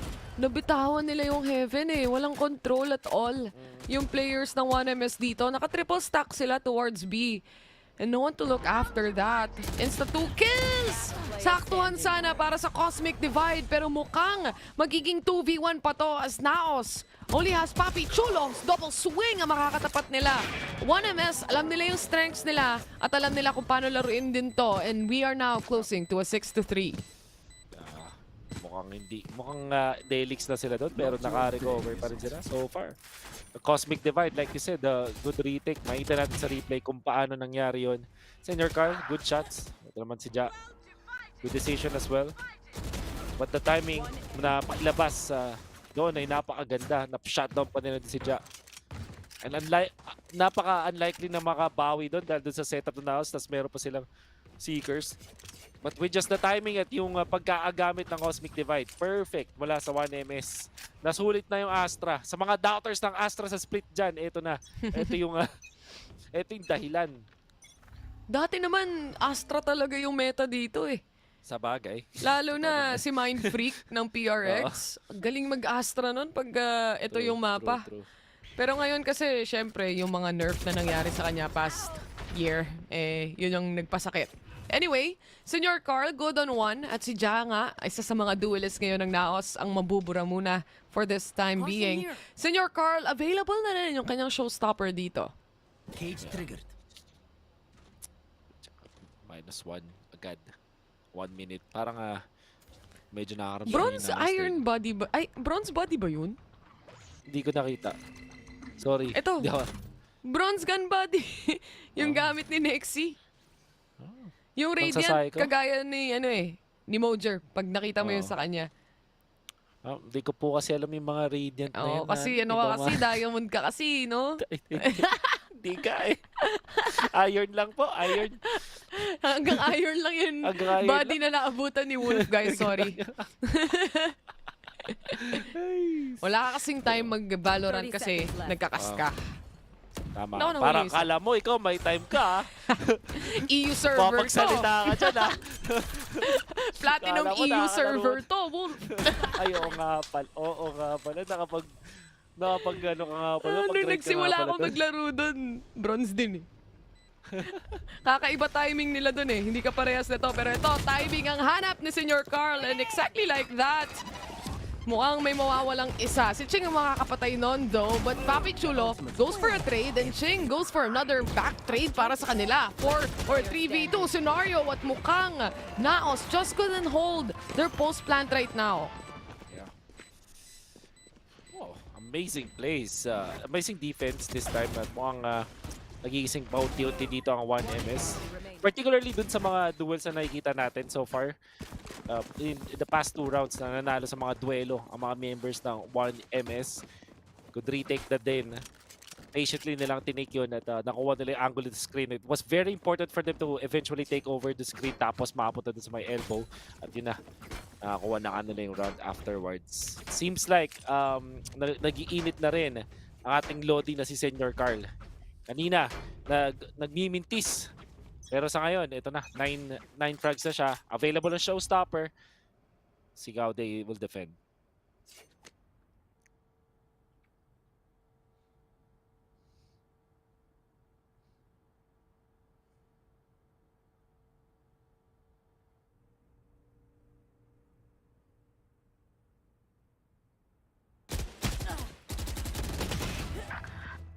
Oh, Senior Carl, nakahanap nga dito ng isa. Kahit papano, tamang wallbang lang din. Gaya na sabi ko, bago ako nakapag-unmute, Trash is available as well and maganda yung retakes nila so far. We'll see. Gamit. Pupulutin sa ngayon. At ang control ay mid so far. For now, sila kanilang atake. May nakahanda dyan si Johnny Boy. One more flash available, no fault line. Gagamitin na agad dito yung flash. Mag-swing, wala makikita. Aftershock dun sa may bandang mail. Revealing yung kanyang position, pero doesn't really matter so much. Nexi. Alam niya may nag-jump pick. Titignan niya din muna dito yung bandang mail. no. Ako po, sila unang kakita. Nexi, faster on the trigger. Pops the ultimate as well. Trash. Madedelay na rin sa ngayon. Pero doon si Astra. Hindi. Man, makakuha na magandang headshot doon. Nag-insanity. Finds a shrouded step na activation ni Papi Chulo. Titingin sa kanya yung kaliwa. Ang dami niyang tinitignan dito dahil napapaliw siya sa gitna siya mismo ng site. But Ching still takes on Nexi. 1v1. Kailangan mag-plant. Eman versus Ching. Oh no! Kailangan mag-plant. Uy! Sayang. On point.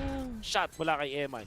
What a round! It seems like hindi mo mahuhulaan kung sino yung mananalo doon sa dalawang players na yun pagdating sa dulo. At saka, kung tutuusin, dalawang malalaking ultimates yung nawala sa kanila dito. Ang bilis ma-shutdown on Trash. Hindi nagamit yung showstopper. Namatay agad yung kanilang raise dito. But ang magandang balita dyan at least may showstopper sila para dito sa round na most probably kailanganin nila for the retake scenario kasi wala silang budget masyado or the economy is really not on their side for this time. Papi Chulo, kala ko magtitipi na agad eh. Pero triple stack towards A ang nakikita natin and kung mapapansin mo, malalim yung coverage na nakukuha ni Gian Sanity towards B main as well. Of course, to spot out where they are. Controlling yung Rubs. Laban na agad. In comes the showstopper. Naos does not have the best economy dahil may steal lang to si Ja. Pero si Nexi pa rin with the denial. Napakita headshot with the Vandal. Na-trip ba siya doon? Nakuha na nila yung side. Na-trip ata siya doon eh. May narinig ako trip or kaya napigilan din siya to really push out and mailang pagdating doon sa trip war na yon. But this is already the post plant mula sa side nga ng Naos. Flash settling in. Gusto nilang biglain. I-overwhelm si Nexi pero hindi pa rin nila nakukuha yung kill. Instead, nakadouble pa siya. A triple even Nexi. Good for 4 for this round. Doon lang sila naubos. Maubusan lang siya ng bala. Yun lang yung naging problema. Pero kung 50 bala na ang Vandal na yan, ubos silang lahat. Look at that, Nexi. Nag-audition pala, mga Lodi. Tanggap silang lahat. Well, can't blame them. They don't have the best weaponry. I mean, di naman din talaga pwedeng sabay-sabay sila doon. Pero doon sila nayari. Parang, Nexi, kaagamit lang yata ng, ng ulti. Tas may ulti na naman. They also lost that showstopper as well. Na ang laki sana nung magiging impact. And imagine, kung napatay nung showstopper na yun si Nexi, hindi mangyayari ang lahat ng to sa alternate universe nila. Kasi hindi mahuhold Tama. ni Nexie yung Tama, A-main. Tama. What a game, what a round. What a round indeed. But ang dami mga what ifs, ganun. At the end of the day, pag nasa high pressure situation, ganun lang din naman yun eh. Surely kapag nasa mga scrims sila or sa mga training na hindi naman nila gagawin yung ganun, but this is a high pressure match. And sometimes you make those calls na questionable. This is what it is. Attackers naman ngayon ng 1MS, madaling nakapasok sa site. No contest at all mula dun sa Naos. Play for a retake scenario ang gusto nilang gawin dito. They started off with the boom bot, ended up with 1 kill towards 1MS instead. Though, Ghost naman ang mga hawak nila at si Nexie mukhang nag-iinit na rin. And one gets stunned by the Trailblazer but a crossfire has been set pagdating dito sa main. Makukuha ba nila? The rest of the kills goes down towards 1MS and the pistol round itself. Another pistol para sa 1MS ngayon. Nakaisa pa lang ang Naos pero wala ano pa rin talaga. Hirap pa rin. Still Pistol round score ano na? 3-1. 3-1 na.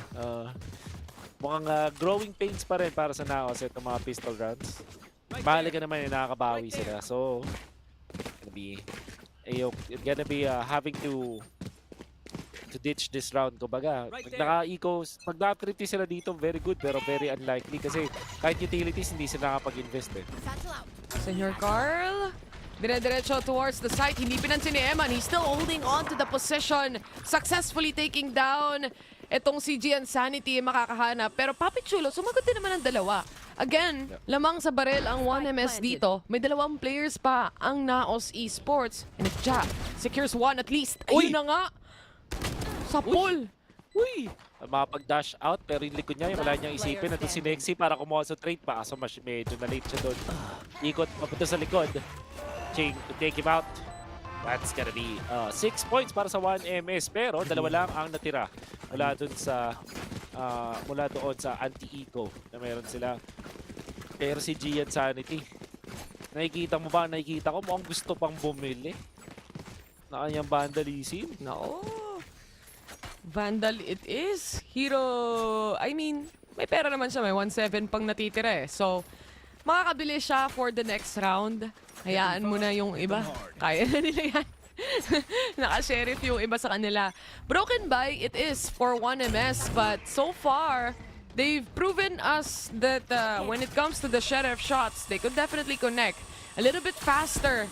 Senor Carl, detected na naman siya ng tripwire. Alam nila na may tao sa vents. Pero syempre, ang Naos, parang more on really playing for that retake scenario sila dito eh. Ang ganda na paranoia. Ang ganda nga ng paranoia na yun. Mojer to take 1. Para si Papi Chulo na yung maupos. Paranoia ko, kill ko. Yung sabi dito ni Papi Chulo. Sariling sikap, sariling buhat ng upuan muna. Though hindi nag-connect sa Cypher, pero agad naman nilang na-shutdown yon pagka-swing out ni Ching para iligtas yung mga kakampi niya. 2, jump peek muna, tapos double swing para may kasamang trade. And Naos, still a 3 versus 1. Nakaabang lang sa loob ng spike. Naku po! Si Senor Carl nakahanap pa ng isa makakapag-upgrade into a Vandal. With 40 seconds remaining, actually kaya niya pang mag-rotate at mukhang hindi niya gagawin yon. Instead, aabangan siya ng players ng Naos. If you're 1MS though, okay lang din kasi nakatatlo sila. Pero eto, nakaisa lang si Boulder. Then eventually, Papi Chulo goes in and converts for 3. Napatumba doon sa dulo. However, may 2 pang members dito ng side ng Naos to clear that out. Makakabili pa rin naman pala ang Naos. Nakapag-ipon naman pala ng saktong-sakto para sa full gun round. Yun nga, naka-light shades lang si Eman as well as Papi Chulo. Pero alam naman natin, Vandal din naman yung katapat nila. So it wouldn't matter as much. Tsaka naipanalo naman nila yung round na yun eh. So, budget-wise, andyan pa rin naman. Pero isang talo nga lang mula dito sa side ng 1MS, eh, may problema silang malaki. Yun yung scenario na makikita natin ngayon. Momentum-wise, you still never know. Parang it takes 1 buy round and a thrifty round to change everything pagdating sa mapa na to. Gian Sanity na nga ang balang towards mid. You stop the dizzy. No one really to connect to. Kaya naman, pupulutin niya. And Trailblazer, pabarilin na rin niya para wala nang mas malalim na info na makuha. That's right. Senior Carl and the gang. Mukhang B ang kanilang kukunin sa ngayon. It's gonna be a hit. Where is the short range? Ang kanilang gusto i-control. Mga close quarters. Good usage of utility. Nakakuha rin isa. Pero si Mojer for the trade-off na nakaabang na pala yung kanyang Pagel. Mapapatubos siya dapat. Papi Chulo once again. Back to back. Makakuha ng 2K. Headshots against the members of 1MS and biglang natigil ang mundo ng 1MS dahil lang kay Papi Chulo. Eventually was taken out pero 3 versus 2 scenario na to, lugi ang attackers. Ang ganda ng trade-offs dito lagi ni Papi Chulo. It seems like every single round nakakahanap siya ng mga double kills niya. And because of that, may man advantage dito ang Naos right now. Meron pang Rolling Thunder kung sakaling mag-queue na yung retake scenario. Pero may manggagaling ba sa city? Most probably si Eman ang nag-iisang iikot dyan. While the rest would one B main, one heaven. Pero yung nasa B main, si Ja, mawawala na. Hindi sila nagpi-play right now with the trade-off. Instead, they're playing for the correct angles here. Wala atang natamaan yung ating Rolling Thunder. At isa na lang ang natitira. Nexi and Eman try to take on the kill. Hindi pa tapos ang laban. Chani Boy is just playing for the time. Alam niyang nagde-defuse si Nexi dito. Pushing in, playing it out. Hindi na half. Panalo ba yung 1MS? Fraction of a second. I could have sworn na nakita kong half yun. Oo. Ganun eh. Sobrang fraction of a second lang na pagkabitaw niya. Hindi mo siya hindi mo masisisi. Because they are pressed for time. And at the same time, syempre, mapapatay siya ron. So, it's just how it is. 1MS pa yung nanalo kahit 2v3 yung scenario na yun. And even when the Rolling Thunder didn't hit, so many things went badly doon para sa side ng Naos. They will have to go for an eco this time. 1MS snatches around. It's round number 16. Tsaka na close fight nila yon or rather yung Paintials na yon ganun kalapit dahil gusto niyang basagin yung mga traps. Sawang-sawa na daw siya na ma-trip-war tuwing nag-e-entry siya. But unfortunately, Paintials din ang sumalubong sa kanya. Sa kamay nga lang ni Mojer. Now, like what I was saying, isang talo lang mula sa side ng Naos, mapipilitan silang mag-eco round dito. Correct. Nagsastuck sila dun sa may vents. Hirap lang kasi may mga na-smoke agad sila dito. Dito yung mga nag-go. Yung hilo, tinamaan nga lang yung kanyang tropa. Papi Chulo. Immediately taken out. Ito yung pagsugod. Hindi na rinintay dito yung neural theft. Makatatlo doon ang 1MS. Only Giant Nexi remains. Pero alam na alam kung nasan sila. Nakapagbato pa ng sombrero itong si Ching before he went down. That should be another round para sa 1MS. Dahil nga dun sa neural theft, of course, yung Naos na gumalaw ng mas mabilis. Kasi mabibigay lang din lahat ng posisyon nila eh. And Ja, despite that, nakakuha pa rin naman siya ng isa. But Astro is definitely there to shut him down. The classic. Not enough damage to actually kill Senior Carl here. Ang gandang round para kay Senior Carl. Yep. Doon palapit doon sa kanilang kalaban, which is 8 to 9 na ngayon. And not only that, nakapag-convert, makakuha na ng showstopper. Ja, although connecting with one shot, not enough din talaga. Great effort, but sa Eco, Eagles din lang din sila. Mukhang magkaroon tayo ng timeout mula sa Naos. Isa na lang ang lamang nila na punto sa 1MS. At heading into round number 18, kailangan nilang kaharapin yung Trash, Cosmic Divide, as well as this Showstopper. Mapapaisip ka dito sulit ba mag-operator kapag may Cosmic Divide yung kalaban? Alam mong may Cosmic Divide yung Astra. I mean, kapag naglaro ka sa isang magandang angle, I feel like for Ja, susubukan niyang maghanap ng early control. It's either gonna be ramps o kaya naman talagang aggressive positioning na bago ka makasilip ng A-main, nandun na siya agad. Kasi may dash away naman siya eh. So, madali lang makatakas for him with the trade-off na andyan naman din yung Cypher para pag may humabol sa kanya, at least mapipigilan kahit papano. Pero tignan natin kung ano magiging scenario nila dito. At the end of the day, itong operator, kapag napitas ka ng napitas niyan, masakit sa ulo yan. Pero mukhang pwesto niya, A-side tapos itong 1MS B eh, no? Oo. Ay bagay agad nun na magkamali ka ng hula. Kaya nga siya hula. It's always 50-50. Double satchel. Control agad dito sa may taas. Meron kasi silang trash na pwedeng follow up dito. Paranoia gagamitin. They will immediately pop itong showstopper. So paranoia for showstopper ang palitan. Kaso nga lang, alam nila na dito si Mojer. At tingnan mo inawa ni Senior Carl dito. It's going to be the judge. At alam nila, susugurin pa nila. Nakaisa muna. May hilo sa ngayon. There's the trade, finally. Pero minus 1 pa rin yun. At makapag-plant yung 1MS. Ayun na nga, ginamit na finally yung wingman para makapag-plant. Trash! Available din to, Wolf. So, pwede pang gamitin ulit. Ito na yung hinahanap mong Cosmic Divide. Operator in play para sa isang retake scenario. Mukhang nagkalugian. 50-50, sabi mo nga, sa tsansa. Pero mukhang yung 50% na yan, nasa side ng 1MS ngayon. Trash being used up. Nanginginig na ngayon si Nexi. Kaya naman yung wingman, makakasalubong pa. May na-stun, pero hindi pa rin nila sisilipin. They're really just holding on to this post-plant na wala yung Cosmic Divide. And now, Papi Chulo, good for 4. And secures the round for Naos. Nobi dahil sasabog pa rin yung spike. Unbelievable na nanalo pa sila doon. It was just the timing. And sobrang crucial din itong ginawa ni Senior Carl. I mean, eventually matay siya pero nakapag-plant kasi parang yun, dami niya nabiling oras. And for some reason, makakuha ng 4K, mauubos doon ang 1MS. However, it's not enough. Olats pa rin naman ang Naos doon sa round na yun. Ang maganda lang is na-recover nila yung operator. And this time, no more showstopper, no more trash, wala na rin Cosmic Divide. Sila naman ang may hawak ngayon ng mga ulti.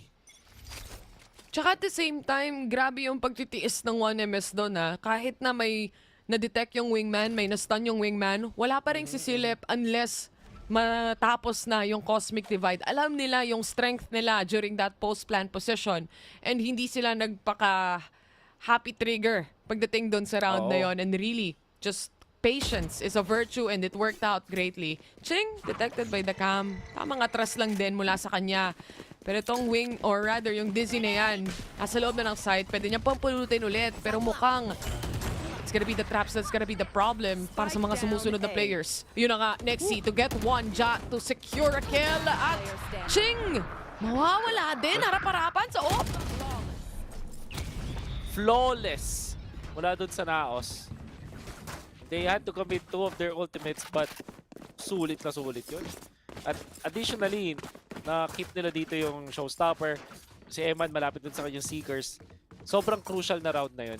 Kasi nabasag na yung economy ng 1MS bigla dun sa streak. Of course, Naos had the lose streak. Tapos ayan, na-recover na nila. 10-9. Operator still on hand. Taas yung likelihood na maging 11-9 to kasi naka-eco ang 1MS. But in that particular round, it's just this time, mas tama yung hula nila. Nung nakaraan nag-operator sila, B yung tinarget ng 1MS, but this time, it's an A hit na nakontra nila. Just proves how deadly this operator can be. Lalo na kapag tama ang opportunity mo to kill. Finlash si Ja, partida na daw yon para lang makasalo ng kill dito si Mojer. Pahingi naman daw siya. Atras nang para sa side ng Naos. Alam nilang may napitas na silang mga players pero galit na galit pa rin si Mojer. Instead, siya yung mawawala because of that. Hihiluhin dito si Ja. Magsuswing si Senior Carl. Wider. Ooh, faster the trigger. Si Ja, paranoia. Hindi na tama yung Chani Boy. Na siguro hindi rin napansin na nakapag-swing na. At ayun, 1v4 scenario. With 36 HP, very unlikely na makita natin na makabawi pa dito ang 1MS. I mean, dito sa particular round na to. Lalo na walang smoke. May cam sa A. May operator setup sa screens. At tatama yon.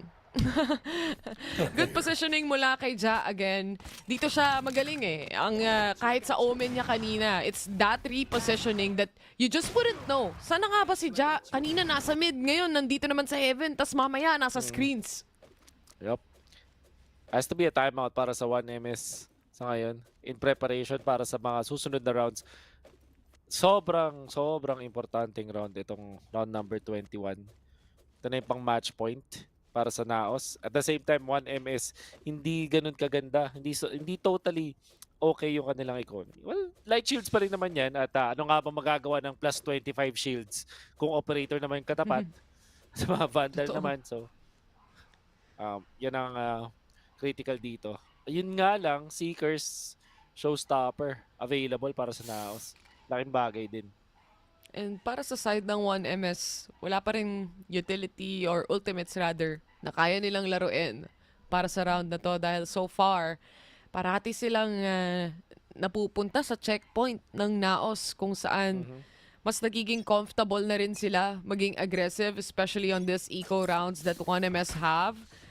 And yung once the comfortability settles in mula sa side ng Naos, alam mong ipopursue nila and at the same time, lalamangan talaga nila. Iti-take advantage nila na medyo triggered ka kumbaga or medyo naiilang ka.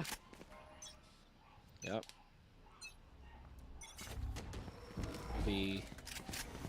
Grabe wala nang play para sa ramps. Oo, talagang binigay. Binigay nila dito. Hindi, pero nakakagulat dun si Gian Sanity, dire-diretso lang. Oo nga eh. Nagano sila yung pop smoke. No! Oh no, that's so bad. Ja, paano siya Ching? Yun na sana alert para dun sa pinch. Ang laking bagay na nawala dun si Ching. Oh my. That's a difficult, hard pill to swallow. Parang it's a 1MS. Ito na senior guard nagingay na. Napicturan. Hindi pa nila nahahanap ata yung cam dito as well or nabaril na ata pero Nexy, siya muna daw ang babaril. Just playing inside the smoke and playing within his traps. Hindi pa rin pasagyang traps na yan at alam na alam ni Ja exactly where Senor Carl would be. Clean rounds coming in from Naos, especially here on the defense. Oh my. All started dun sa mid control na naibigay ng side ng 1MS. Napakahusay nung yung swing ni Ja. Nagkagulatan sila eh. Nagkagulatan. Ito si Nexy. Yun nga, tiwala lang sa traps. Ja with a headshot. Not necessary. Pero yun yung nalan niya. Napaka hirap na sitwasyon, Tay. Dahil dito sa pwesto ng 1MS na hindi ganun kaganda yung kanilang economy and match point na yung Naos. They don't even have ultimates to use. Yun nga walang or anything else than that. It is what it is. Ito na yung meron sila. Nexy yet again, just playing within his traps. Hindi nabasag yung wingman, though. Tinatimingan niya na mawawala yung cage. Sumasagot ngayon ang 1MS. Gusto pa nila ng isa pang chance dito. And the 4v3 scenario right now. Kung napigilan lang ni Nexy bago siya mamatay yung wingman na yon, it could have been a different story. Now the pressure is definitely in the hands of Naos. Exactly. Alam nila na may tao sa screens. Hindi na nagtatago. Meron naman kasing paranoia. Kasi, uy, good ng strategy. Kasi yung Bosch. Nabi there. Chainy Boy, take out Eman. Alam nila, meron dun sa iba ng Gedli. Ojer to take out Chani Boy. There's the swing. Hindi kakayanin. Wala na ring oras. Papi Chulo eventually gets one. Exit frags na lang. Inubos na lang niya dito. Pero, 1MS pa rin makakakuha ng puntos. Lakas ni Papi Chulo makipag-duel. Sadyang kanina pa. Wala lang talaga laging oras mag-defuse ng spike pag siya yung naiiwan. Parang a blessing and a curse at the same time for the team of Naos right now. But I would stick to what I said. Kung napatay ni Nexy yung wingman, it would have been a different story. Yep. Wow. Gayun pa man. Napaganda na. Bigla, yung kanina, napakahirap na round na naipanalo ng 1MS. This time, sobrang winnable. Bigla sila may Rolling Thunder, they have Trash, they also have Neural Theft. On the flip side, Naos naman yung kinapos. Bigla pero si Ja! Walang Rolling Thunder! Sa ngayon, pati naman si Nexy. Recovers, dalawa yun nandun at talagang nabait nila si Senior Carl. -2 ang 1MS. Kahit gusto nilang bilisan, may Blade Storm din si Ja na kayang sagutin yan. So with that pick-off, mawawala yung Rolling Thunder nila na hinahanap ka natin kanina. And yung camera setup na to, Jurati. But Ching was able to shut down Ja actually. No Blade Storm, no Operator. Importanteng kill yun. Sobrang gandang kill. Dahil ngayon, para pwede nabuksan yung mapa. Nexy pa rin nakahawak. It's gonna be the defensive smoke. Wingman gonna be there. Gagamitin na yung Trash. Sabay. Nakakita dun sa may taas. Alam nila dun si Nexy may sa may bandang elbow. Out ng konti ang Naos. They can play for the time for now. And si Ching. Tamang sagot. Pero dun si Eman for the trade-off. Great shot coming out from Ching. Pero may trade pagkatapos. Uy, walang baril. Wala pa rin. Inulot niya ulit yung binato niya. Wala pala. Oh no! 30 seconds left. No! And they know. They know! G Insanity not successful in clutching out the round itself. Nabitawan ng slight ng Naos yung heaven nila during that time. Pero nasalo naman nila once they get to screens and clear everything out for the side of Naos. What a game. What a game. Tingin ko, I think para sa akin, ang pinaka-notable dito yung talagang hindi natin makakalimutan ng mga galawan is kay Papi Chulo. And perfect na perfect yung pagka-describe mo, Taylor, na maganda yung pag-train niya all the time. And there were so many times na nasa-save ni Papi Chulo yung mga rounds either by getting multi-frags, yung mga trades, laging nagiging 2v1 or 2-for-1 or even 3-for-1 sometimes. Tapos yung timing ng mga smokes siya was there. I think ito yata yung isa sa mga pinaka-notable na games para kay Papi Chulo, at least for our first split. Kasi ang taas talaga ng impact niya. Every time he plays, notable parate pagdating dito sa side ng Naos.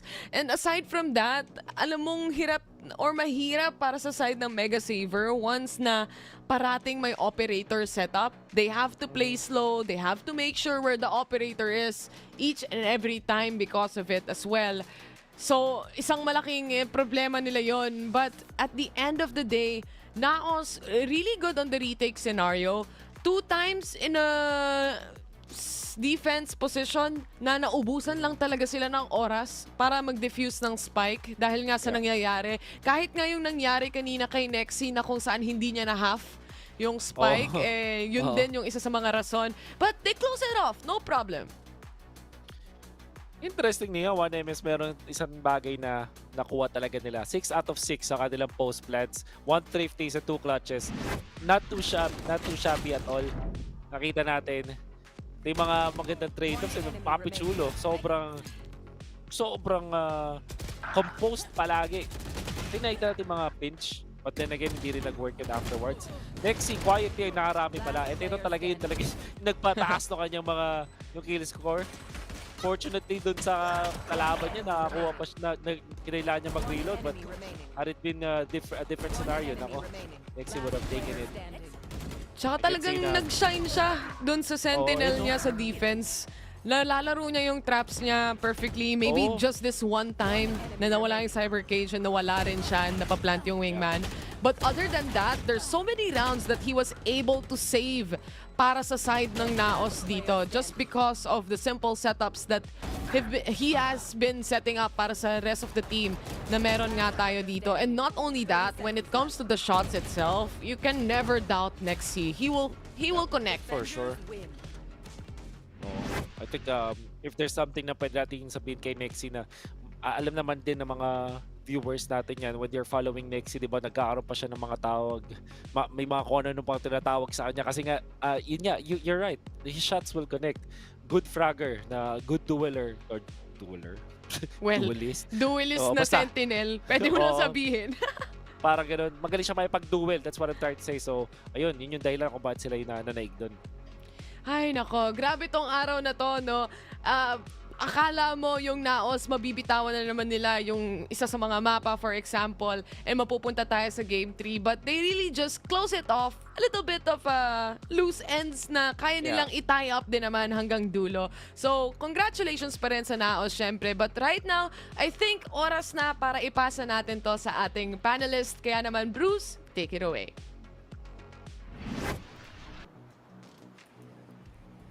Maraming salamat sa ating mga casters, and I think yung nakikinig ko kay Wolf at saka Taylor kanina, parang hinahanap na term ni Wolf is sentinelist. I think. Di ko lang alam if kasi I got the duelist sentinel tsaka and duelist. sentinel. Wow. Feeling ko lang. Amazing. Si Honey Glaze ay hindi natutuwa. Last year pa siyang napipikon na sa mga pinagsasabi ko. Pero anyway, name's Juicy Percy. Here with me today are the E-Grills of the world. Got Honey Glaze with a double E and Riku with a single U. Hi everybody, how was the series? Ako, kinabahan ako kasi I thought we were going to series number 3 kasi bumabawi si MegaSavers HG. Yeah, definitely a convincing comeback potential para sa first MegaSavers. Pero we have Papi Chulo time and time again na laging nakakakuha ng multi-kills. And we also have what Rico said earlier, Nexi, to gather themselves so many frags in the mid-rounds. All right, Exactly. Rico. para naman sa akin, kagaya, sangayon ako sa inyo, akala ko talaga map 3 kasi it does feel like the first half, akala ko sunset lang yun mangyayari kasi nakikita na tayo ng parang Naos a bit shaky on this map. Pero pagdating sa split, it felt like it was very, very close again. So it felt like 1MS talagang they really are hungry. They were hungry. They had a lot of really good moments. Pero pagdating na sa double digits, parang ang hirap na nila i-counter.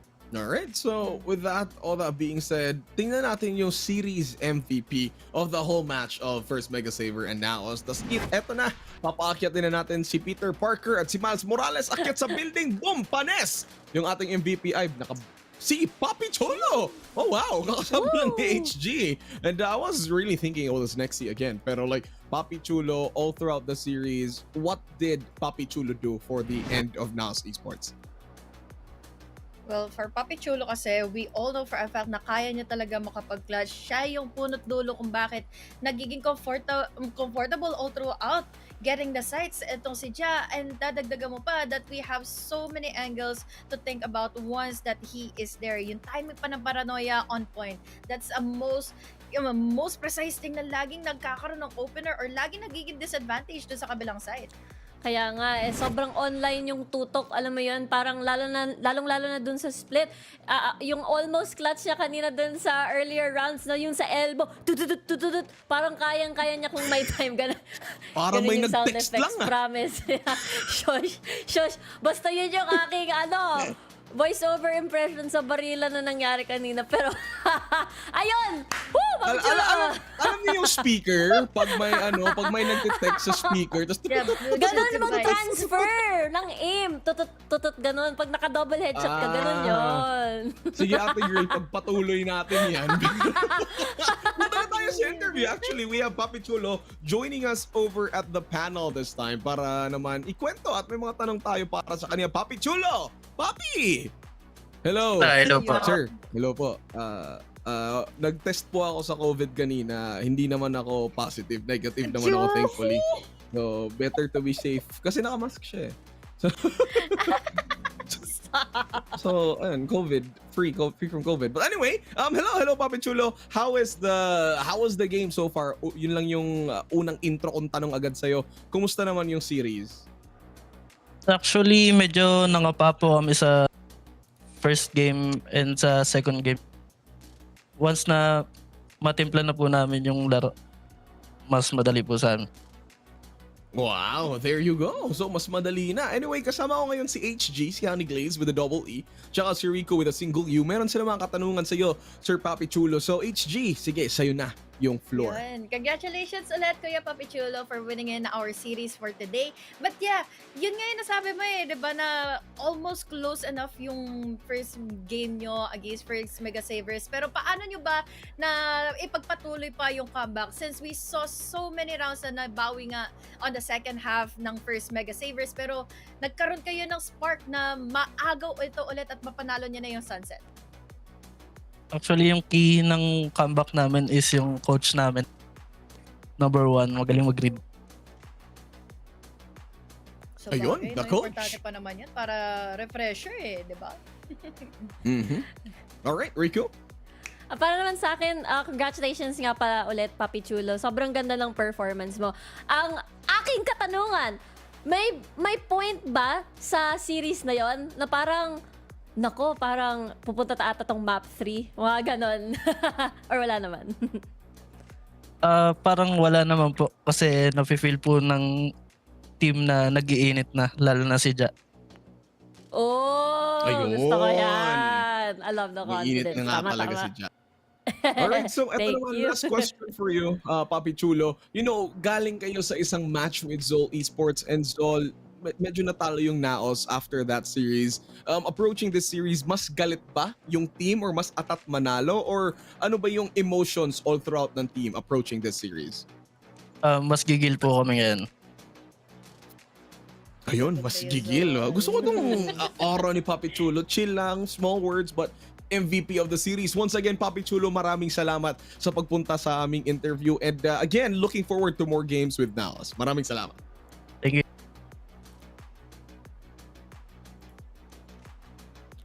Gusto ko yung nakamask siya para si Kakashi, no? Na parang mysterious guy but gets the job done. Ayun lang. Tagal ko nang di nakakita ng mask eh. Anyway, HG, Rico, ayun na, nakita na nga natin yung series natin. Again, big congratulations to Naos. Now, with everything being said here, what are your final thoughts at the end of day number 2 for week number 3? May surprising outputs ba na nangyari? Because we're gonna be looking at the standings. Pakita natin sa screens natin ngayon. Any surprising standouts so far from either teams? HG. Grabe, nakakapagod itong series na ito at hindi ko inakala na aabot tayo to another series, so another third game nga, or rather in a really quick off a match. Pero this time, grabe yung nakita nating mga setups, ano, lalo na't Old Sticky Cat na natili pa rin on top of our list with 4-0. Dadagdagan ba ito or mauunahan na nga ba sila ngayon ng Naos kapag nagkatapat na sila?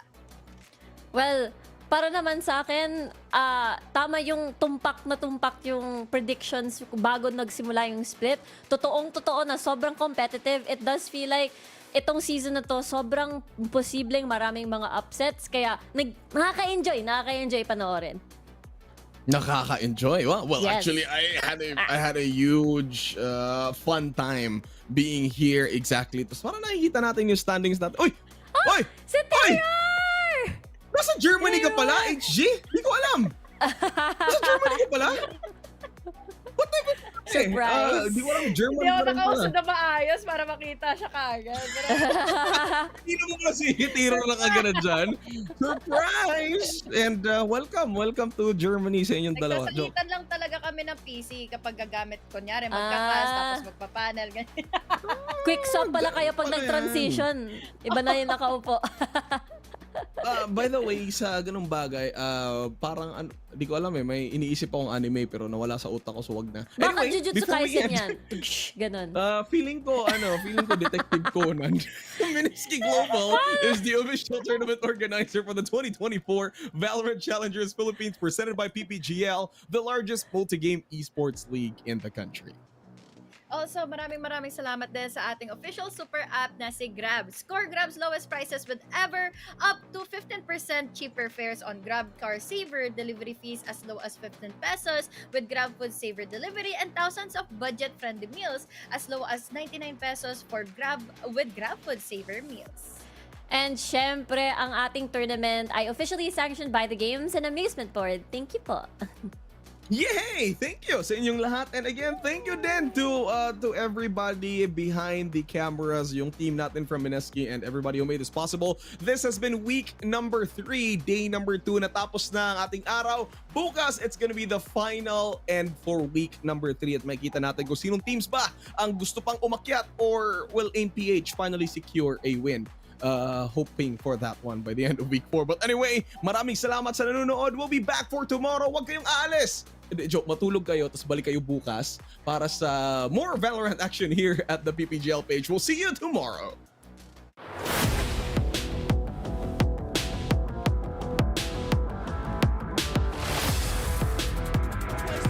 Valoria's fighting back. There's the showstopper! And it's falling down! No, they don't overwhelm. They don't overwhelm at all. This is going to be pandemonium. He's about to do. He wants to do! And Nico gets it! Risky as can be. Oh my god!